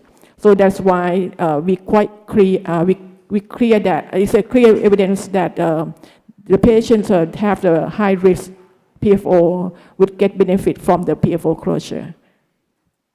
And this is a recent interesting paper that published in JAMA in last couple of years, that the authors would like to evaluate which patients with PFO-related stroke, which group might benefit from the PFO closure. And you can see that this paper, they pulled all the individual patient data from the 6 landmark study, including almost 4,000 patients that the median age around 46 years, and that almost 80% of patients, they have the high-risk anatomical features, and follow up the patients almost 6 years. And look at the graph right down here. You can see that there's a clear, significant difference between both groups. And interestingly, the median time to recurrent stroke in this group is around 1 year. And the table right down on the right down here, you can see that there's almost 2.2% relatively decrease or reduce of the reduction of the recurrent PFO-associated ischemic stroke. So what we learned from this study? The study used or applied the Pascal classification system to select the patients. So again, there's 2 factors that we will see if the patients will be the best candidate for the closure. The first one, we look at the PFO feature. As I mentioned, is a large channel plus or minus atrial septal aneurysm. And the second one, we check the rope scores. If they have both, they have a high risk of the anatomical feature, or they have the high risk of score, or they have either one, that we're quite sure that they might get benefit from the stroke. In this study, almost 80% that comply in these groups. And this result, I give you the very simple result that you can see the picture. If you send the patient for the PFO closure, and the patient, the probable and the possible group, we get benefit from the closure. Look at on the green bar that this is a number needed to treat, or number needed to get the benefit. You treat 20 patients, and whereas you get you may probably have the AF to 5%. But if the patients have unlikely to have the stroke related, the PFO stroke related to PFO, it's unlikely that you're gonna get the benefit from the closure. And I will go to the guideline real quick, okay, because we run out of time. So compared to the PFO closure and the antiplatelet therapy, for adult less than 60 or more than 60 years old, there's a benefit of the PFO closure rather than antiplatelet treatment. Also, for the patients that have the thrombophilia. and compare between the PFO closure and anticoagulation. If the patient don't have any other indication for anticoagulant, we still prefer the PFO closure with the antiplatelet therapy. However, if the patients have they didn't have any other indication for the lifelong anticoagulation, this group of patients, we prefer the PFO closure plus the anticoagulation. However, we recommend the guideline recommend the duration to do the antiplatelet therapy not beyond than 1 month. And as a neurologist, I already show you how I work or how I investigate, how I approach the stroke-related PFO. And you can, I will conclude the talk with this slide. And you can see that the multidisciplinary clinical decision making regarding to PFO closure, we need a team, the great team between the neurologists, cardiologists, and interventionists, or maybe the hematologists to take care of patients. And this is a very, very important role in management of this group of patients. And you can see that if we work together like this, what is a synergistic benefit for the patients. So, and also we know that we still have the limited evidence based on the guidelines so far. So, so please let us know anything that neurologists can help. And thank you very much. Thank you so much, Dr. Sulilat. And the next speaker is Dr. Mann. Dr. Mann will come to talk about PFO closure from the cardiologist perspective.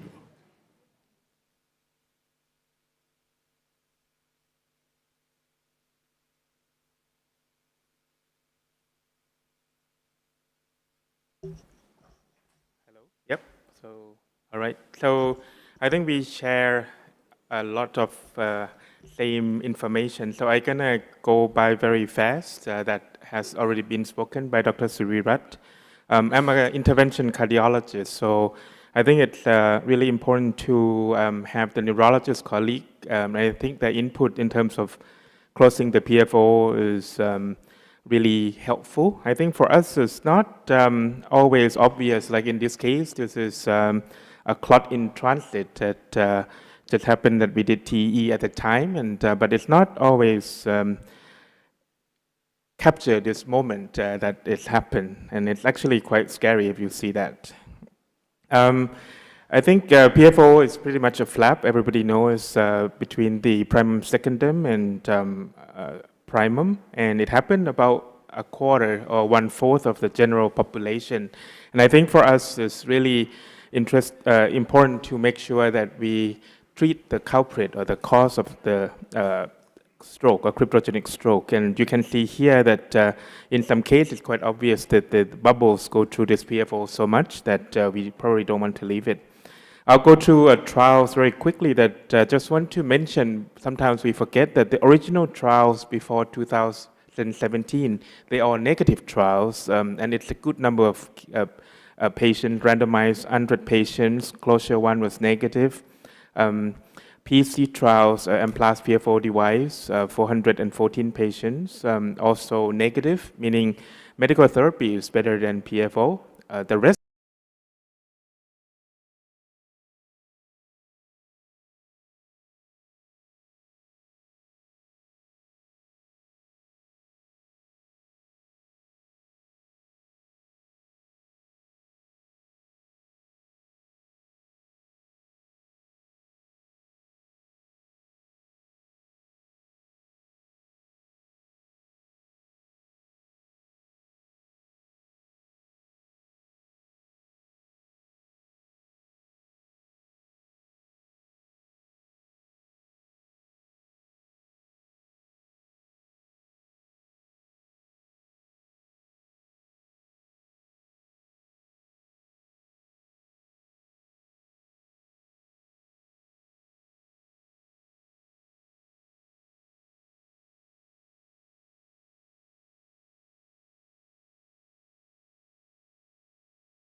of more than 7, and independent of anatomy, still had strong recommendation. Nonetheless, this recommendation or guideline come before the Pascal classification come out.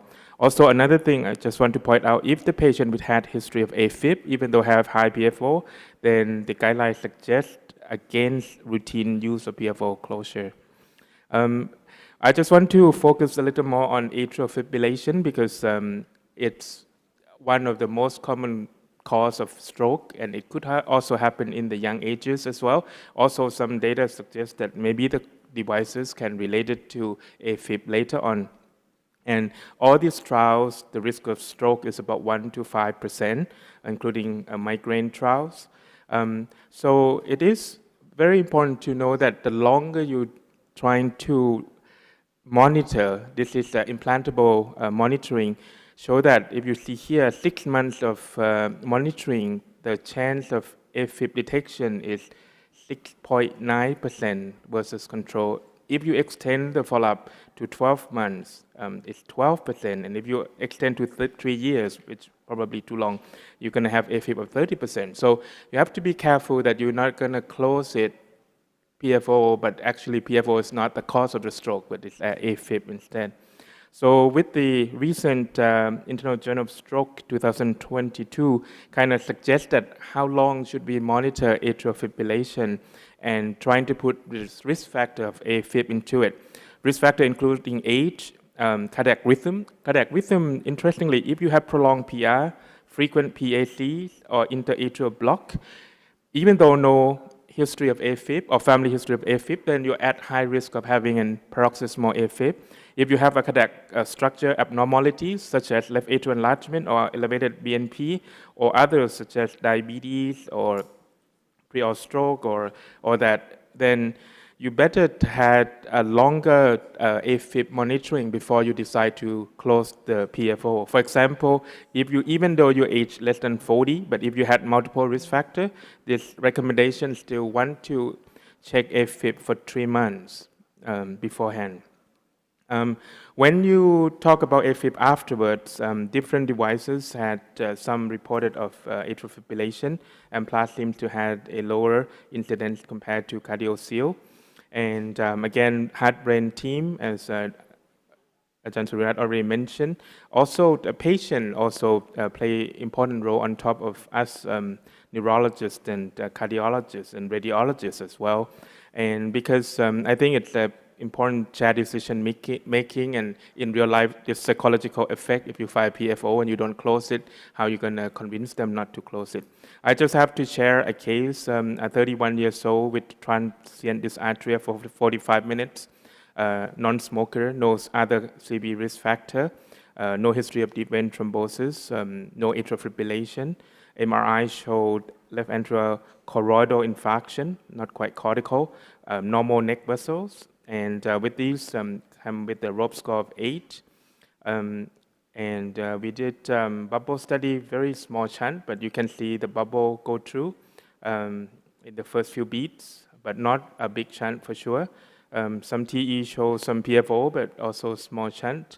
So I guess with this one, if you use a Pascal classification ROPE of 8, no high risk still possible that PFO could be the cause. And even for the SCAI guidelines, ROPE of more than 7, strong recommendation. But nonetheless, I think the heart team decision, including patient input, also important. For this one, we decide that we decide to close the hole. So this is how we do it. It's actually quite straightforward. This one, very small PFO. The waist we measure only 0.5 centimeters. So we decide to put the Amplas PFO device, and that's the T afterwards. And discharge home the next day, DAP for 1 month, and then aspirin. With this patient, had about 2 years follow-up, no recurrent stroke, TIA, or any new onset atrial fibrillation.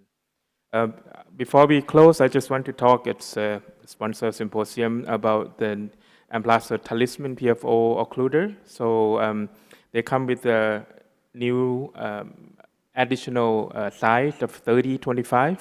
But they will come in with the loaded device. So they screw in for you already. We don't have to unscrew. However, you still need to make sure they don't forget to do that. So make come a little easier and come with the wide in the system. So don't need to buy separately. And I think in terms of PFO sizing, how to pick which device. In general, we divided PFO into two groups, simple or complex. Simple mean don't have any features of complex PFO, such as atrial septal aneurysm with long tunnel, thickened septum secundum, prominent atrial septal aneurysm more than 20 mm excursion, or lipomatous septum. Then usually we just go with the device 25 unless you have a very short septum primum. Then you might pick 18, or if it's a very, very small hole. Whereas when you had a complex PFO, all these features, perhaps the 30 or 35 is a better choice. Okay, thank you.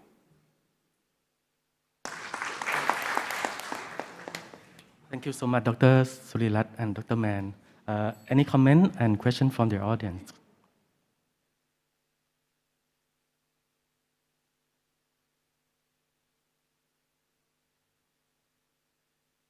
Okay, I think it's no time for question.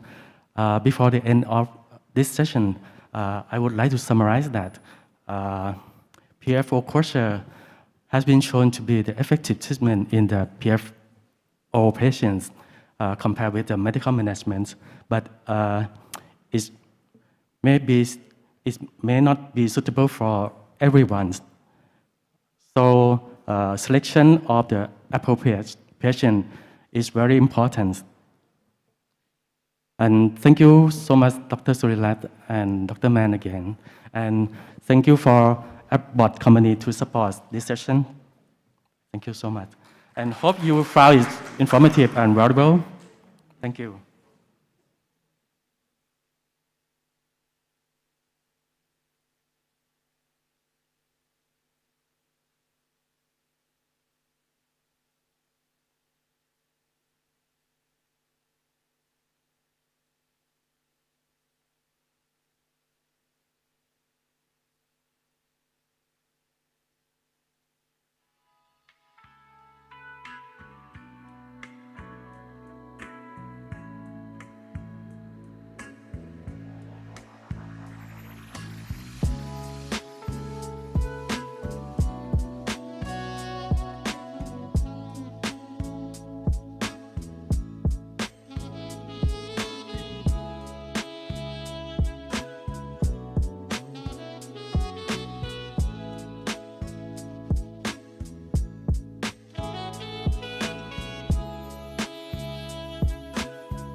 Good afternoon, everyone. Welcome everyone back to this section in the afternoon.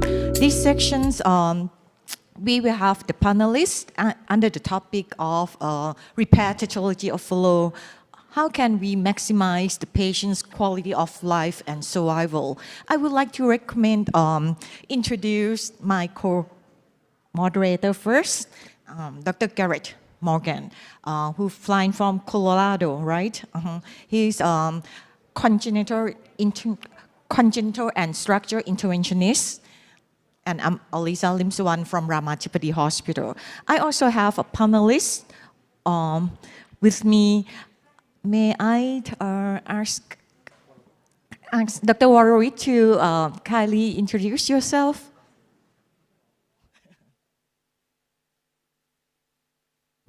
Okay, thank you so much. I am Warwick Gitithawan. I'm a cardiothoracic surgeon, Prince of Songkla University, Faculty of Medicine. Okay, nice to meet you. Thank you, Professor Warwick. And Ajahn Jun. Yes, I'm Dr. Jun Namchaisiri from Chulalongkorn Hospital. Jiang Choi from South Korea. Thank you. I'm Joker Wang from Taiwan and also pediatric interventionist. I'm Hieu from Hanoi Medical University Hospital from Vietnam. Thank you, all my panelists. We're gonna have the live case, and we're gonna cut to the cath lab, cut the video to the cath lab to present the case and live demonstration case, and then we discuss about the case with all the panelists and all the persons in the room. Please, we're gonna go to the case presentation in the cath lab.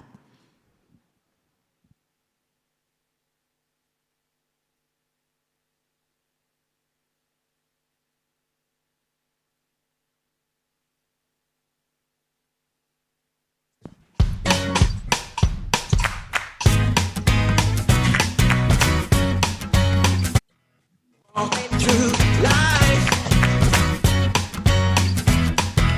walk through life. Every day is a new beginning. Shine your light.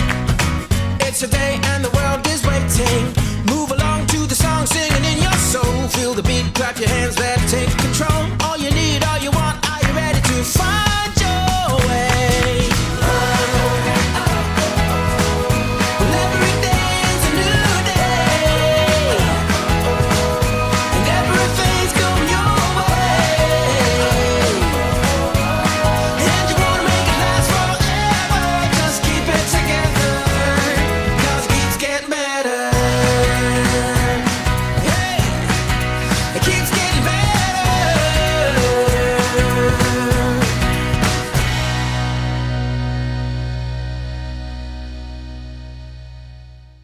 Welcome back, everyone, to the cath lab. This is the second case of today. I'm here with Bill, and also Leon and Go, Leon from IGN and Go from Sedang Hospital, and also we have special guest, Dr. Hideshi from Showa University, and also the same team, CC and Morgan here, and also the Joyce, Okay, we will let our fellow Lily present the case of the repair technology of Follow. Please, Lily.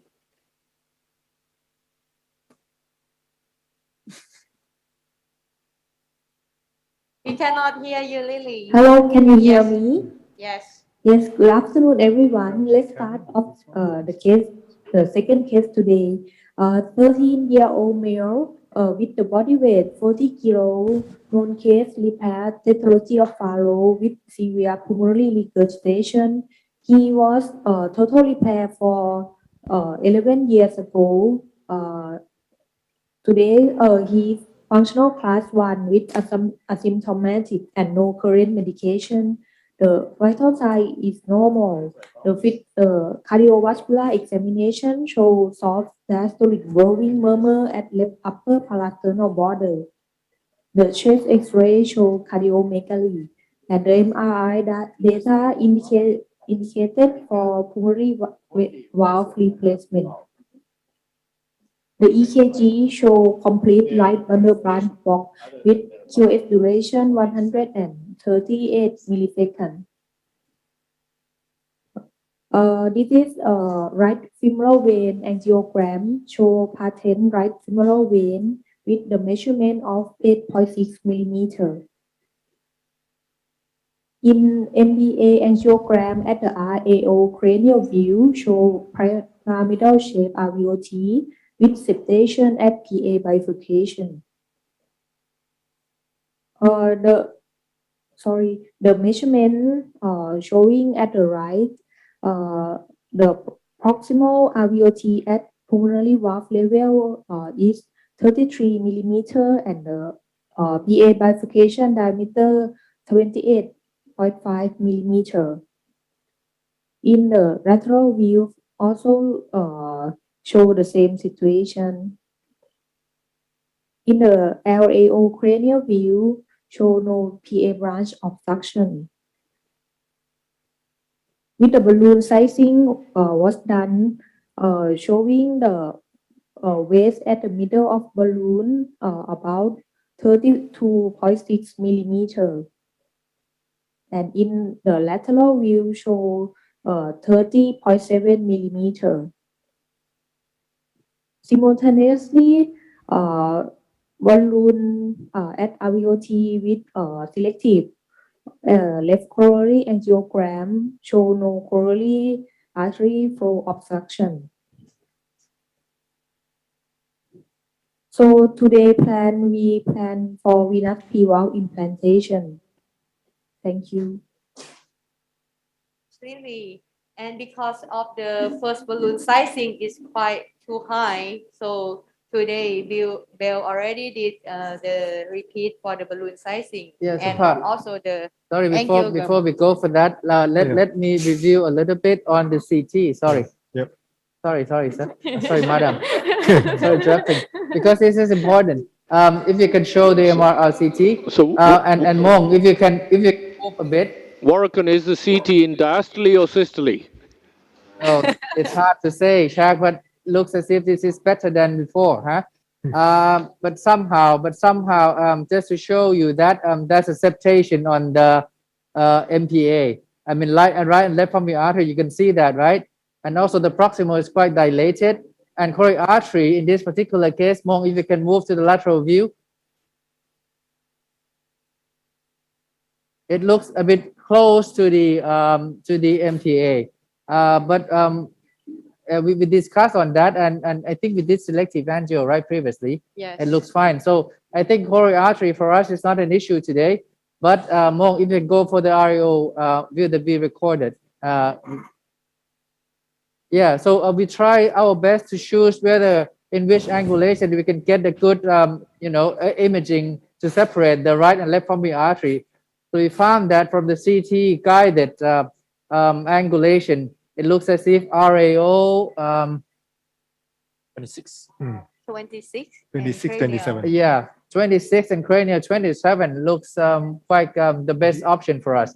So just to share with you that this is the beauty of how we use CT to at least guiding of the procedure. So the point here, ladies and gentlemen, I think we are dealing with the septation of the pulmonary arteries, and it looked like just a little bit pyramidal. Yeah. So hand over to Supa and Bill. Sorry to interrupting. Warwickon, can we ask a couple of questions about that, about the CT scan? Because, I mean, I think the coronary point that you made is very good. It looks like the left coronary artery wraps around the outflow tract. And it, for me, if you look at this, say, oh, we should be worried about this coronary artery. But I think you're right, you don't need to. But I'm not quite sure why I'm saying that. I don't think you're going to have a coronary artery problem, but the left coronary looks like it's stuck right in the back of the main pulmonary artery. And I just think from a logic point of view, it's interesting that I think we would all agree that the coronary is not going to be an issue, but it looks like it should be an issue. So that was one point of the coronaries. Then the other point is, even though the left pulmonary artery looks a bit twisted here, the right pulmonary artery is very, very angulated. It's going to be very horizontal. So are you going to go for a right pulmonary artery implantation here or left? Well, let me answer the question about coronary artery first. So if you can show the previous angio to see the coronary artery, Bill, do you have it? Please go back to the slide, and Lindley, please show the balloon interlogation with the left coronary artery. And for the deployment, again, as Garrett mentioned, that left pulmonary artery, it looks as if it will be a little bit better in terms of the alignment. But yeah, so we discussed on that with Supar and the team. So we, at the moment, we put the wire onto the right pulmonary artery. But what do you think? Is it okay if you go for the right? I think it'll be fine in the right. It's just interesting that it might be quite awkward because you're going to be very, very horizontal, or maybe even more than horizontal with the valve deployment. And I think the coronary here, you can see that the left main stem is away from the balloon, and the LAD and circumflex are probably not going to come into play. But it looks really close. But I really don't think you're going to have a problem with the coronary arteries here. If it was a balloon expandable valve, you might have to think twice. But I don't think it'll be an issue. I don't know if anybody else has got any comment. Okay, thank you.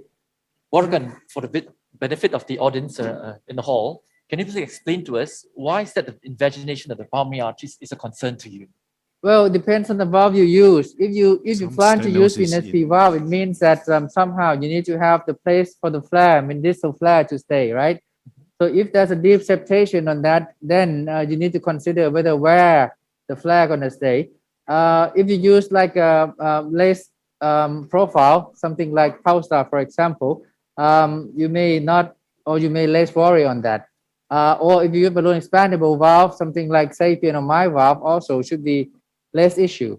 But with this, you need to think about that. And because if you can see the measurement, so the valve is likely to be like at least 32 millimeters that we're going to implant. So that's why I think the Sapien is not an option here. The Pulsar is kind of borderline, and Venus perhaps will be the best option for us here. Morgan, this is Joko. Can you replay the angiogram when do the balloon sizing? The LADs are a little bit compressed by the balloon. Coronary artery angio? No. Maybe the presentation. With the presentation. Yeah. Presentation. Because today we didn't do it. Yeah. If you can show the presentation. Lily, please show the presentation again about the coronary. And run the LPA, left coronary artery angio selectively.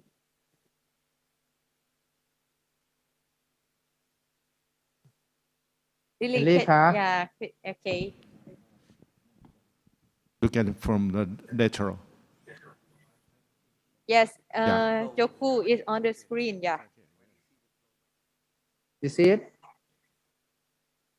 Maybe if you can ask the coronary guys, I don't know, man or anybody else. It's okay because when you see the flow back from the catheter, it's okay. You can see, if you didn't see the flow back, maybe it's a little bit compressed. The other thing to think about is if you're reassessing the coronaries today, is inflate the balloon but do a end or down the barrel sort of view, and you'll see the left coronary much better that way, wrapping around pulmonary artery if at all. Okay, sir. But hello, Gigi. Hey, I'm come from West China Hospital. I'm Dr. Fong. I see the angio. In my opinion, maybe we need the biggest valve, 36. Thank you for the west length is 25. Yes. For the valve side, we select the 36 because first we plan to use the 36. However, because we concerned about the coronary as well, we don't want to over distend too much, and also because of the distal part is narrow than the proximal. It's like the pyramidal shape. So if we use the biggest side of the valve, maybe not enough room for the distal flare. So today we discussed maybe just 34 might be better. in terms of the, also the coronary and also for the distal flare room. Yeah. Super, are you Yeah, going maybe to repeat the balloon interrogation, do you think? Oh, no. Yes, today we do the balloon yeah. interrogation. Yeah. Let's go through the angiogram again for the benefit of sizing and everything. So I was tasked to give you all the measurement. This is the MPA angiogram. Wait for a while, they don't see it. Okay. All right, can you see that? Okay, now they can see. Yeah, this is the MPA angiogram showing the areocranial as well as the lateral view. As you can see, it's slightly pyramidal in shape, and there's a septation at the bifurcation. There's some concern about the flaring at that point. Next. Yeah, you can see the measurement here. Distal bifurcation is 27 millimeter, and the mid MPA 31 millimeter, and this proximal 31 millimeter as well, and the measurement length about 28.9 millimeter.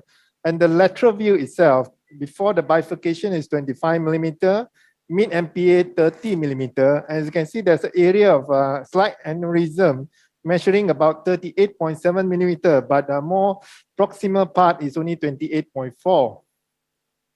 Okay, and we put a balloon and inflated without any totally occluded MPA, and you can see next. And it measure about 35 millimeter and 30 millimeter.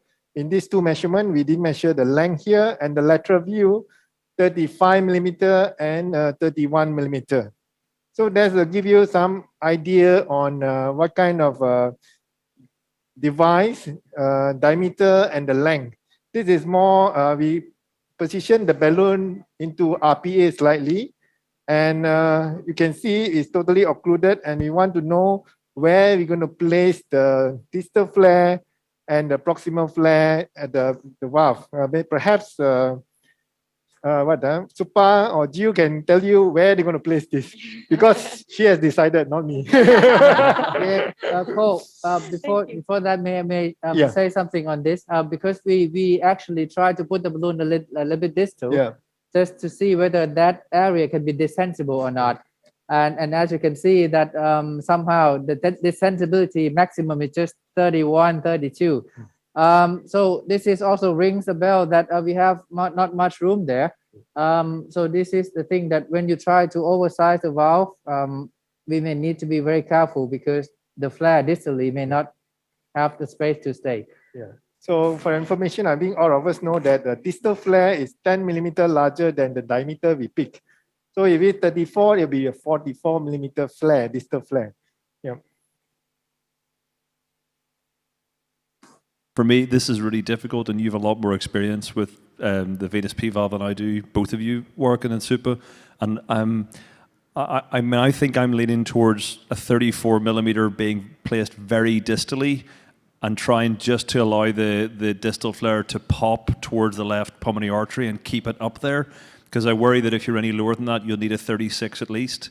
But I'm just really interested to see how you're going to manage this, because you have a lot of challenging factors here. There's the septum and the PAs. There's the fact that you need a really distal implantation. You've got the coronary artery in the background, and even a 25 millimeter valve. Again, you're going to have the inflow is going to be right on the valve, or maybe a little bit into the RVUT. So I think every aspect of this is very interesting. So, Garrett, if you put the valve in as distal as possible, then maybe the valve leaflet, you can see the valve leaflet over there, may not be covered by the valve. What do you think? I think even a 25 millimeter length venous valve, when you if you look at where the RPA is in the lateral, I think if you draw from there, I think the inlet portion of the venous P valve will take the native valve leaflets out of the way.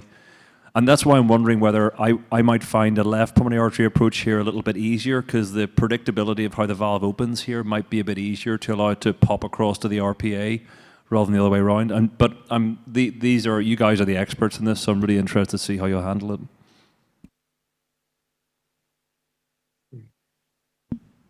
it. I think this patient needs a longer valve than 25. I think that maybe 30 by 34.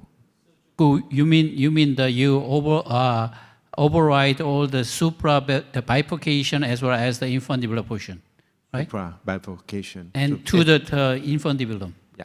Yeah, okay. Then there is a lot of concern about some ventricular arrhythmia after PPPI recently. So you don't think so? Okay. This patient is young, so I don't. In the United States, it's all that everybody's talking about at the moment, but unfortunately nobody has got an answer. But in all the self-expanding valves, we're trying to encourage each other to put the valve as high as possible instead of the muscle, and even to the detriment of not covering the native leaflets. So I think a lot of people would say that you're better to have a little bit of leaflet underneath to avoid having the inflow in the RVOT. Whether that's right or wrong, I don't know, but the current trend is to avoid the outflow tract like the plague. So with venous, we've got quite a large population of patients, and the one patient with significant arrhythmias was the one who had prior ventricular arrhythmias and then subsequently had ventricular tachycardia. All the others, and majority of them, have been implanted with the proximal flare in the infundibular area, and we've now, since the alerts, we've monitored them even more closely, and we've not really had that major problem of arrhythmias with the flare in the infundibulum. But it's an emotional thing, isn't it? It is. That's it. There's no science. And again, although we could argue to look at the design of the venous P valve and wonder if, surreptitiously it's better from the point of view of avoiding irritation of the RVOT, but I don't know whether we're fooling ourselves. I don't know. And is the case you're referring to the one in Paris recently, or? The Paris, yeah, correct. Yeah. And I hope that what you've said continues to be true in the long term, but I don't know whether the design of the valve is so different that we're going to end up having no problems with RVOT arrhythmia. And again, I don't know whether leaving a little bit of valve uncovered is the right thing to do or not, Shaq. Hopefully in 15 years' time we'll look back and hope we've made the right decisions. Yeah, but there are some anatomies where either it's a surgical case, or if you're going to do a venous valve, then it may be better above the valve, the native valve. But there are others where, for security, you want to have the flare in the infundibulum. So it's a toss-up between the two. And here, I think in practical terms, you're going to finish up with the flare below the valve. Can I have a quick question? Whether if you place the valve too lower down, whether is it possible to liaise with the surgeon that we have an open small median sternotomy and puncture through the MPA and just snare it up, because I think we have selected the proper size for the valve, so we don't have to go to bypass and resuture the valve by the surgeon. Is that a possibility? Yeah, the only time we've done the surgical suturing, pulling the valve up and suturing it, has been when the valve has migrated in towards the right ventricle. So, yeah, it is that possibility, yes. I just want to weigh in on this implantation, the position of implantation. If you were to implant it slightly lower and then the flare doesn't open up properly, with this pyramidal shape of the pulmonary trunk, will it milk the valve proximally? Is there a chance of it doing so? I think that's a really good point. I think I would be, as well as the reasons that I mentioned from an arrhythmia point of view, I think to try and lock the valve in place and stop migration, I'd be trying to get the distal flares to really dig into both branch pulmonary arteries and hold it in that position. I think that, again, without great science, I think that's what I'd be aiming for here. Yeah, just to keep it as distal as possible. And then I'm really interested to see how you manage that, opening the valve up from the RPA to see how much control you've got to position those distal flares. Any comment from the CVT standpoint?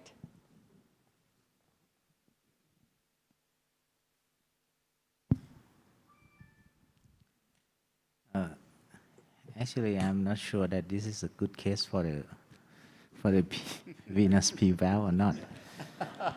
Because you can see that at the distal, I mean at the bifurcation, the diameter is 25, and as you can see, the valve itself, the smallest flare is 38. So is it, to my understanding, so it's greater than 20% oversizing already. So I'm not sure is it safe enough or not to put the valve in. And because normally, to my knowledge, when we do the to the TIVA or something that's standard, we normally oversize around 15 to 20% as much. Yeah. So, and that's still, you have to worry about the coronary compression as well in this case. And I think, I'm not sure, but maybe this is not a good case, and send for the surgery maybe easier. Easy for you to do surgery. I think Supa disagree.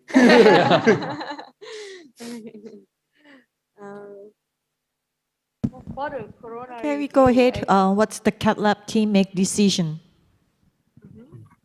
Yeah, for the coronary view, yesterday we discussed a lot and we see the coronary flow clearly. Yesterday we have a good example of case that the coronary entrap of the MPA, and it look obviously that the balloon sizing is obscure the flow. So if we have time, we're gonna show you. But for this case, I think from the balloon sizing, the flow is not compromised. So the strategy to avoid the coronary problem is not use the oversize the valve too much, and also for prevent the migration, we have to balance not too small as well. So our team However, agree.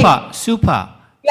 Yes. I'm Yes. Jeong Choi from South Korea, and Yes. I saw your coronary compression test with less diameter in the lateral projection.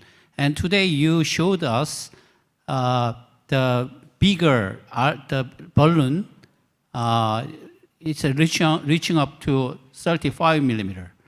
The principle of a coronary compression test should be done with the expected the device size. So today you showed 35, the RBOT is dilated up to 35 millimeter with the sizing balloon. And then you have to do the exactly same coronary compression test. Is the right way to go, I think. What do you think? Jay, your logic is completely wrong, isn't it? Because because the radial strength of a balloon is entirely different, completely different from the radial strength of the venous valve. And so you can't predict size for size that it's going to be similar. Actually, it is for, I don't know about this venous P valve, but for pulsar valve, it is in between the sizing balloon and the tie shack balloon, in between. And so if we slightly overdilate, it may similar to the initial radial force of the pulsar valve. So we have done that, but I think this is today 35 millimeter in the lateral projection, and the coronary compression test you have shown us maybe it is a 32 or something like that. So maybe this time there may be some small possibility of compression of the left what was that branch? The coronary. Yeah. With Jae Young, I think this shows you how we don't understand predictability of coronary artery testing in native outflow tracts. There's no calcium here. Although the coronary maybe looked a little bit stretched, it didn't look bowstrung or thinned. And also what would be really interesting would be to measure the distance between the anterior surface of the balloon and the sternum. And then after you put the valve in, see whether that distance is the same. Because I think, again, the wire and balloon are probably pulling everything posteriorly. I emotionally believe that there's not going to be a coronary artery problem here, but I don't know why. But I just do not think the coronary is going to be an issue. But I think it's so difficult to know what to do with the information we're getting because we can't predict how this has an impact on our decision making, I don't think. Yep, we need to. Okay. We gonna do the left coronary angiogram for you, but for now, maybe back to the lecture first and then come back at the cath lab. Yeah. We will clarify the coronary for all you guys. Yeah. Yeah. So far, it's so accommodating. Okay, so in the cath lab, you're gonna do coronary testing, and in the room, we would like to have a lecture from the first speaker, Dr. Savika. Savika Setian. She's a pediatric cardiologist from Chiang Mai, Maharaj Nakhon Chiang Mai, Chiang Mai University. She's flew from northern part of Thailand to the southern part, and then today she will share the optimizing timing for pulmonary valve replacement. Please, Dr. Savika. Okay. Thank you everyone for inviting me for this conference. This section I will talk about the optimized timing for pulmonary valve replacement in repair therapy of Faro. Since the first total correction in 1954, this patient can grow up into adulthood. However, this patient has turned into the chronic sequelae. So, this is the first question. What is the risk factor of death and VT after repair death? I will summarize it on the review that published on American College Cardiology on 2021. After total correction of death, the patient developed both functional and structural abnormality. The main technique of total correction in the past was Tannola patch.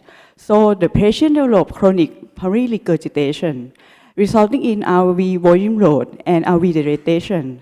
Some patients caused the alveolar sequelae by the pulmonary stenosis, so RV pressure loss and RV hypertrophy. And some patients had the degenerative remodeling and fibrosis of Tannola patch, caused the alveolar dyskinesia, alveolar aneurysm, and turned to RV dysfunction. When the patient develops the chronic pulmonary regurgitation, RV dilatation, and can cause the right bundle block, return to the ventricular dyssynchrony and LV dysfunction. And before the total correction, some patients had the chronic cyanosis, and some patients was performed the bundle right modified block toxic shunt or rate modified block toxic shunt, so it caused the volume overload, and then myocardial fibrosis and LV dysfunction. When the patient developed biventricular dysfunction, it can cause the electrophysiologic remodeling, resulting in ventricular tachycardia or ventricular fibrillation. And finally, the patient caused the sudden cardiac death. So it has the hypothesis that if we would like to improve survival rate in this patient, we would like to inhibit the chronic pulmonary regurgitation, so bring the patient to the pulmonary replacement. So the second question, what is the risk factor of death and VT after PVR? This is the indicator cohort that published on Circulation in 2018. The primary outcome was the sudden cardiac death and sustained VT. In this paper, the predictor of death and sustained VT after PVR consists the age at PVR is more than 28 years. The RVEF is less than 40%, and RV mass per volume ratio is more than 0.45 gram per ml. And the third question, what is the benefit of PVR? There are the systematic review and meta-analysis on 2019 that has the 10 study total about the 600 patients. The primary objective in this study, they would like to find out, can PVR reduce mortality in adult death patients compared with the conservative therapy or not? Conservative therapy, it means the repair death patient without perform PVR. Unfortunately, there are no study for this topic, so bring to the secondary objective in this study. They would like to seek out the incidence rate of death, the change in functional capacity, RV volume, and RVEF after PVR. This study found that the PVR can improve the symptom, RV endolytic volume and RV end-systolic volume, but cannot change the RVEF. And then in the next 3 years, there are the systematic review and meta-analysis on 2022. It's more study, is the 80 study involving the 7,000 patients. They found that after PVR, the QRS duration, cardiopulmonary excitation, RV and LV longitudinal strain do not statistically significantly change.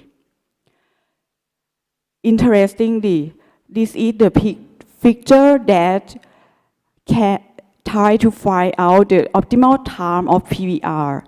The x-axis is represent the PVR data. In the figure A, it represent the RV endoscopic volume, and figure B, it represent the RV end systolic volume. And the y-axis is represent the event rate of RV turn to normalization after PVR. This study found that there are the negative correlation between the RV volume and chance of RV volume turn to normalization after PVR. So it means if the patient has more the RV dilatation, is the less chance of the RV turn to normalization after PVR. So in this paper conclude that PVR should not be delayed until the point where the RV dilate too much. Unfortunately, this paper cannot find out the optimal time of the PVR. And it is the impact of PVR on VT in patients with repeated and performed ICD already. You can see in the blue heart color is represent the time of public valve replacement, and the star red color it represents the time of appropriate ICD therapy. So it means that the time of VT occurrence, you can see before the time of public valve replacement was performed, there are many times of VT occurrence. And after this surgery, the VT occurrence is decreased. So it concludes that we should do the EP study before the PVR, and ventricular arrhythmia might be considered in current guideline for public valve replacement.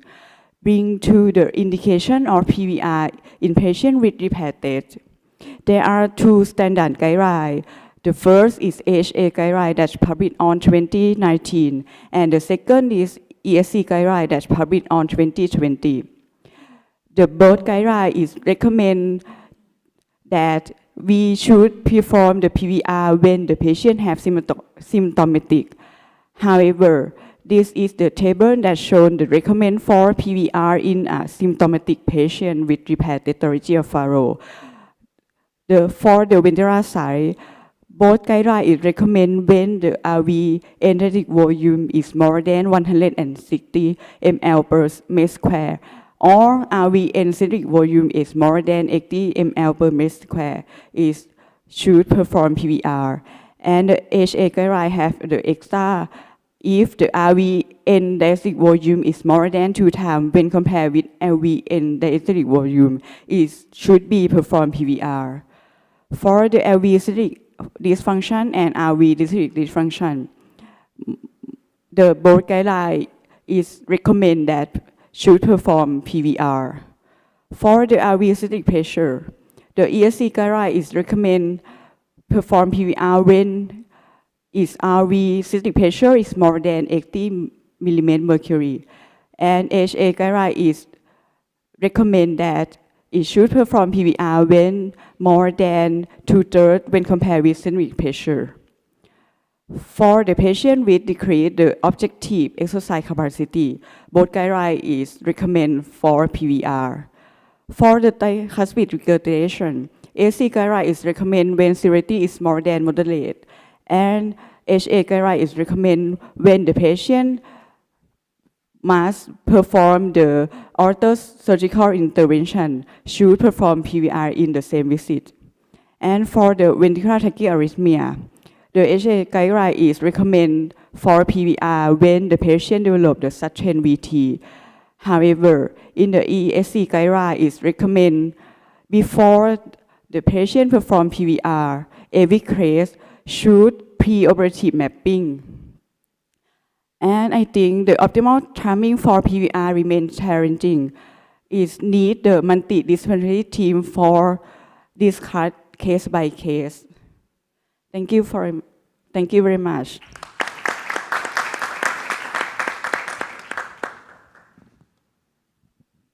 Any comment from the panelists for the PVR timing? I am Dr. Hill from Vietnam. This is very interesting speak, but I want to ask you about the symptom. how symptom you follow up before the decide do pulmonary valve implantation. The patient symptom. You mean what is the symptom of the patient? Because normally you follow this, it's not very clear. And how about the symptom? Because normally the patient is not without symptom, right? Yes, I agree with you. Normally, the repaired patient have asymptomatic patient is the less of the symptom of dyspnea. So I think the recommend is should be have the objective for the cardiopulmonary test. I think the symptomatology in these patients is often extremely misleading, and we get, I think, sometimes push ourselves into intervening on patients who say they get short of breath after running a marathon, and you think, well, you know, you're supposed to get short of breath after running a marathon. So I agree. I think proper VO2 type exercise testing is a really helpful longitudinal marker for these patients, and certainly the patients who come to the ACHD clinic get a VO2, and then you watch every year how things change, and I think that can help, because the symptom thing is sometimes very misleading. I agree. That was an excellent talk. Well done. And from CVT standpoint? Thank you. Thank you for a nice presentation, informative. Of course, the survival and quality of life after surgical repair of tetralogy of Fallot, I think it is currently expected very much in the surgical patient. Okay. The timing of PVR, I think two important factors about sent to the effect of the survival and mortality of the patient is the severity of pulmonic valve regurgitation and residual alveolar tract obstruction. Then the timing of PVR in the surgical perspective, I think it is early enough to prevent irreversible adverse remodeling of the RV dysfunction, and it is more important, it's late enough to limitation of the number of the patient need for the reintervention. Okay, thank you. All right. Thank you so much. So can we get back to the cath lab? You have any result showing us? Oh, okay. So the cath lab, they're still working on the angiogram. So we can continue with the second lecture. And the second lecture, we have the speaker that from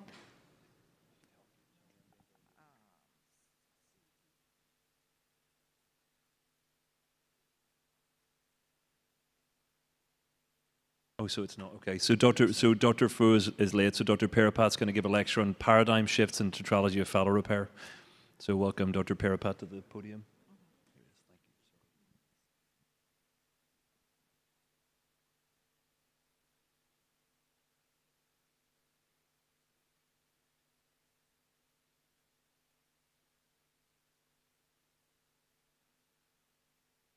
Mr. Chairman, good morning, everyone.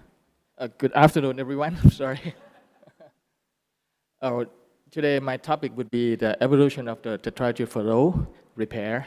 As we know that we have 78-year history of the tetralogy of Fallot repair, just after 1944 of the barotoxic shunt.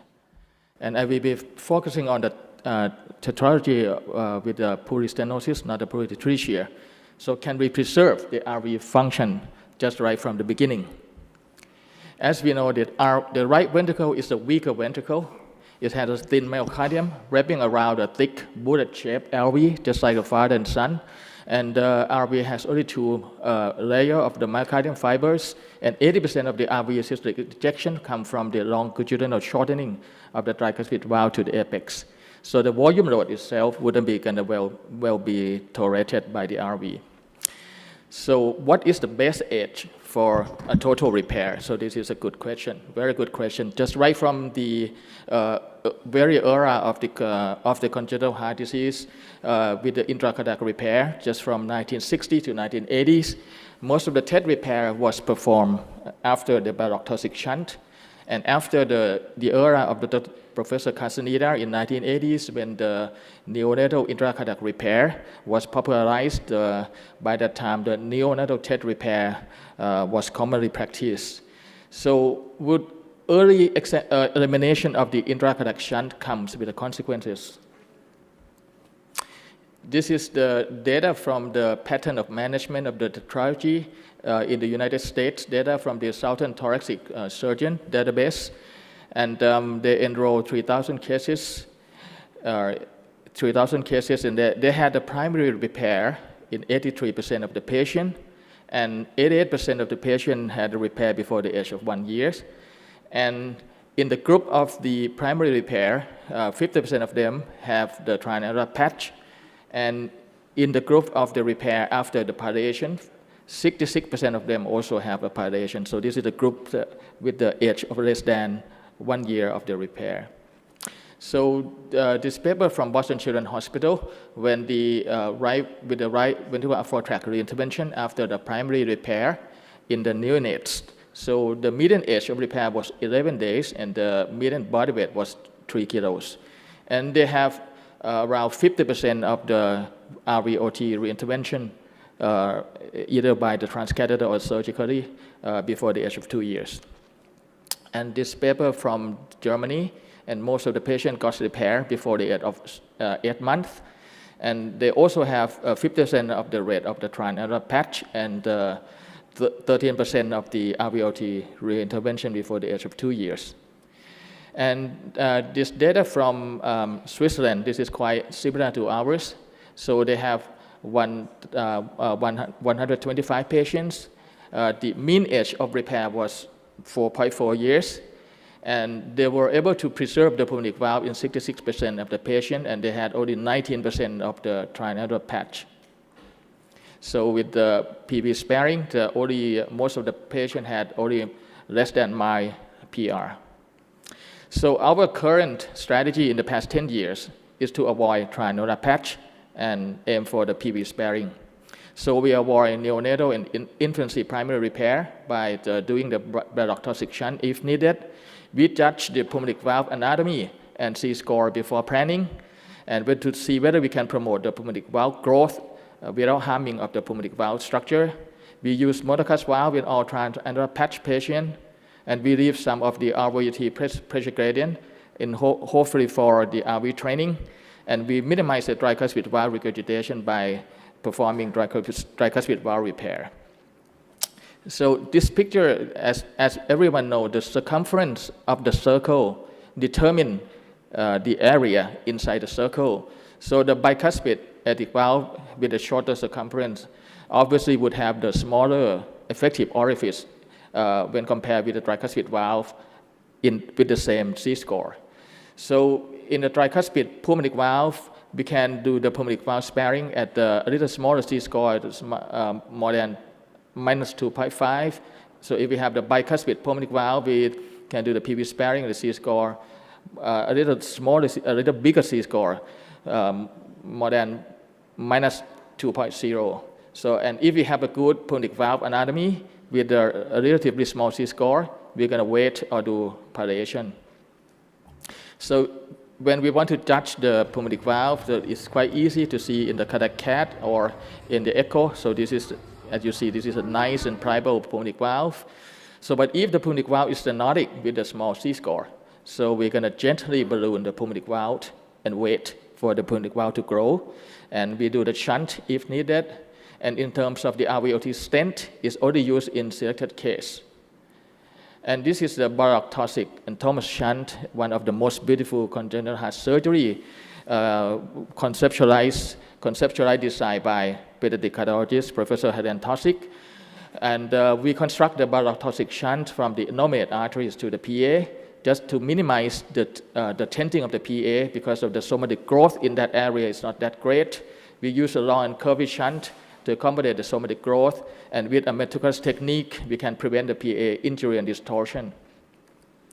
In terms of the stent, Most of the stent jams the base of the pulmonic valve, and the pulmonic valve injury can be expected after removal of the stent. So we avoid using of the RVOT stent in the good pulmonic valve anatomy. Alternatively, we can do the surgical infundibulectomy without closure of the VSD. In some cases, just like the TED with the abnormal coronary arteries, with the potential growth of the pulmonic valve to avoid RVPA conduit. And in some situations like this, when we have our markedly overriding of the aorta in the small VSD, if we simply close the VSD, you're going to have the LV outflow tract obstruction. And VSD enlargement is needed, and you're going to run into the risk of the AV block and residual VSD. So in this kind of case, surgery should be postponed when the patient grow up a little bit more.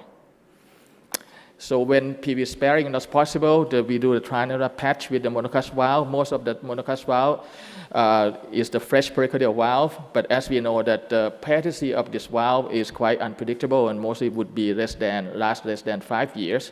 And as we have more experience with the Gore-Tex valve conduit, now we're starting to use the Gore-Tex membrane as a monocast valve. So in terms of the surgical PVR, we have multiple choices. Mostly we use the porcine valve on the right side of the heart, and with a minimal size of 23 millimeter. So this can act as a future landing zone for the valve-in-valve procedure. And pulmonic homograph itself is an interesting one in the native RVOT, because we have the experience from the Ross procedure that the pulmonic valve homograph in the native RVOT can last more than 15 years. And with a very low incidence of the IE. So this would be good for the woman during the reproductive period. And this picture is the picture of the Gore-Tex valve conduit in situ. Whether or not it has a superior patency would still remain to be seen. So this is the echo for the Gore-Tex valve conduit. And lastly, we believe that the moderate restrictive RV is the resilient RV. It probably should help PR better, cope with the PR better. So we leave some of the RVOT pressure gradient around 30 to 40 that would allow the RV to LV ratio, pressure ratio, would not more than 0.6. That would help train the RV, and we hope that the stronger the RV could delay RV dysfunction in the presence of the PR. So when we look into our data in the past 10 years with this strategy, we have performed 288 cases about the total repair with a mean age of 5 years, plus minus 3.5 years. We have 0% mortalities. We have just one late death during follow-up of unknown cause. 75% of our patients had PV sparing. 25% had the triannular patch with the monocast valve. And in terms of BT shunt, 29% of our patients had a BT shunt, and 61% of the BT shunt patients had PV sparing. In terms of the PV anatomy, 85% of the tricuspid pulmonic valve can go for the PV sparing, while 55% of the bicuspid pulmonic valve can go for the PV sparing, and all of the unicuspid valve have the transannular patch. So in terms of the ventriculotomy, we have a very small number of the ventriculotomy of 1.7% in the PV sparing group, and most of those are in the have a dynamic RVOT obstruction in the DORV with DPS that we probably sometime we have to enlarge the infundibulum portion.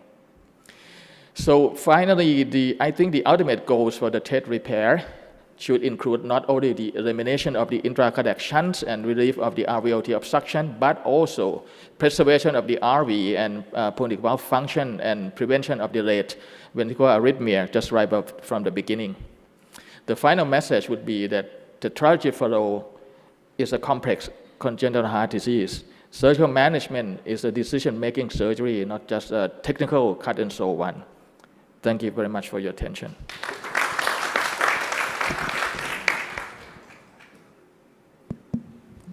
Any comment from the audience or the panelists?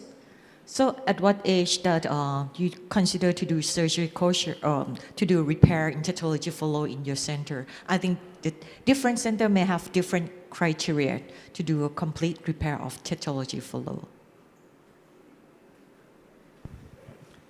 Well, actually we cannot tell exactly because sometimes we want to do the total repair earlier, but depends on the queue of the patient, so we have to wait. I mean, the patient has to wait because we have a long waiting list. And but to me, the size of the patient that I think easy to do the total repair. Maybe we back to the basic of the rule of 10. That's mean probably close to 1 years old with 10 kilos. Yeah.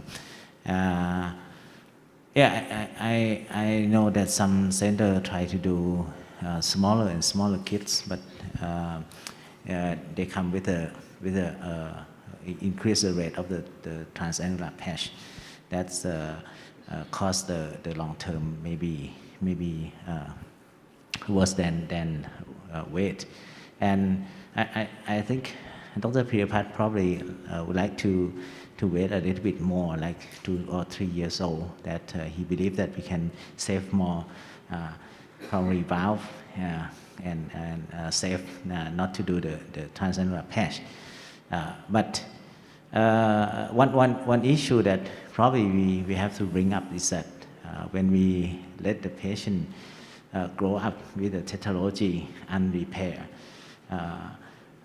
in the terms of the development of other organs, especially the brain, maybe if we leave the patient with a not normal saturation, probably the brain development may be under than the normal saturation. But yeah, we know that the brain development probably can develop until maybe 6 years old or something like that. So if we do the surgery a little bit earlier, maybe we can save the brain function better. How about practice in South Korea? Actually, nowadays, increasing numbers of centers are doing the neonatal TOF repair or some earlier stage. But in my personal opinion, I think the 3 to 6 months of total repair is acceptable. And they don't have any data on long-term some comparison between neonatal repair to the some 3 to 6 months repair, the outcome. And another comment is that saving the annulus doesn't mean that it's saving the valve function or saving the RV. So surgeons always adhere to the saving the annulus, the transannular patch. That not putting the transannular patch doesn't mean that the guarantee the valve function. So it is different problem. Yeah. So in some patients, even though they saved the annulus, but RV function is not good.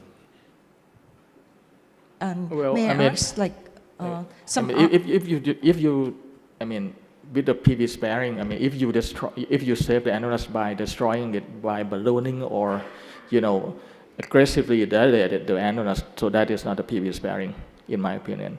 And we have to say that is the data like 10 years ago, but right now, our age of the surgery would be around 12 to 18 months.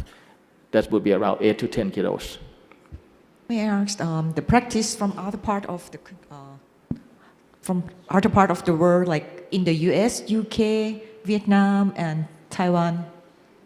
I think we practice quite differently with different reasons.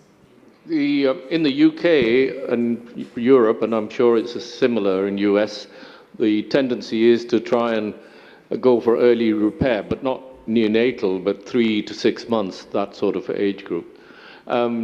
So that's the currently accepted practice. My question was really at the other end, where about 10%, maybe a little bit more than that, of patients who present to us in adolescent or adult age with pulmonary regurgitation have annuluses and pulmonary arteries that are bigger than the biggest valve that we can put in. Those patients are then referred for surgical pulmonary valve replacement. What is it that the surgeons can then do in order to make them suitable for future percutaneous pulmonary valve implantations? What sort of valve would they put in? Well, I think the first thing that the trinodal patch itself is two different kind of patch. It's a fresh breaker patch. So if you use the fresh breaker patch, you're going to have the gigantic, aneurysm of the RVOT in the future. But if you have the glutaraldehyde treated patch, you're not going to have that gigantic aneurysm. That would be to start with. But in terms of, I'm not sure whether redo or thoracotomy into putting a ring around the, is that what you mean by that, right? Putting a ring around the RV outflow tract. So that's an interesting question whether or not it's a good way to do, or we gonna go in and put in the prosthetic valve because we have to reopen the sternum anyway. If you were going in, what sort of valve would you plan to implant or put in surgically at that point? We have two choices right now, and three choices right now. And the first one would be the porcine valve. The porcine valve that can breakable by the balloon leather, because the porcine valve on the right-sided valve is better in terms of the thrombosis, better in terms of the thrombogenicity. And we also have the homograft in some patients that, in some selected patients, and we also have the Gore-Tex valve conduit, as you see in the picture. So that would be three of them. In the US, I think, the cardiologist preference is usually for 3 to 6 months. Unfortunately, I think there's a little bit of surgical bravado about neonatal tetralogy repairs, as in we can do this, therefore we will. And the data is just not there. Unfortunately, surgical data for neonatal tetralogy repair, despite what we're told, really isn't robust. But I think cardiologists in the US try and sort of lock the surgeons in a cupboard for 3 to 6 months and try to keep them away from the neonates. So I think the overall practice is trying to look at a 3 to 6 month repair, because one of the issues is, and I know you mentioned it, is a restrictive RV good? I mean, it's not normal physiology. It prevents regurgitation, but I don't know whether we know that a restrictive RV is a physiology you actually want to have from the point of view of, what it does to the rest of your organs.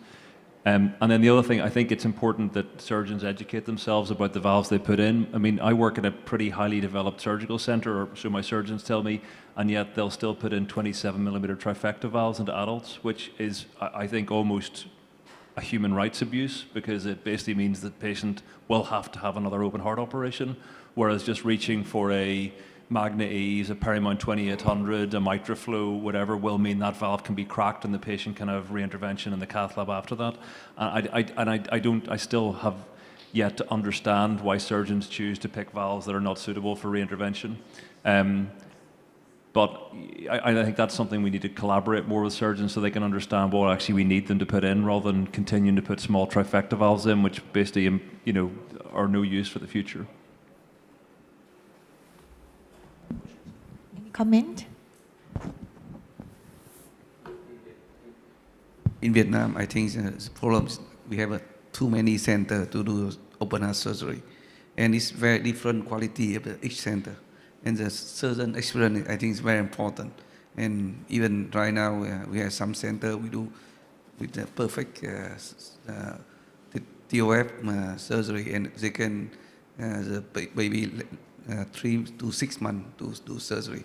But some they waiting to 10 to 15 or sometimes 20 kilo, they start do the surgery. It's problem in our center, our country. Depend on the experience of the surgeon. Yeah. Not the common guidelines. We don't have yes. In my center, question to Shaq. You asked about if surgeons should use some prosthetic material, then what would be the best one? Yeah, I think it is recently, as the PPVI is becoming the common practice, I'm asking my surgeon that to don't use what is the sorry? No, the trifecta. Don't Hancock could be the fracture, if aortic, Hancock aortic, but Hancock mitral couldn't be fractured, and also I think Hancock aortic couldn't be fractured as well. No. I have done twice. Oh, you did? Yeah.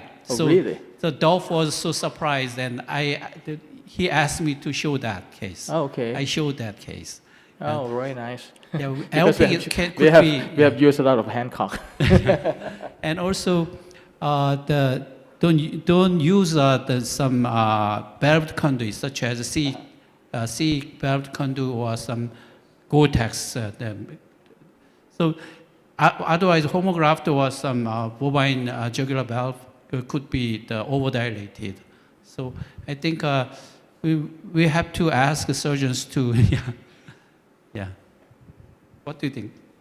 No, I agree. That's what I was really trying to allude to, that whether it's pulmonary homograft or a valve that can be fractured in the future, that then makes the patient suitable for percutaneous rather than repeated pulmonary valve implant. So I agree. So actually, I have to defend the Gore-Tex valve. Actually, the data of the Gore-Tex valve from Japanese group, the 20 years patency was close to 95%. So that is the reason why some of the surgeons around the world have been moving into using the Gore-Tex valve for the right-sided RVPA conduit. So I think that's a good point if it's a big enough Gore-Tex tube, but if you put a 20 millimeter Gore-Tex tube in, then eventually it will run out of steam. And I think a lot of this is about the size. For example, a 29 millimeter trifecta valve is pretty good for 2 or 3 valve implantations, but a 27 or a 25 isn't. And it's probably the same for Gore-Tex. Putting an 18, 20, 22 Gore-Tex tube in is probably going to limit things for decades, whereas a 28 millimeter Gore-Tex tube... Most of the time we use 24. 24. They're ready. So you mean if you put in if we put in the 27 or 29 valve, you don't need to crack it, right? A 27 trifecta has got a 24 millimeter internal lumen, which then means a 23 millimeter sapien can go into it, which doesn't really mean you get a lifetime of valves. So I think the other important thing is that the comparison between surgical and percutaneous valves is the sizing's not the same, whereas a 23 millimeter sapien is 23 millimeters, whereas a 23 millimeter MitraFlow is 19 millimeters. So I think that's sometimes messes with our head as well. All right. Actually, we would like to go back to the cath lab, and they're ready to discuss with us, and we kind of see the result already. Please, Dr. Supa and the team, can you tell us what have been done, and you happy with the result? ได้ อาจารย์จ๋าครับอาจารย์ได้ยินเราไหมครับ Hello. ได้ยินค่ะ Yes, I hear you, Varagan. Oh, okay. So we are live, right? Yeah, you back live. Yeah, but we are a bit busy, but so many learning points that we would love to share. Definitely, please tell us step by step. I'm not sure whether you are around from the beginning or not, but this is live from angio. Sorry. Yeah. ข้างนอกไปโคโลก่อนที่เราฉีด So, Warwick, no. Let's go from the where we left them. Yeah, correct. The coronary balloon. Not here. The balloon. So where we left So is we're gonna do the coronary inside. angiogram. Please show us Okay, that. so this is what we left you guys. You saw that, right? So here's the super busy to allow me to say something then. Wait. Back to the. ถือต่อ pressure ก่อนได้ไหมครับโอเค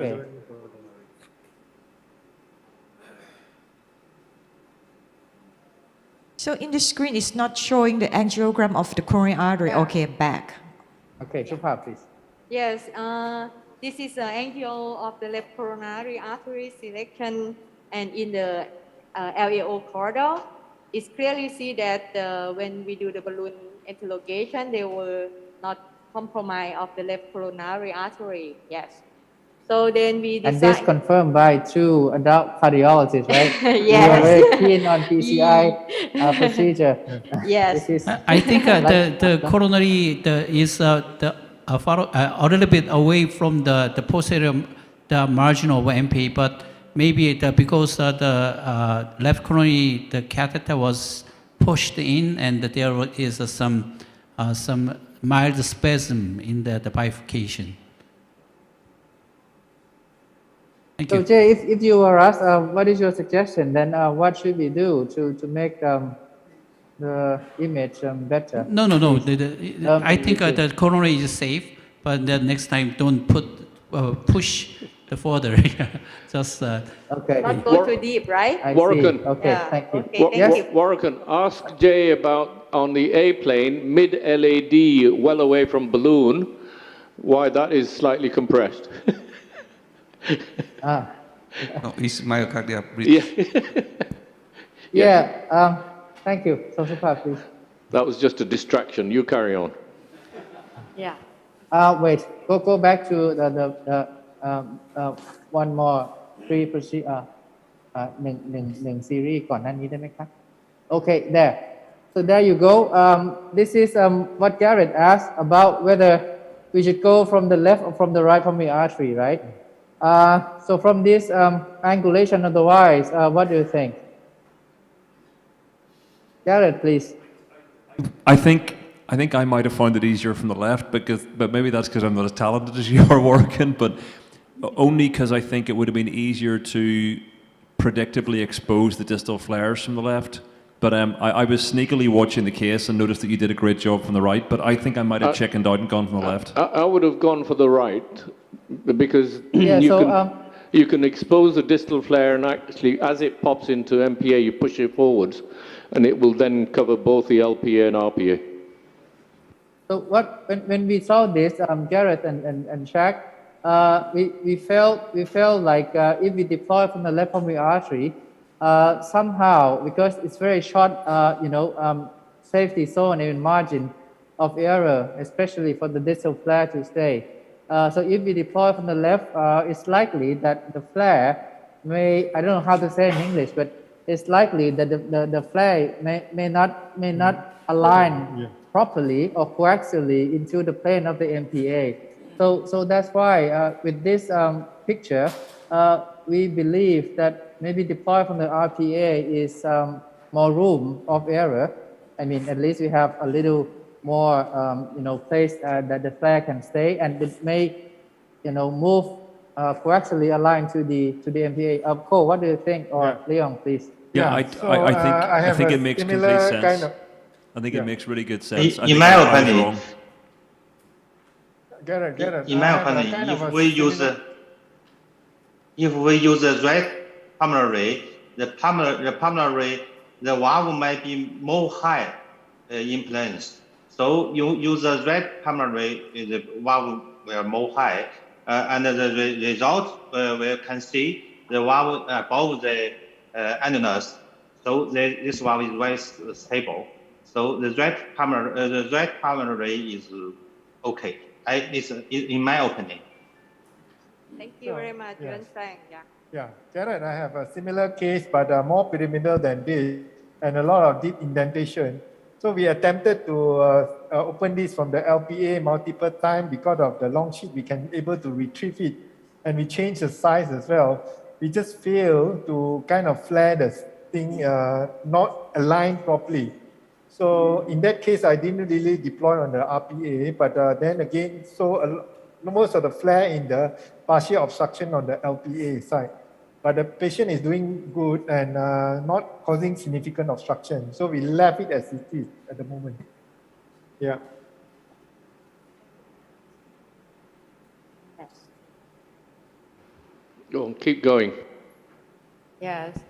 So we select for the right pulmonary artery, and as you see here, when we deal with the RPA approach, one thing that you have to be prepared is difficult tracking if we compare with using the LPA.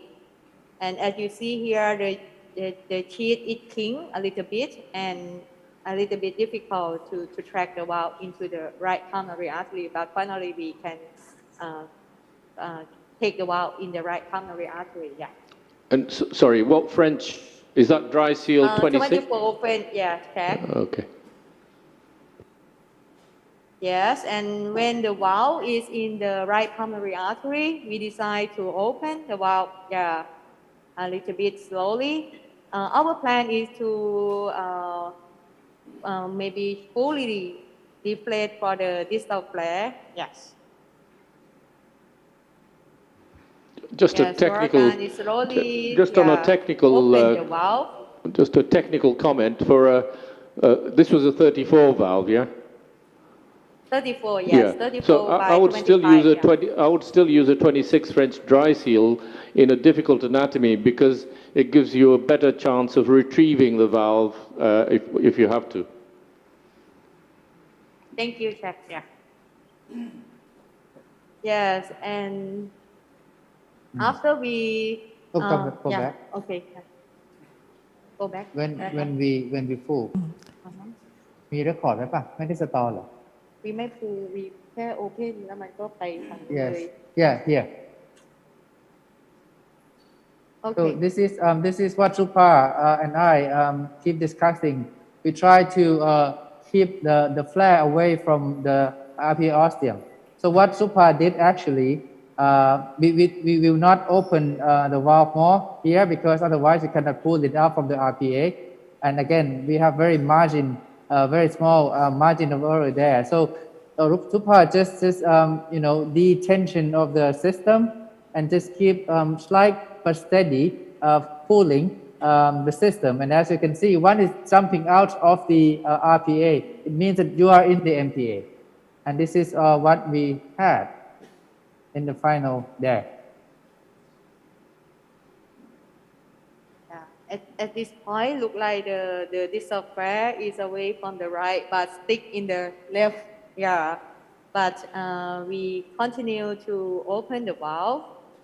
Yeah. Yeah, we will open a bit more in order to make sure that we have enough, you know, valve to, in case that we pull too much, it won't go too low.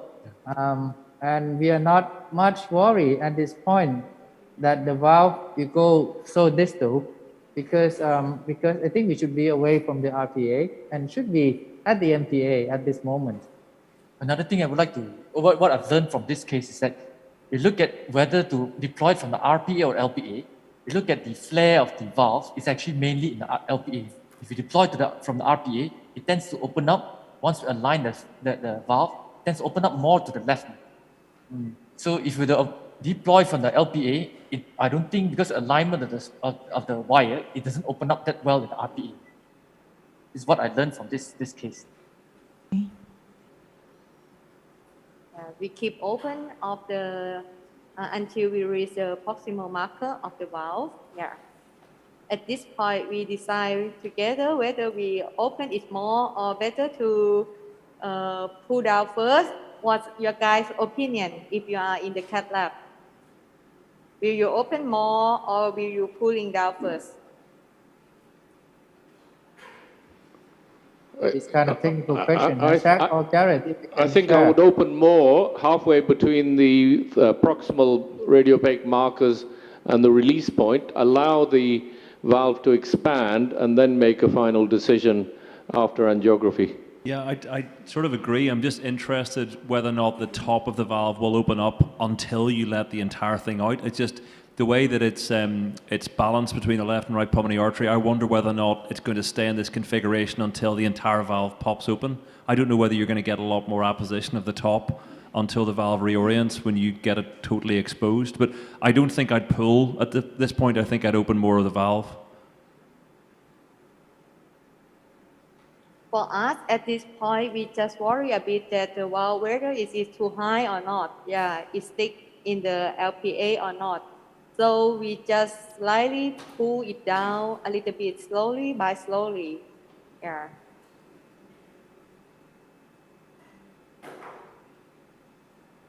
Yes, we slowly, slowly and recheck again. Yeah. Whether the distal flare is not obstruct in the right pulmonary artery, but look like it's still stuck in the LPA a little bit. Yeah. And Supa, may I share this a bit? Yeah. Go back to this angio. So retrospectively, I was quite wonder why the distal flare is not fully open here. maybe because of the valve is not fully open, huh? But you can see there's a plenty of space at the bifurcation that the valve is not covered. My gut feeling that time, this valve should be in the MPA already, but I don't really know why the valve is not open more than that. Well, that is just curiosity. I know the answer later on, but Well, this is one of the things is it's natural, but there's probably a lot more forward push on this than you would like to have, and that's why it's not, it's making it fold because you're pushing further in. Because the next question is, how much of the proximal flare do you want to pull back? Yeah, that's a good point, Shaq. I think this is interesting. I just, again, a bit like the coronary question, I can't think but the valve won't open up fully when you open up the bottom. When the proximal flare opens up, the valve's going to reorient, the top's going to open up, the right flare is going to drop more towards the right pulmonary artery, and the orientation is going to look a lot better. I think this is just an example of, you've got a combination of a lot of the valve has pulled across towards the LPA, so the top of it's a little bit constrained. And I just don't think it's going to open up fully until you let the entire thing go and give it the opportunity to passively turn and open up. But I think it will. I don't think it's going to stick in this configuration. The top's definitely going to open up.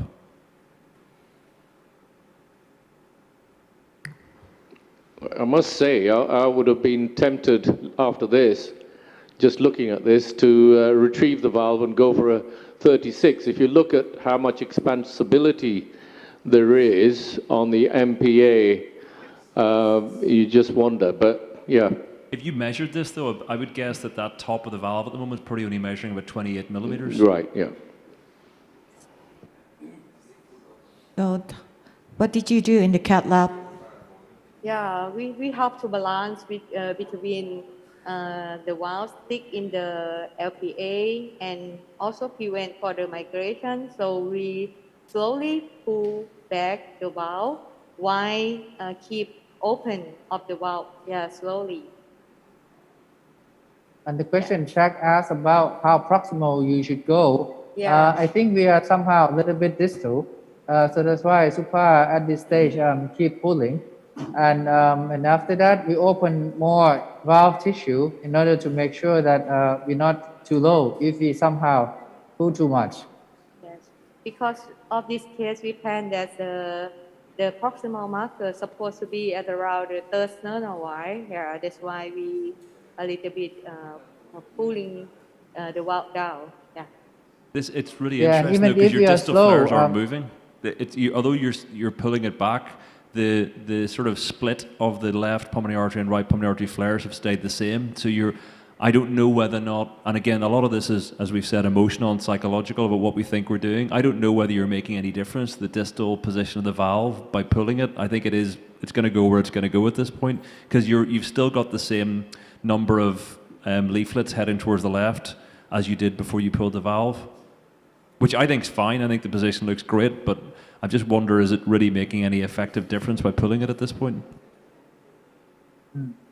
Well, for me, as a first, I think that the septation may prevent for the distal flare for fully open. So that's why I want to pull the valve back a little bit to make the distal flare distant from the septation and allow for the fully exposed of the distal flare. And then somehow when we try to decapsulating things, even if we are so very slow, I would say, but because of the accumulation of the tension previously, and that is at the final stage, the capsule is out quite quickly, and then we decide, okay, so we go for that position. Yes, as this position, yeah, after the distal flare, the proximal flare is fully open. Yeah, we do the injection here, and look like this is good position of the valve. Okay. And Yeah, super. Maybe we stop here for a while. Yeah. So Shaq, Gareth, or Joku, for those who have experience with venous P, maybe Dr. Zhang and also Dr. from China. Yeah. So with this Frank, angio, are you happy with that? Anything that you want to suggesting us?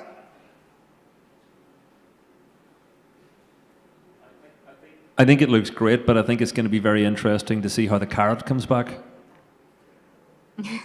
But I think you've got a nice angiogram. The RPA and the LPA are open. The valve looks stable. You're out of the right ventricular outflow tract, so I think it looks good. There's a bit of compression at the top end, but I don't think there's a hemodynamic problem at the top of this. It's just going to be interesting to see whether that the carrot comes easily past the top flare. What's the coronary artery like? Okay. We'll come back to that later. Dr. Jang, I'm not sure you're around or not, but any comments before we move to the next? And also Dr. Yuan Feng, yeah. Oh, yeah. Actually, he want to be here with Oh, us. yeah. Yeah, in Please, this Dr. live Feng. case, yeah. What do you think? You okay with this position? Dr. Zhang is coming to the microphone, I think. The valve operation is very well. When we draw back the guide wire a little, tip, when we draw back the tip, may be more easy. Because if we use the right pulmonary as the tip were difficult to draw back, so almost draw back the guide wire in the shaft and draw back the tip. Thank you. Yeah, so actually, at the moment, we did concern on two things. First, as Jared mentioned, but second, which is also important, you see that the ear of the device is actually partly one of them. There are two. One of them still stick to the delivery system. So what we did at this stage, we just counterclockwise of the delivery system to separate completely between the delivery system and the device. And as you can see, now can you come back just a bit? There. Okay, on AT view, I mean plane A, there. Yeah, so with that, we are quite happy. And we thought, as Supra mentioned, that it looks like pyramidal shape. So this should be like that, in terms of the appearance. Warwick? Yes, sir. Just hold on a second. Gejun Zhang wants to say please. something. Dr. Wilkin, I found this valve has two things. Go back. อันนี้ตอนเด้งใช่ไหมเราไปก่อนนะ So do you want please we cannot hear your voice Dr. Zhang. Sorry. Somebody can turn on the microphone for Dr. Zhang. Okay. Actually, she's on microphone in the room, but you cannot hear his voice. Oh, Yes, we cannot. yes. Unfortunately, sorry for that. Okay. No, okay, this one cannot. Another microphone? Give him.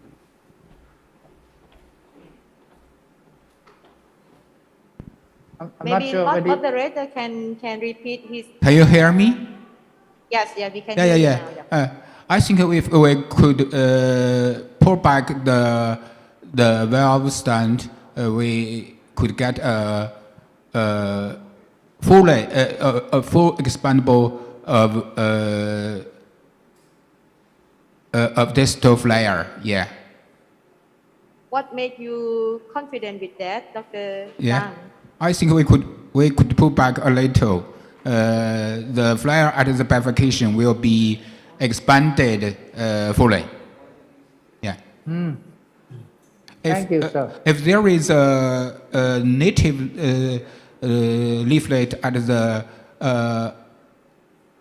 annular slide, I think we should put back the valve stand could cover the native leaf light. Residual leaf light.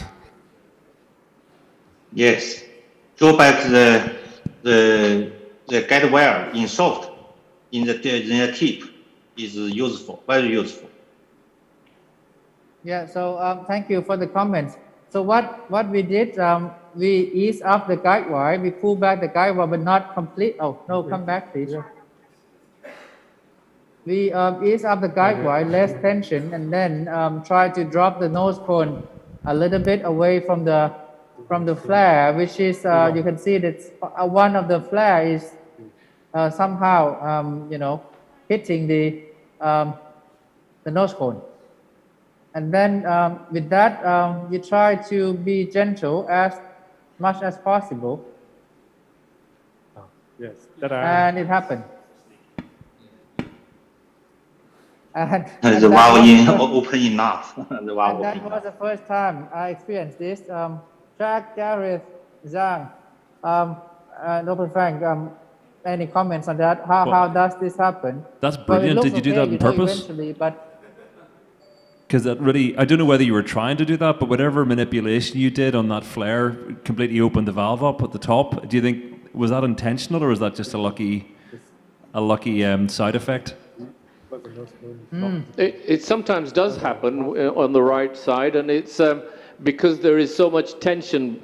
Somehow the delivery system, the carrot, has a flare, a bit of the flare sort of stuck on it, and it does prevent it from springing open.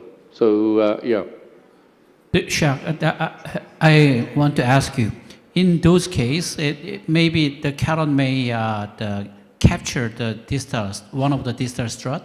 Then how about put a balloon there and ballooning to make some more space? Yeah, earlier on I showed a case with a similar problem with a balloon alongside the second access to inflate the distal flare, yeah. yeah, and as you can see that eventually it looks much better than the first implantation appearance.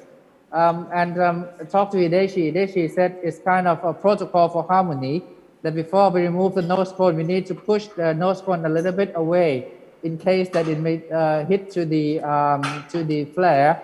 And then also maybe with this particular case, we have to pull back the guide wire even more in order to loosen up the nose cone a bit more.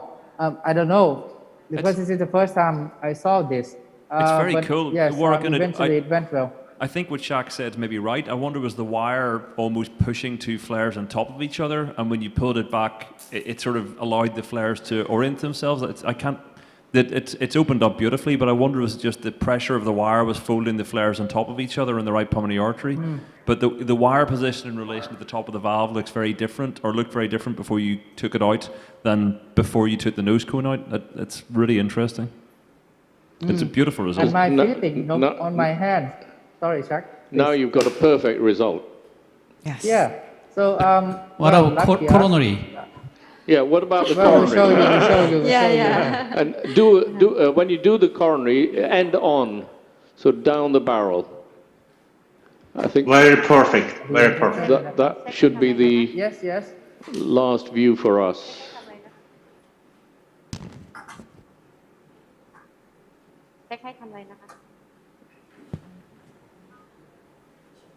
Yes. No, end on. Super. End on. So you can see, when you see the valve as a circle. Yeah, okay. On face there. ระวัง injector นะคะ Injector ออกค่ะ เอา injector ออกก่อนนะคะ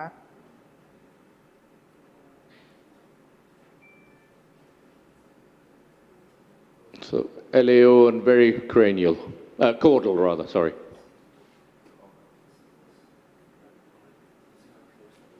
Not quite.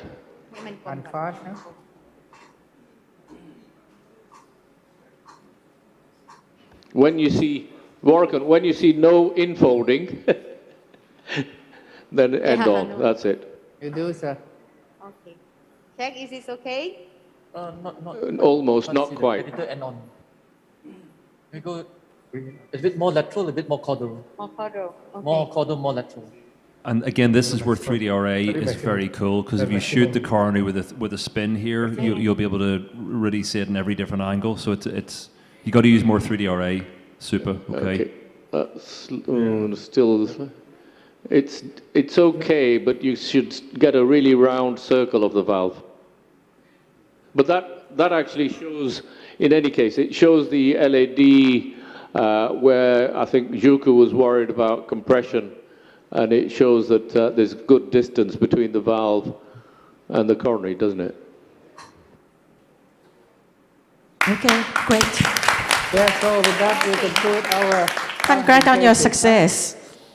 Okay, thank you very much. Thank you so much from the CAT Labs. Since we have the challenge of the time, and we're going to ask the audience to bring some snack break to have in the room, and then we're going to have a lecture from the next speaker. Actually, the next speaker, Dr. Puk Dong, he's actually... No, you the fourth? He's have the issue with the connecting flight, so he's sent a video lecture into the room. So we're gonna listen to his lecture first, and then before the next speaker. And then in the meantime, if you would like to bring some snack break, please go grab snack and then have it inside the room. The video ready? Dear distinguished guests, it is my great pleasure to take part in this prestigious meeting. I'd like to thank Super Porn and her colleagues, and also congratulate the team for such a wonderful landmarks of the hospital development program. It is my honor to be here to share with you the knowledge on how CT and MRI can be used to facilitate the success of percutaneous pulmonary valve implantation. Imaging has been used as an integral tool in the decision-making process at 3 stages: patient selection, planning for the procedure, and follow-up. Useful indices such as ventricular volume and function, when used in combination with symptoms of the patient and functional test outcomes, help determine the indication and timing for the procedure. Understanding the morphology and the size of the right ventricular flow tract will help select the best valve that will fit, and also the type of procedure, being surgery or intervention, to help with the best outcome. And last but not least, imaging can reveal some of the unexpected findings, particularly when patients are moving between sites and we don't have access to operation notes. Ventricular flow tract is by and large divided into native type and coronary type, and for which there's relevant products that are designed to fit such anatomy. Having clear understanding of the variation of morphology is important to help select the right valve for the right shape, and as well as the reason why certain anatomy, such as the pyramidal shape, is particularly a challenge for intervention at present. Case planning using advanced imaging encompasses many stages. We can look at the patency of vascular access, as well as plan the catheter approach, being from the groin all the way through a right tricuspid valve, outflow tracts, and individual branches. We can work out the tension and also the how you choose the approach that has less torque, because any help that will help drive the catheter, the valve assembly system, as smooth as possible, will help with the ease of deployment and recapturing and repositioning. We can look at the presence of calcium and also the relationship of the outflow tract versus the main pulmonary artery, because that can help predict the challenges when you drive the catheter across.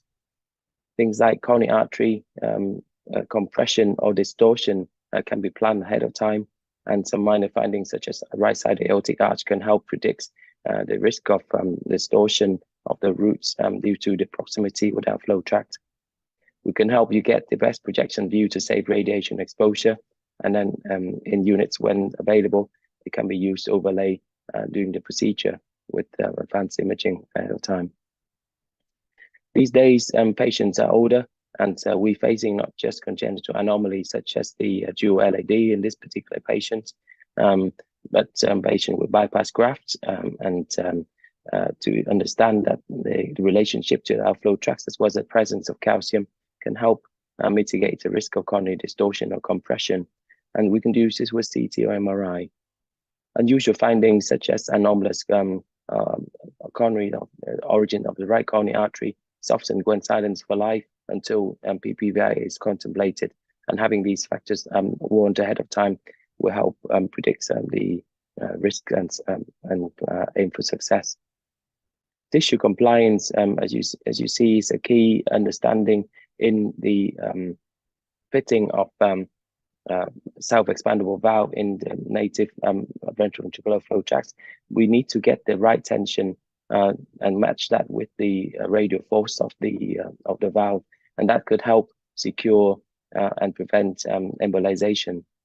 As you see that CT in this case used in good quality can reveal an awful lot of information, things like calcium patch, and you can see the different level of distortion and expansion at different levels of the segments, and try to fit where the valve is and choose the correct valve. And so as planning the correct landing zone, looking at the relationship with the coronary artery, can be studied ahead of the time. In the reports, we can look at the diameter plot or perimeter plot in some other products that can help you predict the extensibility. In this case, the curves between systole and diastole, they're not converging at any point. This suggests that this outflow tract is extremely compliant, whereas this, the proximal aspect of it is somewhat less compliant and can help as a good landing zone to help the valve prevent it from the proximal embolization. And when available, if you have access to virtual reality, it helps the intervention team, particularly less experienced juniors, for example, to help to have a try and rehearse the procedure ahead of time. You can plan the angiographic projection as well as overlaying many of the valves products that are available in the markets at the moment, and try to select the best fit. You can also plan the catheter approach as well as selecting the branch pulmonary artery approach. As you can see, I'll just let that play slowly. More advanced modeling tools such as finite element analysis can be used in predicting the sizing, the landing zone, the compression, as well as the risk of embolization and blocking of the branch pulmonary arteries. So all of these tools can be used to help facilitate the success of PPVI. And that's just a very quick recap of my topic. And I'd like to thank everyone involved in this journey, particularly Shaq, Warwick, and John Thompson, and Professor Ger in China. And that without those, I would not gain as much knowledge as I can share with you today. Thank you very much.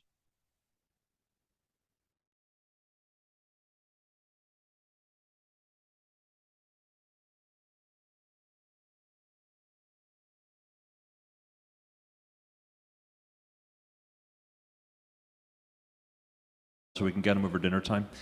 So the last speaker for today is, again, Robin's very well known to many of us from meetings. Robin works in Hong Kong and is going to talk to us about hybrid pulmonary valve implantation, the benefits and risks. Thanks, Robin. Thank you, Gareth. It's always difficult to be the last speaker and pretty much overrun. So I'm just going to keep it short. Thanks, Super, for inviting me. I'm glad that I'm here after 2 weeks of illnesses and I finally make it. So these are my disclosures. So when I received the topic of hybrid PPVI benefit and risk, I'm saying, oh God, there's not much literature and obviously nothing much that I can scramble. So kind of being easier as compared with the last speakers, they have also innovative stuff and a lot of literature review and things. There's not much that I can review, actually. So what's the benefit of going hybrid? So let's ask ourselves, why should we go hybrid? In short, it's just to make the impossible possible. And when we look at the risk, and I think more importantly is know your foes and so that you can prepare for it, like what Gareth and Shaq has mentioned earlier today. So let's start. Why should we go for hybrid? So in the old days, I guess it's a bailout for catheter complications, the unstable transcatheter valve. When we can't stabilize it, we just call the surgeons and maybe pull it up or just put it in a stay suture. Difficult anatomy to negotiate. But more importantly, I think it's the coming 2 points. It's a lack of a large enough vascular access, and sometimes we do stretch our limits in small children and infants. More importantly is to modify unfavorable landing zones. So essentially is to render more patients suitable for these transcatheter valves. And obviously there's these impossible patients who are at high surgical risk, and sometimes it's bear downs to the cardiologist or patients with Jehovah's Witness who don't like to have blood transfusion from surgical intervention. So I'm going to focus on the two that are highlighted. So this is a pretty old slide a couple of years ago, essentially just summarizing what I've mentioned on the previous slide. So then different case reports or case series describing why they actually go for hybrid. Obviously, after this, there have been several small case series as well. So let's look at patients who have not much vascular access, and we provide alternative access.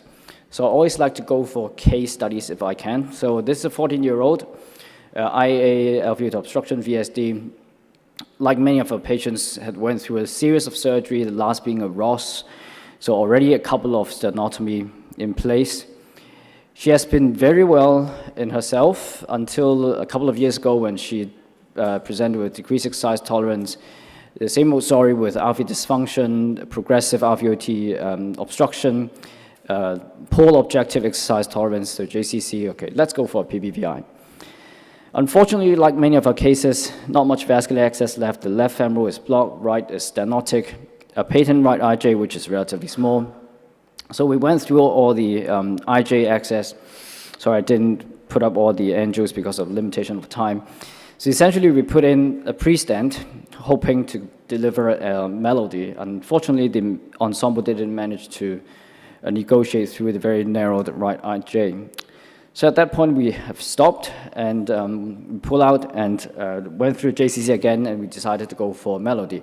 We were told by Medtronic that this is the first in Asia. I'm not sure if that's true, but that's what we did. And this is the first time for the surgical team as well, so we did a lot of printing, 3D analysis, like what Fu did, and we just understand how things would be like going through a subxiphoid incision, as you can see from the video, and how the ensemble would behave in the model. And that's exactly what had happened in the hybrid lab. I'm just going to speed this up. So essentially, we've put in a couple of pre-stent because the previous pre-stent had collapsed, and afterwards, it's just a standard delivery of the melody, and that's essentially the end result. Oops, my apologies. Right, so I think this is really one of the fairly standard type of hybrid going for the perventricular approach. So when people do have these sort of access, and they then think of whether we can stretch our limits. So this is from Kevin Walsh and Damien Kenny's group, describing how they use this perventricular approach in infants and small children. So in this series, they described 10 patients, tetralogy with hypoplastic PAs, in whom they believe putting in a accompanying valve rather than going for a full transannular patch and with free pulmonary regurgitation would benefit the patient's pulmonary artery growth. So the median age is 1.5 years, body weight 8.8. They go for subxiphoid in some of them and sternotomy for them. So it's a combination of providing an alternative approach, alternative access, as well as an alveolar modification. And interestingly, 6 of them actually needed cardiopulmonary bypass for other lesions. So you can see from these still images, they actually use this as dry seal, having perventricular accesses, some modification of the melody itself, folding the tines proximal and distal to shorten the valve to put in these very small patients. I'm not sure every one of us would agree with this sort of approach, but this is doable, and from their review, the medium-term result is excellent.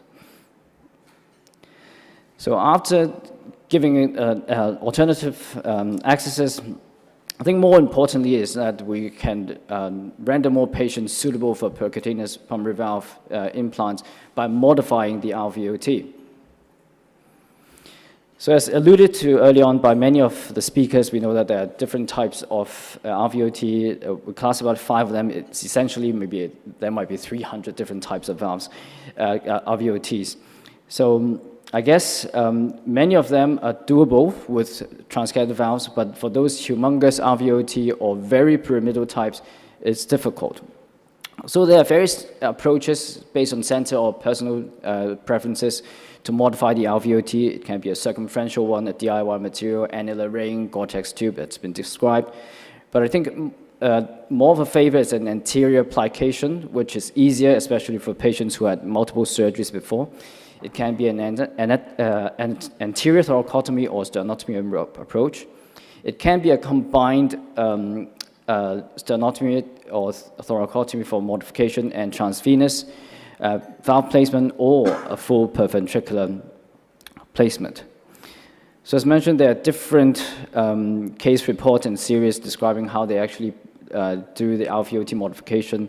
But I think most of the centers nowadays uses this anterior plication approach, which is surgically easier, and they can actually try to calculate how much they can plicate by simple arithmetics. So again, I would go to a case. This is an interesting case. I did it with Warwick when he was in Hong Kong, and this is one of the cases we call up Shaq early in the morning when he's in bed. So it's a 20-year-old gentleman, history of esophageal atresia, tetralogy. He had a pre-sternal gastric pull-through, so essentially the gastric conduit is right in front of the sternum. And later on in tetralogy, it's the same old stuff, chronic PR, RV dilatation, candidate for PVR. He also had a series of comorbidities, lytic bone lesions, restrictive lung, hemoptysis, you name it. So we asked the surgeons, would you be brave enough to go in? They said no, because surgical risk would be high. We don't want to mobilize the gastric conduit. Left thoracotomy approach, it's limited because the exposure will be limited and the femoral artery is actually very small for bypass. So we try to use compassionate TPVR at that point. We don't have any self-expandable valve in Hong Kong at that moment. So that's the assessment of candidacy for venous P, and I guess we have a lot of discussion today. This is probably a pyramidal type, a very dilated RVOT. I talked to Warwick and said, this looks a bit difficult. So that's why we pulled in and did a hybrid. We talked to our surgeons, planned for a couple of weeks, and then we bring Warwick in as well. So we have left thoracotomy approach. We have resect part of the ribs because of a very tortuous approach and the severe scoliosis. And in the interest of time, I'm not going to go into the details. But essentially, that's how it looked like after 2 times of RVOT plication. Because the first time when we did it, we used balloon interrogation. The RVOT is still big, because at that point, we only have the 26 and 28 millimeter venous P valve. And afterwards, it's still a bit borderline, but we've discussed with the surgeon, further plication actually runs the risk of tearing the RVOT, and a concealed tear over the posterior RVOT would be a nightmare. So we're saying, okay, let's go ahead. And we go. And fortunately, we delivered the valve reasonably well, and the valve remained stable. And the surgeons actually say, okay, so let's put in a stage suture. So they did after deploying the valve, and it sits very nicely in the end. And afterwards, we reevaluate the case. We think the anterior plication is probably, rather than rendering the RVOT a complete circle, it's more like an oval shape. So when we are assessing with balloon interrogation, it's probably looking at the lateral dimension, the larger dimension of the oval. So that's the case, and there are not that many cases published in the literature, so but this is one of the larger case series from Iowa, describing the anterior thoracotomy approach to render the RVOT suitable for cases. And similar as what I've discussed, there are 2 different big groups. One is small sizes with difficult access, so they go for subxiphoid incision and perventricular approach. The others are very large RVOTs where they render the RVOT suitable for these transcatheter valves. So this is the list. They have done the anterior thoracotomy approach with hybrid PVVI. Of note, similar to our case, many of them actually required a series of tightening of the plication. So just a couple of them, they can manage with one go, but one of them, actually up to 5 times, they have to readjust the plication, which is quite heroic, I would say. And a number of them required inotropes. In terms of the complication, it's acceptable, I would say. So that's more or less the approach and the benefit of going for hybrid. What about the risk? This is the only slide that I have on the risk because, as mentioned, there's only case reports and case series. This is more like a common sense rather than a very well-studied topic. So obviously, patient factor plays a very important role. These patients are probably frail, small, and complex patients, so them alone would already carry some risk. The procedure itself, again, it depends on the approach. Thoracotomy, there might be a risk of inadequate exposure, need to convert to sternotomy. In one or two of our cases, we need to plug the left bronchus in order to have adequate exposure for the surgeons. So one lung ventilation may be a problem. And for both sternotomy and thoracotomy, of course, there will be wound issue, there might be unstable hemodynamics, and in patients who have very calcified alveoles in the more elderly population, there might be a risk of inverted pulmonary artery damage. In device-related issues, there would be paravalvular leak, as described by Damien's group, and valve position and nebulization similar to transcatheter ones. Of course, for the latter ones, there might be other ways of dealing with it inside the lab if we notice that at that point. So surgeons can put in plications and additional stay sutures. Obviously, one thing that we're not entirely sure of is the so-called long-term outcome, especially for those perventricular approaches when you actually it induces an injury at the alveoli itself. So this is one of the case described where additional anchor stitch is being put on these valves to ensure additional stability of the valves in case when the valve is not stable, even with the methods that we have described. So how about the future?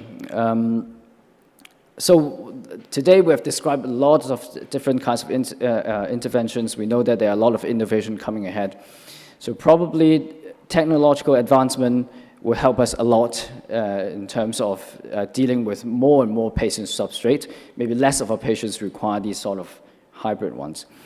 But since we have surgeons here, so a good friend of mine shared this with me, a surgeon, Chang, who is a surgeon who came from Bristol, now in Hong Kong. So this is injectable pulmonary valve, which the surgeons now uses in Bristol and other parts of the world, where they just go for a sternotomy and create a purse string at the alveoli and put this syringe-like injector and inject this self-expandable valve in the alveoli, quite similar to what we are doing. So with that, I'd like to conclude my talk. No more job for us, unfortunately, if that's the case. But I'm sure that there's lots of room for collaborations. So in conclusion, ladies and gentlemen, it is a very brief talk on hybrid PBVI. The benefit, essentially, it's convert the impossible to possible, increase the number of patients for non-bypass PVR. And the risk, obviously, we are still learning. It's important to know your faults and prepare for it. And I've touched a bit of the future perspective. So with that, I'd like to end my talk, and I'd like to do a little bit of promotion. I'd like to welcome you all to Hong Kong and AP Cash 2023 in December this year. Thank you very much.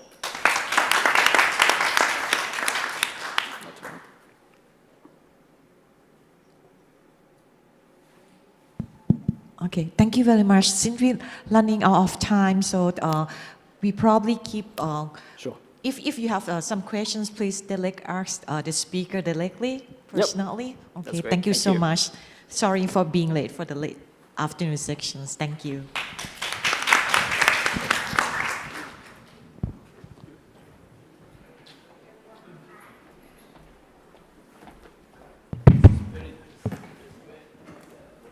So we have late for 20 minutes. I want to introduce the moderators in the next session. Dr. Man Chathimon from Ramathibodi and Dr. Thatsalak Thongwong from Mahalankhon Chiang Mai for the next session for TAVI, please. And you could bring coffee break into this room because we are running out of time. Thank you.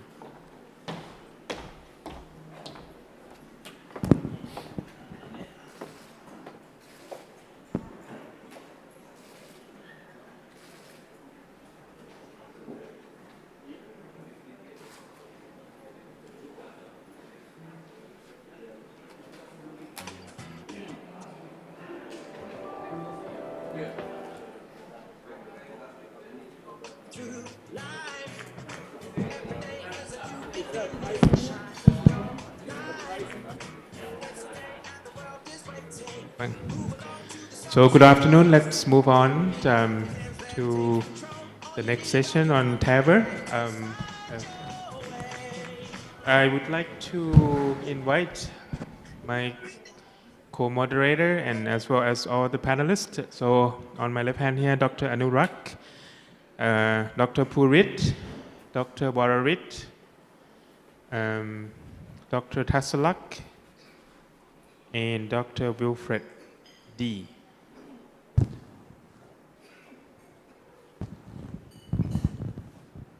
Okay, so we are all the TAVR implanter in Thailand from different institutions, but so it's nice to be together. I guess for the interest of time, I think this session we would like to start with the lecture first, and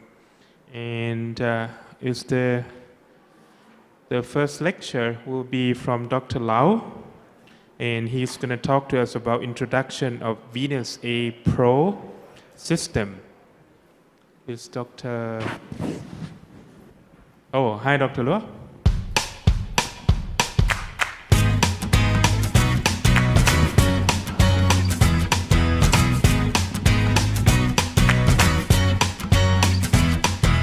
Walk through life. Every day is a new beginning. Shine your light.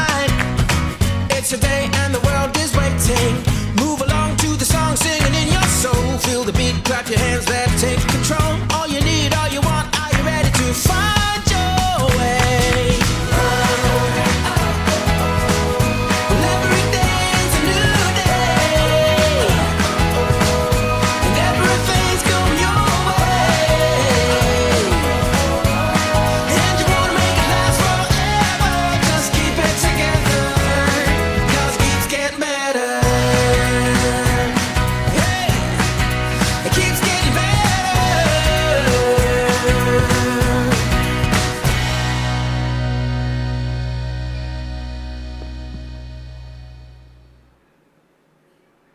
So hello, Dr. Law. Can you hear us? Yes. All right. Can I start? Yep. Let me introduce Dr. Lau a little bit. He's the president of Guangdong Provincial People's Hospital. He's going to give us a lecture on Venus A Pro system, design, and clinical outcomes. All right. Thank you so much. Thank you very much for inviting me to join this great meeting. So that's my first time to be Hanyat. So where I'm from Guangzhou, Mandarin, China. Actually, it's the city very nearby Hong Kong. I take just a 2.5 hour flight to Bangkok 2 days ago. So this our center. Our center is located in the downtown area of the Guangzhou city. So normally, right before the COVID-19, we have open heart surgery in our center about 5,000 cases every year, and the PCR around 6,000. And we do take care of some peripheral work, even the aortic intervention for every year of 500 cases.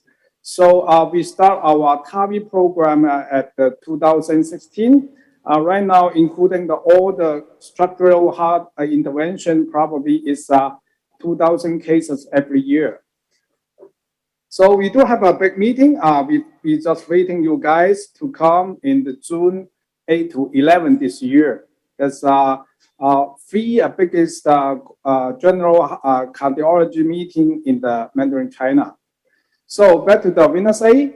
So today I want to brief introduction for you for the Venus A Pro. Actually, Venus A Pro is should be the third generation of the Venus family. So here's the stem platform, including the valve inside.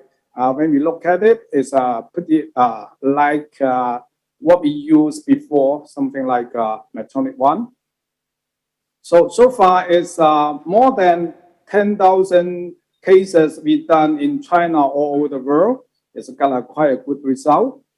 So here's some Venus family valve clinical trial data. The first generation is not retrievable delivery system. So even though we got quite a good result in Mandarin China, and second generation so-called Venus A+. So This one is reachable, but a little bit steep. So when we use that, we have to avoid some challenging anatomy, for example, the aortic arch or the horizontal situation. At that time, we use the snare to overcome this kind of difficulties. So today we're going to use the Venus A Pro. It's a third generation. Actually, 3 generations have a same valve platform and a different delivery system. So for the newest one, we do have a lot of data regarding that because they just approval just less than 1 year ago. So there's some more data regarding the Venus A Pro valve. So there's 4 size from the 23 to 32. So later on, you may see one case in the cath lab for the live demo. So there's a different detail regarding the size. For example, here is D1, D2, and D3, and X1, X2, X3. So when you look at that whole thing, is a typical self-expandable stem platform. So these are some more detail regarding the whole delivery system. Actually, the OD is 20 French always, and for this all the device we can put in the 20 French shift, including sometimes we use snare. So it's quite compatible with all the device, all the procedures. So there's some details, and the length for this stem platform about 5 centimeters. So here's some more detail regarding that. So most of the time we use 20 French. Here's regarding if we use a 23 model, you can use 18 French shift. Otherwise, you have to use 20 French. So for some features, is a commercial alignment that's very important so far, something like Ever Pro. So from this picture, we can see some markers. For the commercial alignment, later on, you can see on the live demo, there's some markers lie on the deliver system, and 3 square marker just lie on the stem platform. So when we deliver the whole thing, we can figure out where the stem is and try to figure out is it good for the alignment. Here's some pictures regarding what we deliver the stem platform. So there's a 3 square marker we can see lie on the stem platform. And for the proximal part, you can see the so-called maximum release mark. And the proximal, we can see the maximal retrieval. So we've been used that for a little bit time. We started this program in 2021. Actually, we started all the R&D a little bit later, a little bit earlier than the 2021. We done the first man in that time, and the whole procedure is approval in Mandarin China in May 2022. So beyond that, actually the Venus MedTech have a new product we just expanded for that. Is the balloon expandable system. So right now is ready for the first event in Mandarin China. And the second so-called is the self-expandable product is Power X. So this new generation Venus platform, we can see some features. Some is a typical self-expanding frame, and there's a really good design, good methods to anti-calcification treat by the dry tissue. And also has a wide control and release. That means when you fully release the whole stem platform, you can retrieve that again. So that's a very good design. We just expecting this new product available in the market. So today we also use the new shift made by the Venus MedTech. That's my first time to use that, but later on you can see how it works. But the mechanism for this shift probably something like E shift, but I believe maybe a better performance. We just see later on. So that's all. Thank you so much. Okay, thank you, Dr. Lua. I guess we can ask you during the case about some features that I think all of us want to ask. So let's go to the case next. Dr. Srichai, are you ready? Ready. We are ready. Hello, we are ready. Can you hear us? I Yes. can hear you very well. Can you hear us? Yeah, okay, go ahead. Okay. So hello from Cat Lab. This is a hybrid Cat Lab, and I think it's time to move to aortic interventions. And today we have a privilege to do the BAVR with the Venus A Pro devices. It's gonna be our First case. early experience, to be honest. And let me introduce our team first. On my left side is Ajahn Pong Sane. He is a cardiac surgeon. He's an implanter as well. And to my right, Dr. Nung Thanawat. He is from Khon Kaen University, Khon Kaen Hospital. And we have our lovely nurse in A, and our fellow from Cambodia, Dr. Seti.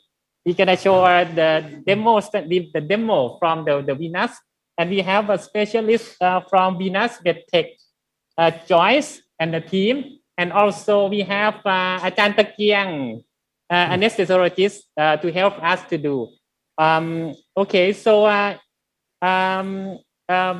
Next, we will present the case by Dr. Anumed, our fellow.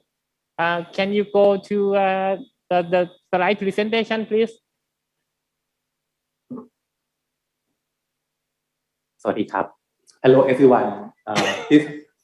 Welcome to case TAVI presentation. My name is Fellow Panuwat Lerlaksmi Vilai, Dean of Songkhla University. Patient demographics. Thai male, 78 years old. He denied underlying heart disease. His comorbidity was hyperlipidemia. Clinical presentation was detailed on exertion and functional class 2. Risk assessment by AT score was 1.35%. Clinical failure scale was 6. Change ratio, borderline increase CT ratio. EKG shows synaptic bradycardia and narrow QRS complex. Lab investigation as we show.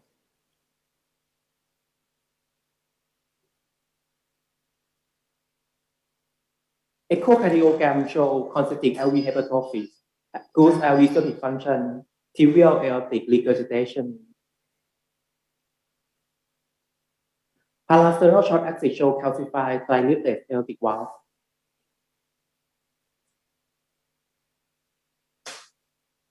Good normal LV wall motion, LVEF was 71%. Aortic valve maximal velocity was 4.5 meters per second. Aortic valve mean pressure gradient was 63 millimeters of mercury. Aortic valve area was 0.7 centimeters square. The next is coronary angiogram. We will see non-significant stenosis and left coronary system, but we persistence of left coronary to PA fistula.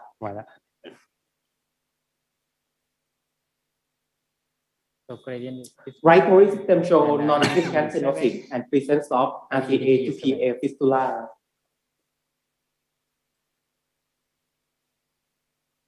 This is CT analysis. The left side is annular, the right side is LVOT. Annular diameter was 21.2 and 25.9 millimeters. Perimeter was 73.8 millimeters, and area was 426 millimeter square. Comparing LVOT to annulus, LVOT was a we little have a smaller picture than inside. annulus. So now we have a picture. This is sinus of Valsalva and sinotubular junction as we show. เจ้ารอยอ๋อเราไม่ได้ฟีนี่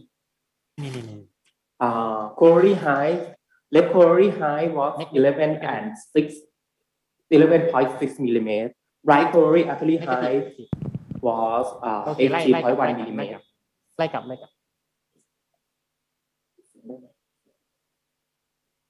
CT analysis show STJ high as we show.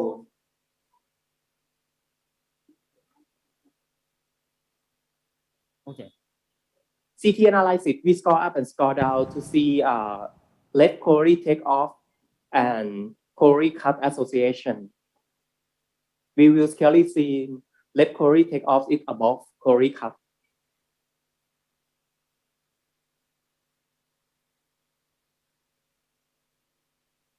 Perimembranous septum length is 3.6 millimeter. Angle of aorta was 49.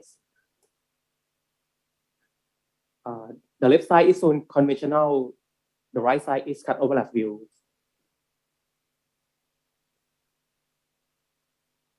This is femoral artery for access.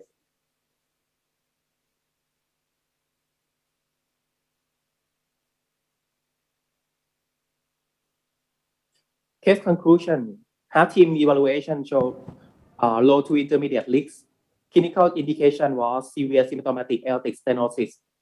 Procedural strategy was conscious sedation, transfemoral approach, venous A pro device implantation. After that, we will discuss about size, implantation depth, and strategy. So we have to move to Katla.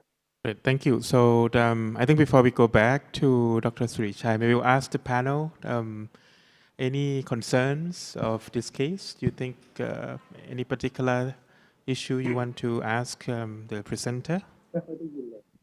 Because I'm not sure about the perimeter of the venous A flow. Is make sure it's equal to the Medtronic. Because I'm not sure the perimeter side. Can you show me the how to select the Sing chart for the venous A, right? Because we're not familiar with the venous A valve, and if without we familiar in, you use if you use this size, maybe use the Everroot for the Everroot 29, because the 73 perimeter maybe by the Everroot for 29. That's borderline for the SOV, but I'm not sure for the sensing chart for venous A.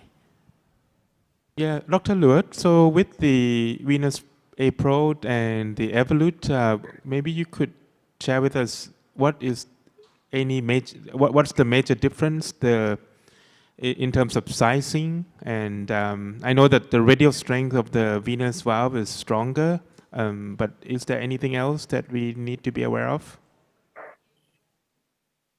Question.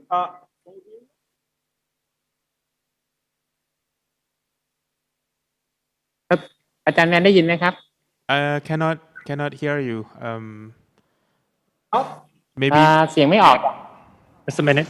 ได้ยินไหมฮะอาจารย์ได้ยินไหมครับ we just hear you, but not Dr. Lua. Hello? Can you? Okay, we could. Okay, maybe a little louder, but we are. That's okay. Okay, good. That's okay. Yes. Good. Thank you. I got your questions. Actually, when you look at the venous A plus, even the Pro is same. Something like every Pro is no doubt is self-expandable stem platform.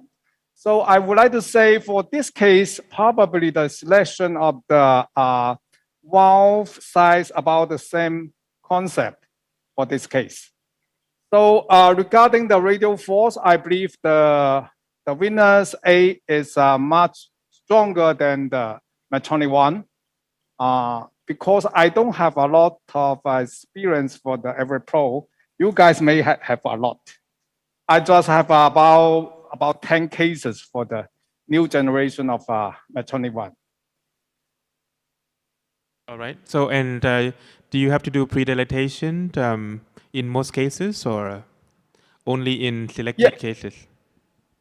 Yeah, in my practice, I used all the predilation for the all case, no doubt.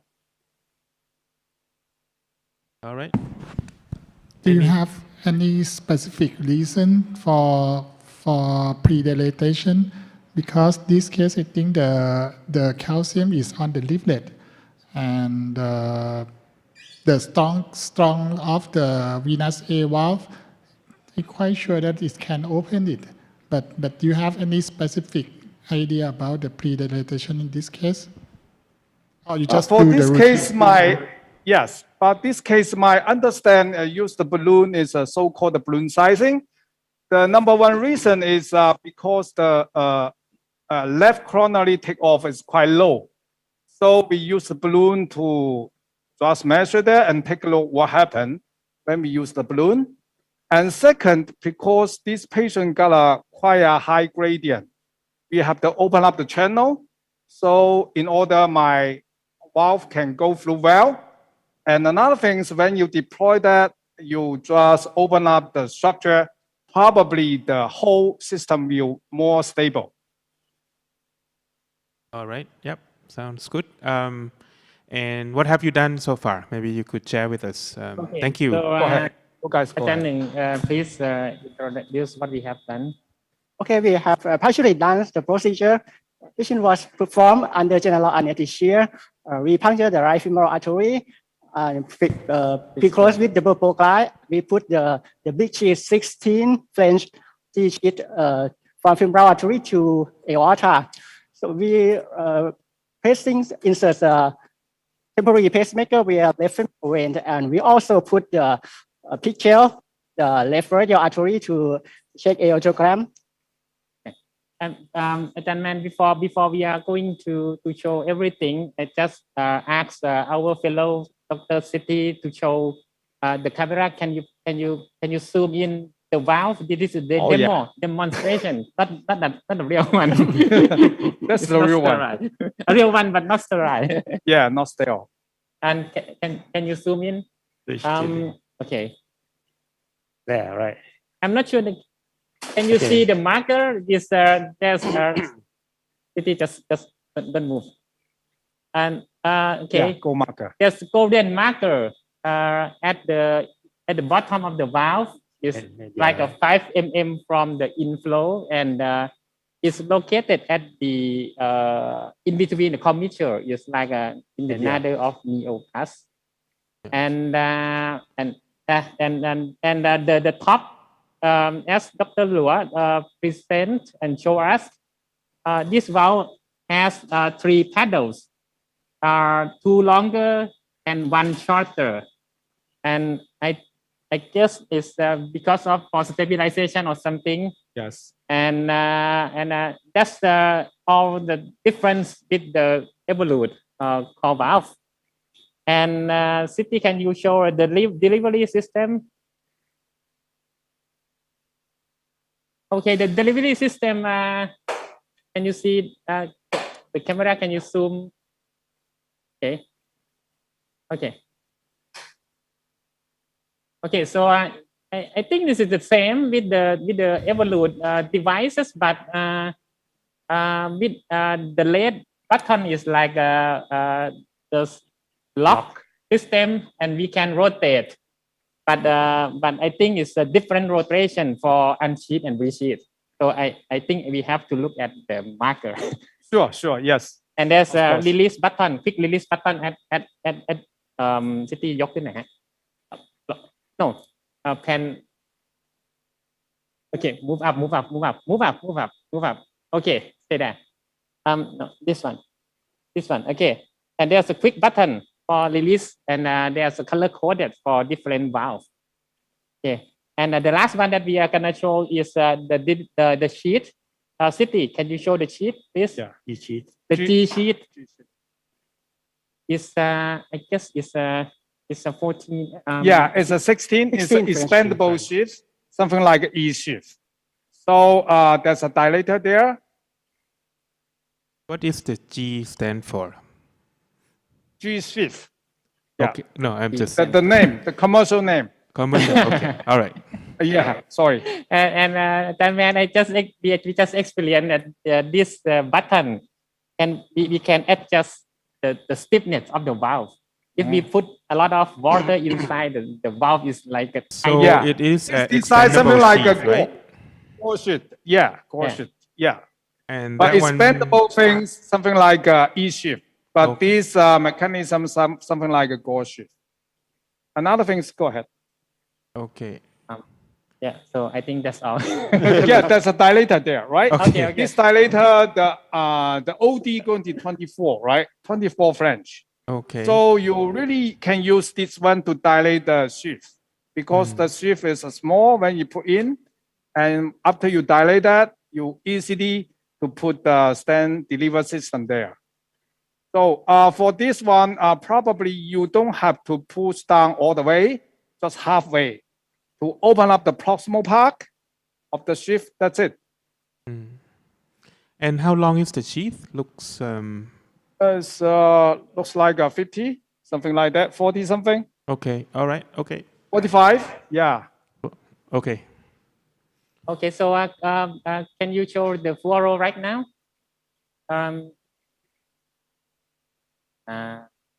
ฝากขึ้นจอ fluoro ตอนนี้ได้ไหม Okay. Okay. So อาจารย์แมนอาจารย์พงศ์ดร. พงศ์เสน่ห์ experience with this G sheet. Yes, So how was that? Yeah, what do you think? It's my first time using this kind of this new sheet here. From my experience, the sense is not different from the E sheet, but it's kind of easier. It's not. I gave just a little bit push over the sheath to deliver the sheath to the proper position. So it's not difficult to push in the proper position. It's easy in surgeon hand, right? Right. Okay.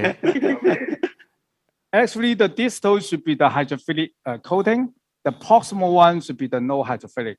For the fixation, for some friction, stabilize the sheath. But anyway, you already suture that, right? Yes. Okay. And I think we. Can I ask about the minimal requirement of the femoral artery? 5.5 or 5.0 for the minimum requirement? About 6. 6, yeah. But for this case, we use the new sheath. Probably sometimes we can a little bit come down, maybe 5.5 between 6, as we can do that. I think that the main difference is this system, they don't have inline sheet. We have to use the sheet every year. May I ask about the size of the sheet again? So every side use only 16 French sheet, or the larger one have to upsize the sheet? Mean that if you want to actually, yeah, I just mentioned for the 23 is you can use 18 French sheet. Otherwise, all the device use 20 French. 18 but and 20. You can combine with the snare. How often you need to use the snare? I think we talked briefly yesterday, horizontal aorta, and that would be a snare case. But how often you need that? In my practice, probably around maybe 2%. Not very much. Around 2%. Yeah. Okay, very Every few. year I use less than 10 because sometimes I'm going around to another hospital to do it. So let's say it's less than 2%. Okay. Yep. Okay. Go ahead. Yeah. Thank you. Okay. Okay. So what's the opinion of the panelists, because we have perimeter size just between 26 and 29, and for 26 is kind of 11% oversizing by perimeter, and for the 29 is 24% oversizing by perimeters. And so I think we have to trade off between less oversized but paravalvular leaks, or too much oversizing and annular injury or AV. What do you think, Dr. Anurag? 26 or 29? Dr. Nurak said 29. How about 29. Dr. Tasalak? And 26 because 26. yes. Dr. Warid also 29. Dr. Kit? 26. Okay, we can try both. Okay. Okay, all right. What do you guys decide? And tell us why. So how about right after the balloon sizing? Yeah, we can make a decision. Okay, so that's interesting. So how big is the balloon you're going to use? So what balloon you're going to use for sizing? Yeah, I think the panelists, you give some advance suggestions, something like that. The balloon. Yeah, for 18, 20, and 22. I think if we want to size with the balloon, then we need to use a little bigger balloon, isn't it? We personally, I can tell for everyone, we don't do balloon sizing as much. We still do balloon pre-dilatation, but not for sizing. So maybe we can learn from you from that. But I guess you need a relatively bigger balloon to decide, right? Yesterday so for this one, you need to be at least, I would say 20. Yeah, minimum 20. I think 18 will not give an answer of what we're looking for. I mean, if the 20 no leak, would that be good enough for 26? But what's the price gonna pay if we're gonna use 29 when SOV and STJ is big enough, though, right? Okay. Anyway, that's what do you guys decide? You teach us. Probably we're going to choose 20, as you said. All right? Balloon Yeah, 20. 20. Okay. Yeah.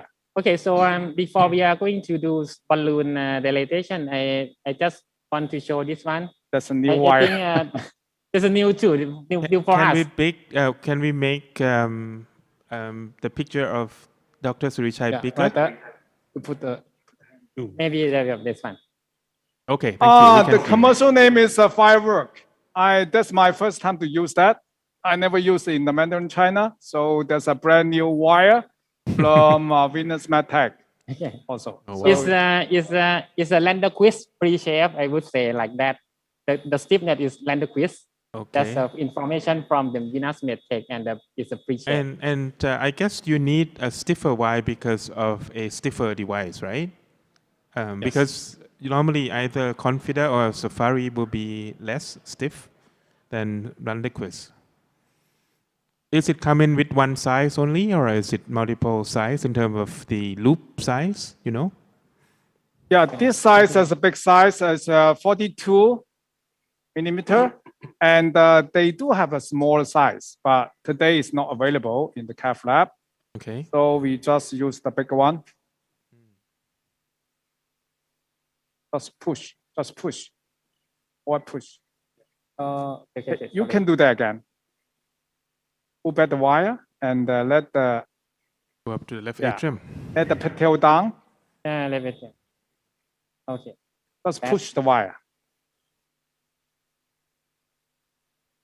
Just push. Yeah, that's good. Okay, good. This is a new experience. I guess it's a little stiffer than you used to, isn't it? Right now you got a horizontal shape. Yeah, it's a horizontal. Right? I think the shape is weird. Yeah, the shape was nice. Yeah. Maybe I will go back. The pressure is. Take your time. Take your time. Pressure. We go. Okay. Yep. Okay. Yeah, probably we have a small curve. Yeah, this one. It's better, right? Try it again. Just push the wire. Again. Stiff. Yeah. Okay, good. Okay. Very stiff. Yeah. So hold the wire always, all the time. Hold the wire. Okay, stiff. Hold on, please. Okay. Yeah, hold the wire. Balloon. Okay. Balloon. Yeah, it looks good. แล้วก็เดี๋ยว As ตัวแกนบอลลูน 20 millimeter balloon is ready. 20, yeah, it's ready. And sorry, have you take a picture of the aortic root angiogram of the deployment Oh, angle? yeah. Or, Yeah. We did overlap, it. Has overlap view? Okay. Okay, right? Okay, so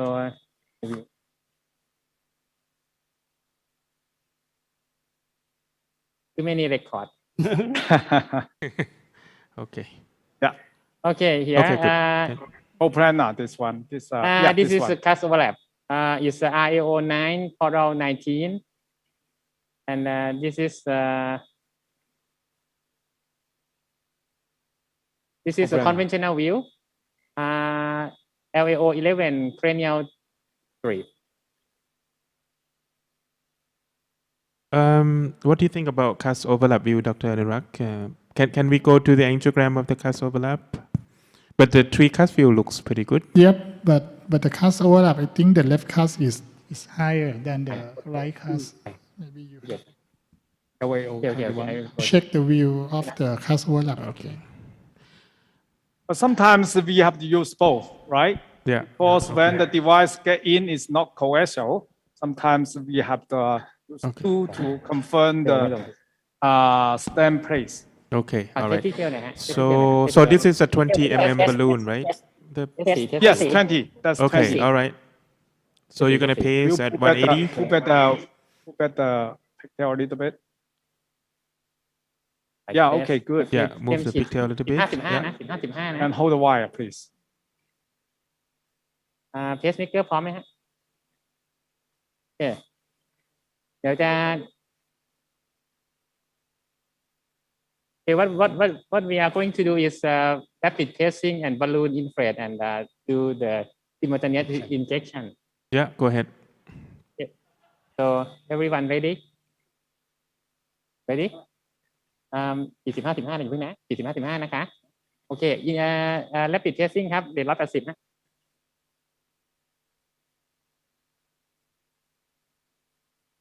เห็นนะโอเค inflate นะคะ Yeah, good. inject จ้า inject สีครับสี Yeah. deflate ครับ It looks like the Test coronary back is up good, จ้ะ right? โอเค Put back the balloon. สตาร์ฟู So how many fluid already get in? สตาร์ฟูยังโอเคเล่นใหม่ Fluid. How many fluid already get in?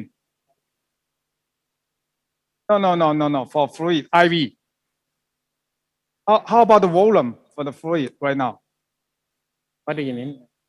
Yeah, in the IV, we need more fluid for the patient right okay. after the dilation. So EDP is 7. 7? EDP. Okay, sure. All right, take a look.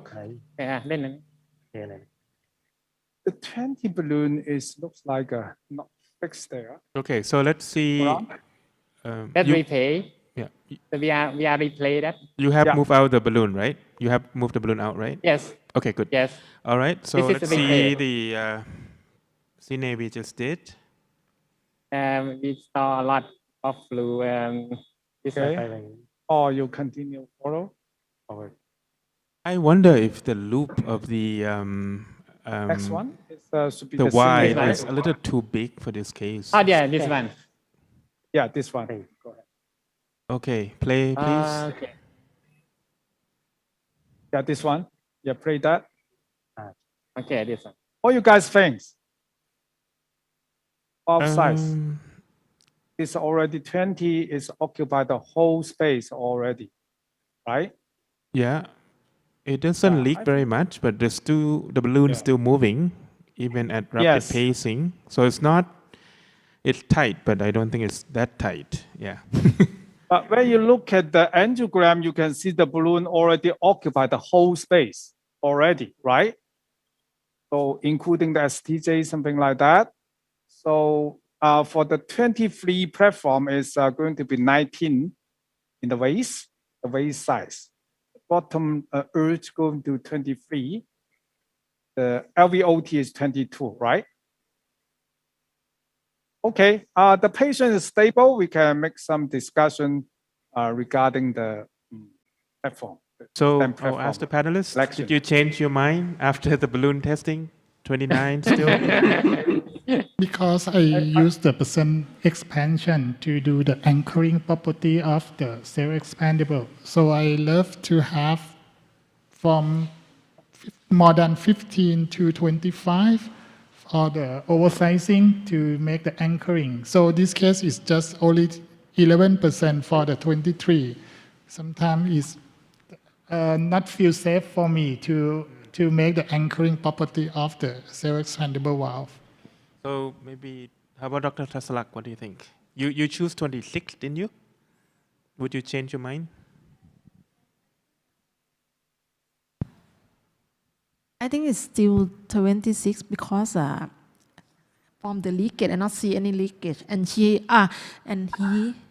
has like maybe high chance for more than 16% oversight. Is have the chance for pacemaker. That I lecture is next section. All right. Okay. Well, I think Dr. Warwick, what do you sometimes we think? have to listen. Maybe one more opinion. I think so with Dr. Norak because the expandable valves need radial force more for the for oversizing. All right. What do you guys decide? Okay. Well, sometimes we have to listen to the lady, right? Okay. Because the 26 valve is on table, not yet, not yet. So yeah. I think this case that calcium is the not a little. It should be like the moderate to severe. That I think 26. Yeah, I think we got a couple of fixation points for the LVOT. That's one. Second should be STJ and the annulus. So okay, I think I will choose 26 also. Okay.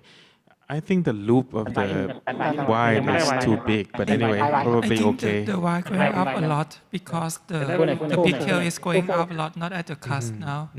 Please be careful. The Y. Okay, and so I guess you guys picked 26, right? Yes. Okay, can you show us about the how to make sure we have the proper computer alignment, if possible? Okay, just Okay. go. Alignment? Yeah. Ready. 26. So how can we do commissioner alignment? Yeah, later on we can show them, right? Okay. Yeah. Somebody can show the deliver system. Oh, yeah. city. Yeah.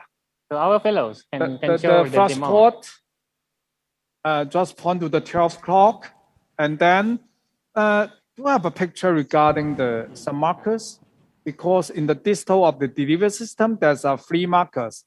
That markers, the shape is the rectangle. So when we put the device in the ascending, we can see that 3 rectangle just lie on the outer curve. That means you got 70% of the commercial alignment result. Okay, maybe you can show us. I wasn't sure I follow. But anyway, that's okay. We'll.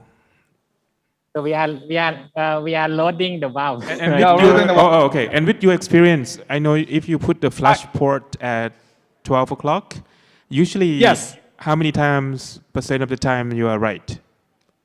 That you don't need to turn anymore. Is that right? The flash port should be at 12 o'clock, right? Yes. When you put in, sometimes it's not in the 12 o'clock anymore. So once the device in place, it's very difficult to talk sometimes. Yeah, because the whole anatomy just fixed that, already fixed the whole system. So later on we can show you if we can turn it. Yeah. I think Any questions from the panelists to Dr. Lua? In terms of deployments, do you use the 3-cast view or cast overlap view for the depth of the deployment? Let's go cast overlap, right? Can you hear? So Dr. Kit asked, so the deployment would be similar to Medtronic valve, right? So cast overlap view for deployment, or you use 3-cast view during deployment? Cast overlap or 3-cast? The first view going to be cast overlapping. Okay. It's no doubt. Yeah, we use that. But I just mentioned sometimes when you see that view, the whole system is not coaxial at all. So right after I release something, I will back to the another view to see how we got. So the coaxial sometimes very important. One view sometimes cannot tell. Another thing was earlier, when you take an aortogram in the cast overlap view, Dr. Nurak mentioned that the left cast is not quite aligned with the right cusp. Can you, with the non-cusp, sorry, the right and the non-right. Can you run the cine of the cusp overlap view for us one more time? Yes, go ahead. While we're waiting, Please, yeah. you should hold the wire, actually. Yeah, hold the wire. Yeah. Okay, we can come back. Yeah, this one. Yes, sir. That's one. Yeah. Yeah, that's the first shot, right? No, this is So, excellent left. Yes. the right this one. and the non. This one. Yeah. This one. Yeah, this cast overlapping. You still think the same? Does it look bad?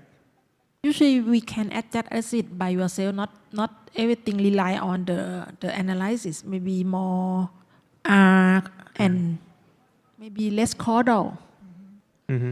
Okay, yeah, just a little bit, yeah. Sometimes when you do the CT analysis, is cannot get a very precise view. So at that time, I agreed. We can get a little bit caudal for that, right? Okay. And can I ask about the pacemaker rate? Because you show me the data is not a lot, just 50 patient, 0 pacemaker. And in your experience, how many percent of the venous valve? 10 or 8 or 9% for permanent pacemaker? Yes, for the venous family, probably around 10% for the pacemaker implantation. Okay. All right. So, Ajahn Man, we are still loading. Oh. Yeah, we can. Not ready. How long? Okay. How long is going to be? Shall we? Or Shall maybe we have a quick lecture, another- or shall we Yeah, wait? yeah. Have the Maybe one quick lecture and Okay. Can we? Okay. come back. So Yeah, you can go quick picture. Yeah. Done? Okay. Hold on. all right. Yeah. I think it's about implantation. What about that? Okay, so we're gonna have a quick lecture. It's gonna be on the implantation techniques anyway, so it would be a good talk. Okay, so it's gonna be on procedural optimization to minimize conduction disturbance. I'm gonna give a talk by Dr. Tasalak from Chiang Mai University. Please go ahead. Okay, relate to this case, I will show you the membranous septum length. This case is 3 mm that is have a chance for the heart block. And I will show you the pacemaker rate for the Sapien 3 or Ultra is very less, just 5%.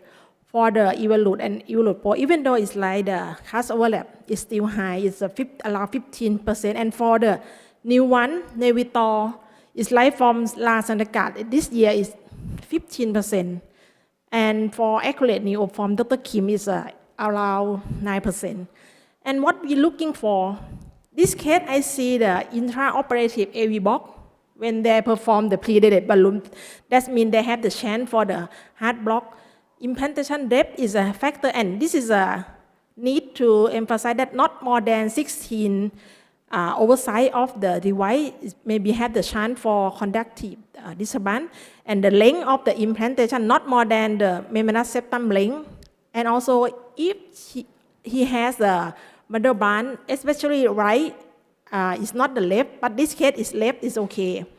And calcify, I see this case have the calcify in the left cast, right cast, but not in aorta is okay. Have higher CBG, higher MIDM, and age more than 80. Usually when I have the planning for TAVI, first I looking for the alveolar calcium. It's allowed here.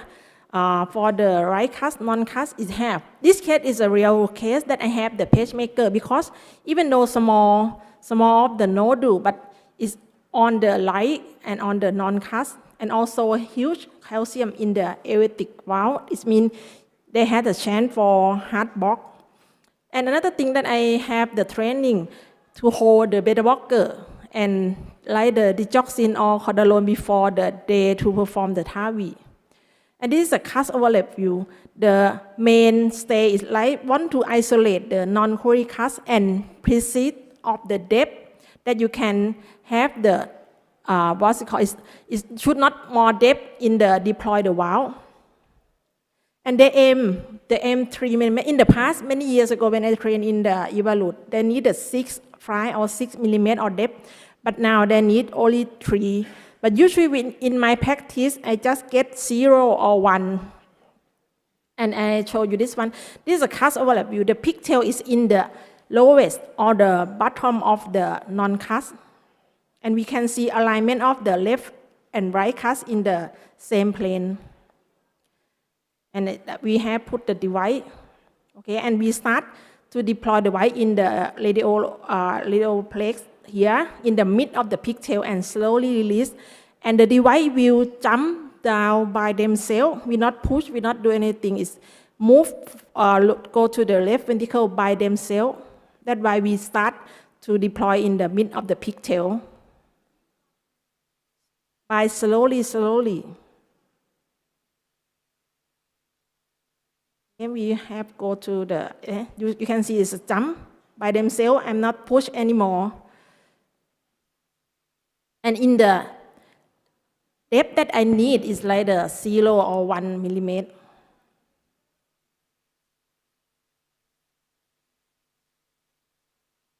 Okay, we have the next.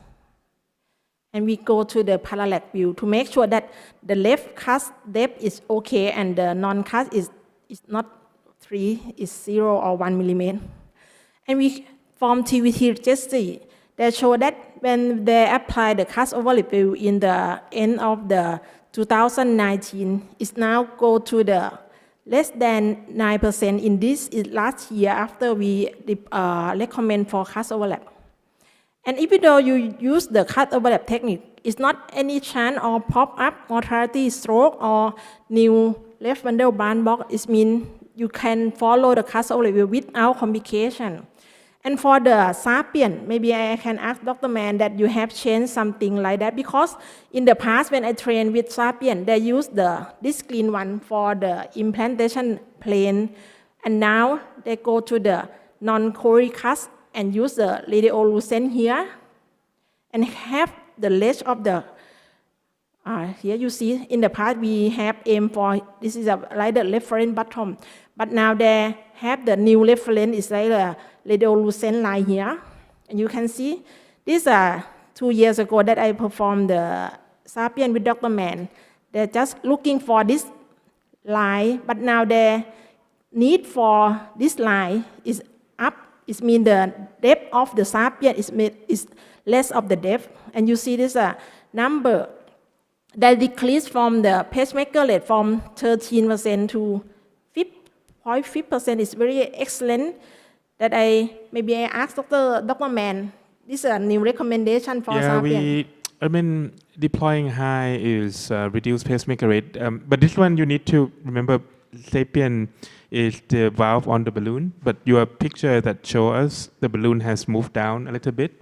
So even though we aim the marker to be at the at the annulus, it's still in real life it's actually higher. I think lately I've been deploying higher. It depends. Now we try to avoid too high deployment also when we do in younger patients, because TAF in TAF is going to be difficult. So it's a balance between a pacemaker risk and a future TAF in TAF possibility. So anyway, but agree, usually we deployed a little higher than that. Yeah. And this take-home message for me, looking for the risk factors such as the right bundle band for temporary pacemaker from where the internal juke not from the glory, and stop beta blocker, and looking for the calcium that aortic valve and LVOT. Follow the prosthetic device advice such like cast overlap, and aim high with the gentle release. This is my take-home message. Okay, thank you, Dr. Salak. Yeah. Okay, we'll keep the question later. Let's go back to the cath lab, and we can now. Dr. Surichai, Dr. Pongsane, yeah. Got the secret from Ajahn Tasalak how to do optimization techniques with the valve. So is that what you plan to do? Exactly. Exactly the same. We learn from the lecture, right? So okay, so this is the valve that already wrote in the Yeah, delivery focus here. systems, and as you can see, there are 3 dots that located.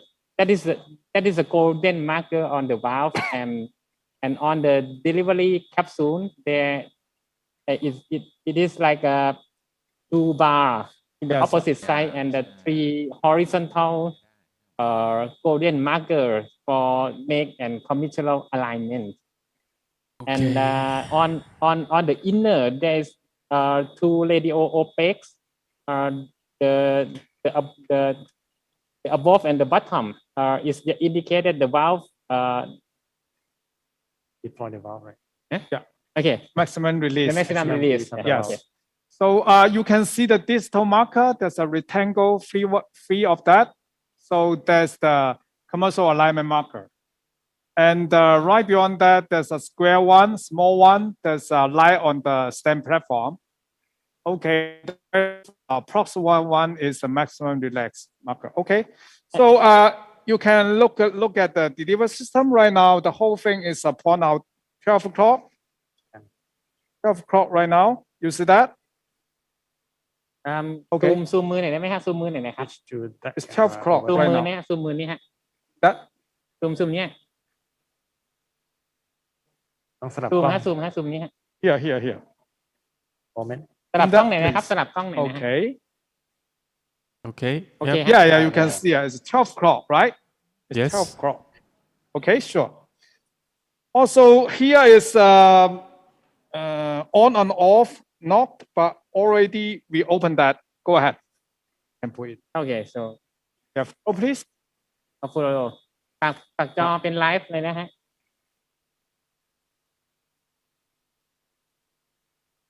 Do you need a lot of push to go through G sheath? Right. No? Okay. Later on, you can push the pigtail all the way down to the non-cast. Okay, yeah. Great. Move the table, take a look at the arch.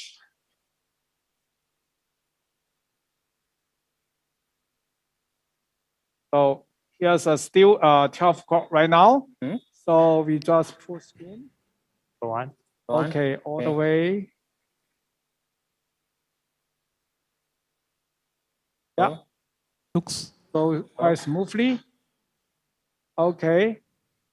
Right now you can stop here and we can see our free rectangle marker is a line on the outer curve. There's a LAO called LAO view. Yeah, LAO. Yeah, right.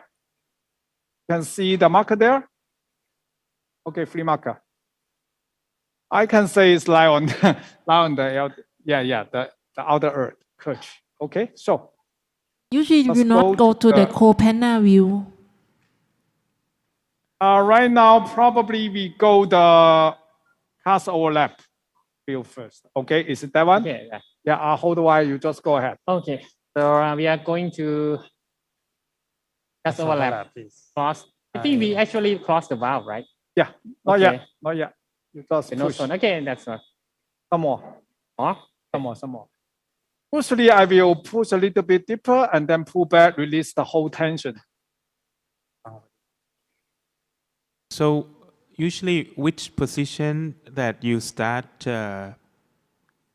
deploying the valve above the annulus, like -1 or Yeah. at the annulus?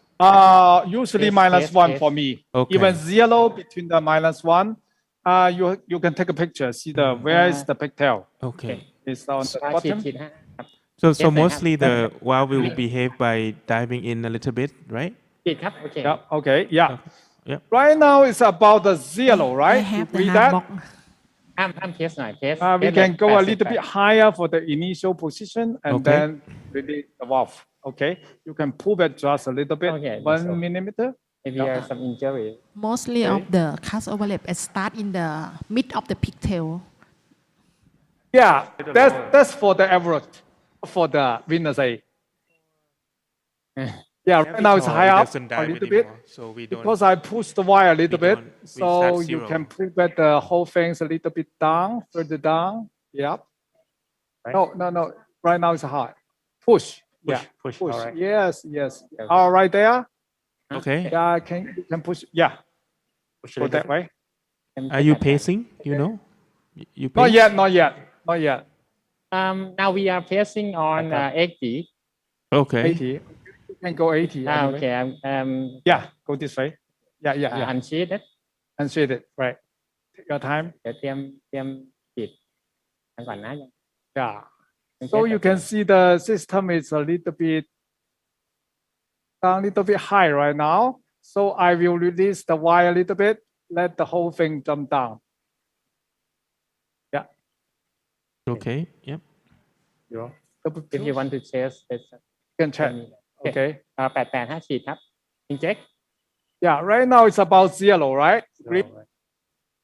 Yes. So I think you're ready for rapid pacing right now. 140 maybe. Borrow, please. 140, please. Okay, continue release, right? Okay, I continue release. Okay, yeah. You see the whole thing coming down? Yep. เอียงขึ้นนิดแอนเอียงไม่ใช่พูดผิดไปตรง Okay. Stop pacing. Okay, stop pacing. Yeah. Oh, stop. Okay. Take a cine, please. Right now it's kind of 80 ครับ Okay, cine. ฉีด88ฉีดครับ Okay. Go like that. Everybody like it? I think it's beautiful, but you need to check the plate. Is still have the hard box or they have own lithium? Okay, so yeah, right now we can see the bottom edge is quite coaxial. Yeah, free marker is almost aligned together. So I think there's quite a good position right here. So I think it's too deep. In the And non-cast. left cast is too deep. Left cut and right cut yes, is too always deep. it always happen. But if you pull back a little bit, I just worry about you embolize the whole thing. Right now it's not a bad position. Yeah, about +2, something like that. But it's no doubt when you deliver something and the whole thing will jump down a little bit. But in this moment, sometimes we can wait, but it's very difficult to fix that. As you know, there's no balloon expandable system. Very difficult to get a good coaxial in this time. But right after that, when I fully release that, I will release the wire tension, and the first operator will a little bit push, gentle push, and see how the whole thing works. Okay, so you think we are going to release, right? Yeah. What do you think? It's very difficult to fix the inner curve, right? I think the steep is no doubt. Time is after we release, it's going to can a little bit, a little bit, hopefully, yeah. The non-cast is going to be lower, and the left cast is going to be higher. Yeah. But it's quite difficult to predict. Yes, you're right. I agree. Yeah. Or you can show me the recapture. Yes, this system can recapture. Maybe you can show us. อาจารย์แม็ก the pacemaker I think is better. There's no AV block right now. It's improved, right? I guess. For 26, I think there's no more higher. If higher, it's got some risky for that. Can you do the angel again? What happened right now? Okay, 88 looks like a little bit deeper. Yeah. Do you want to, take a picture? Yeah, still same. Okay. I think it's, what do you think? If want to tracing the perfection, probably you got not trouble. So for me, here is a good place to go. I think we all agree it's a touch deep, but if you think that it's safer, I think we're okay. I guess up to you guys. You, Yeah. you guys can get a vote and let me know what you're thinking about that. If I can adjust, I think I recapture and maybe deploy more, not to depth like this, maybe a little bit higher. Yeah, maybe a little bit because okay. Yes, let's just try. Yeah, actually, it's a recapture. We can do that anyway. We can do that. So, other way. Okay. Yeah. So right now is ready for rapid pacing. Yeah. Okay. Pacing on 140. Okay. So we can release it, right? Yeah. This way. Okay. Yeah. Go. Oral. You can go.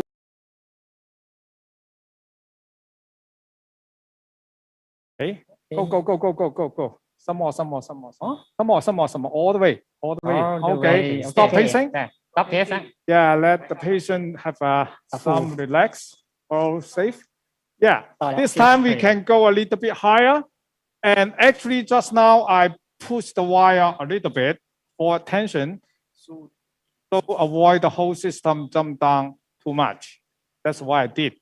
And another way to go is the first operator can a little bit pull back tension right during the deployment. Okay, go back. You can see my wire. When we push the wire, the whole thing just jump out. Okay. Yep. Okay. Right now. Right here. Slow release. Yeah. Ready for pacing? Pacing on? And 140 Pacing on 140. Yeah. No more pullback. I think too high. It's jump out already. Oh, yes. Too high. Okay. Stop pacing. Yeah. I think that's a too deep, right? So we can do that again. Oral, please. Oral, please. No more 3 times. Okay. Okay. This one. No more higher. Don't pull back, right? Okay. Okay. Ready for rapid pacing? Yeah. It's too high right now. A little bit push, little bit push down. Yeah. Okay. I release. Okay. I think it's good. Go.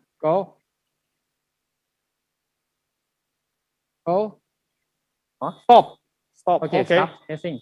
It looks like better, right? Yeah. Passive. You happy for that? Stop passive. Okay. So Yeah. Take a picture. We are tough crowd. Of course. 58นะ Ready for injection? ฉีดจ้ะ Yeah, a little bit better. Maybe about the same. That we discussed, it may be really come from the very stiff wire that may be difficult to manipulate some system. Yes, Yeah. you can. We The are whole kinda- thing's like on the inner curve. So hopefully we can do some better job right after. Okay? We kind So of getting. I think can be better. Just Yeah. leave there. Okay. I will release the wire tension, something like Ever Pro, slowly, and the first operator going to a little bit gentle push. Okay? Yeah, I release the wire first. Okay, go ahead. Very slowly. Yeah, push. I just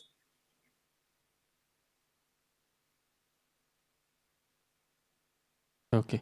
We kind of getting. Okay. Oh, one more. All the way. Okay. All right. Follow Oh. safe, please. Full. In this point, don't push the wire. Just release the wire. Okay. Stop. Follow safe. โอเคดันต่อฟูจ้ะ Okay. เล่น Okay. เล่นเพลงหน่อยวีโก้ไล More ฟ์ picture. More picture. โอเคฉีดหน่อยนะ88นะจ๊ะ Yeah. Follow, please. Do you want to inject? Okay, that or- looks nice. That look very. We kind of run a little late. Is that all right to give a quick last lecture and then we can go back go to ahead. you? Go Okay, I hope that's okay. Okay, all right, and Sure. Okay, I'll let you come do back. your work. Okay, so let me introduce our next speaker. It's Dr. Kit from Thammasat University. She'll talk about TAVI durability what we know, what we don't, and what will we know. Yeah. Thank you for giving me the opportunity to join the great conference. My topic is TAVI durability, what we know, when we know, and what we don't. Okay. I will go to discuss about the standardized definition of the BVD and the potential factor in BVD, including the valve frame design, material, and geometry, expansion of the valve frame and valve thrombosis, and commissural alignment, and durability data, and what we don't know now. So next, I'm gonna talk about the standardized definition of the bioprosthetic valve dysfunction. Categorized of the bioprosthetic valve dysfunction may be divided into non-structural BVD, such as PPM, paravalvulic, and structural BVD mean by intrinsic permanent structural change of the prosthetic valve, and thrombosis and endocarditis. So in the diagnosis algorithm, according to WAS 3 definition, beyond the type of BVD, we need to categorize the hemodynamic change following state, including state 1, only the morphological change, and state 2, moderate hemodynamic change, and state 3, severe hemodynamic deterioration. And then look at the clinical consequences, such as state 1, only clinical symptom, and state 2 need to valve intervention, and state 3, the valve-related death. So what is the potential factor of the BVD? The mainly mechanism of the BVD is increased leaflet mechanical state and abnormal transvalvular flow pattern and inflammation. The potential factor of the BVD, including the TAVI procedure specific factor itself, such as leaflet injury, abnormal trans or paravalvular flow pattern, or the mouth stent deployment. And another is patient-related factors such as dysregulation of the phosphocalcic metabolism. And another one is bioprosthesis-related factors such as severe PPM or small prosthesis size. And in depth into the valve frame design and material. As you see in the figure, you will see that every porcine valve, the thickness is less than the bovine valve, but compensated with the leaflet state of the porcine valve is less than leaflet state of the bovine valve. And you should know that every TAVI leaflet thickness is lesser than surgical aortic valve leaflet. And another point is leaflet state. At this figure from Dr. Pibalo from the London Valve, as you can see, the new generation design device had 30 lower peak mechanical state, and self-expanding device has 40% lower peak mechanical state. And going to the geometry expansion of the valve frame and impact on the prosthesis deformation on hypoattenuated leaflet thrombosis. From the publication, you will see that demonstrated of the abnormal expansion of valve either 7-3 or evolute flow or R by deformation index, neo-sinus volume index, and asymmetrical leaflet expansion, all impact to whole incident. And another that 1 year follow-up, you will see that all-cause death and cardiac death higher in patient develop halt than no halt. And what about the leaflet thrombosis? From this study from Dr. Garcia, you will see that 12% of patients that deploy SE valve and BE valve develop halt at 1 month. And But this study didn't show significant difference between hemodynamic data in patients that had Hall or no Hall. But again, you will see that overall mortality was impacted by patients with Hall. And another that after treatment with oral anticoagulant by warfarin treatment, you will see that some patients still have Hall on the CT. So another point is about commissural alignment. This study from the Dr. Raj Makra this year, you will see that first, for the 7-3 valve, commissural alignment is randomized.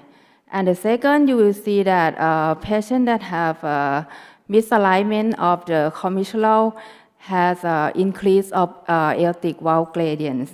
But however, all-cause death and stroke did not different between aligned or malalignment valve. So in this study conclude that commissural alignment may impact to the device performance and clinical outcomes. So what durability data of the TAVI valve now? I'm going to the 8 years follow-up from the NOTION trial. From the cell-expanding device, you will see that mean gradient and EOA is better in TAVI group than surgical AVR group. And structural valve deterioration is better with TAVI valve, but all-cause mortality is not different. Mean age of this study of the patient is 29 years old. And another one is registry from pure valve registry, including intra-annular device and supra-annular device. You will see that incidence of the BVD is varied from the 1% to 8%. And the mean age of this study is 82 years old. And the last two study from the low surgical risk patient. First one is coming from partner 3 trial. 2-year result show that did not significant difference between mean gradient and AVA, TAVI versus surgical AVR. But death, stroke, and hospitalization better in TAVI group than surgical AVR. Mean age of this population is 23.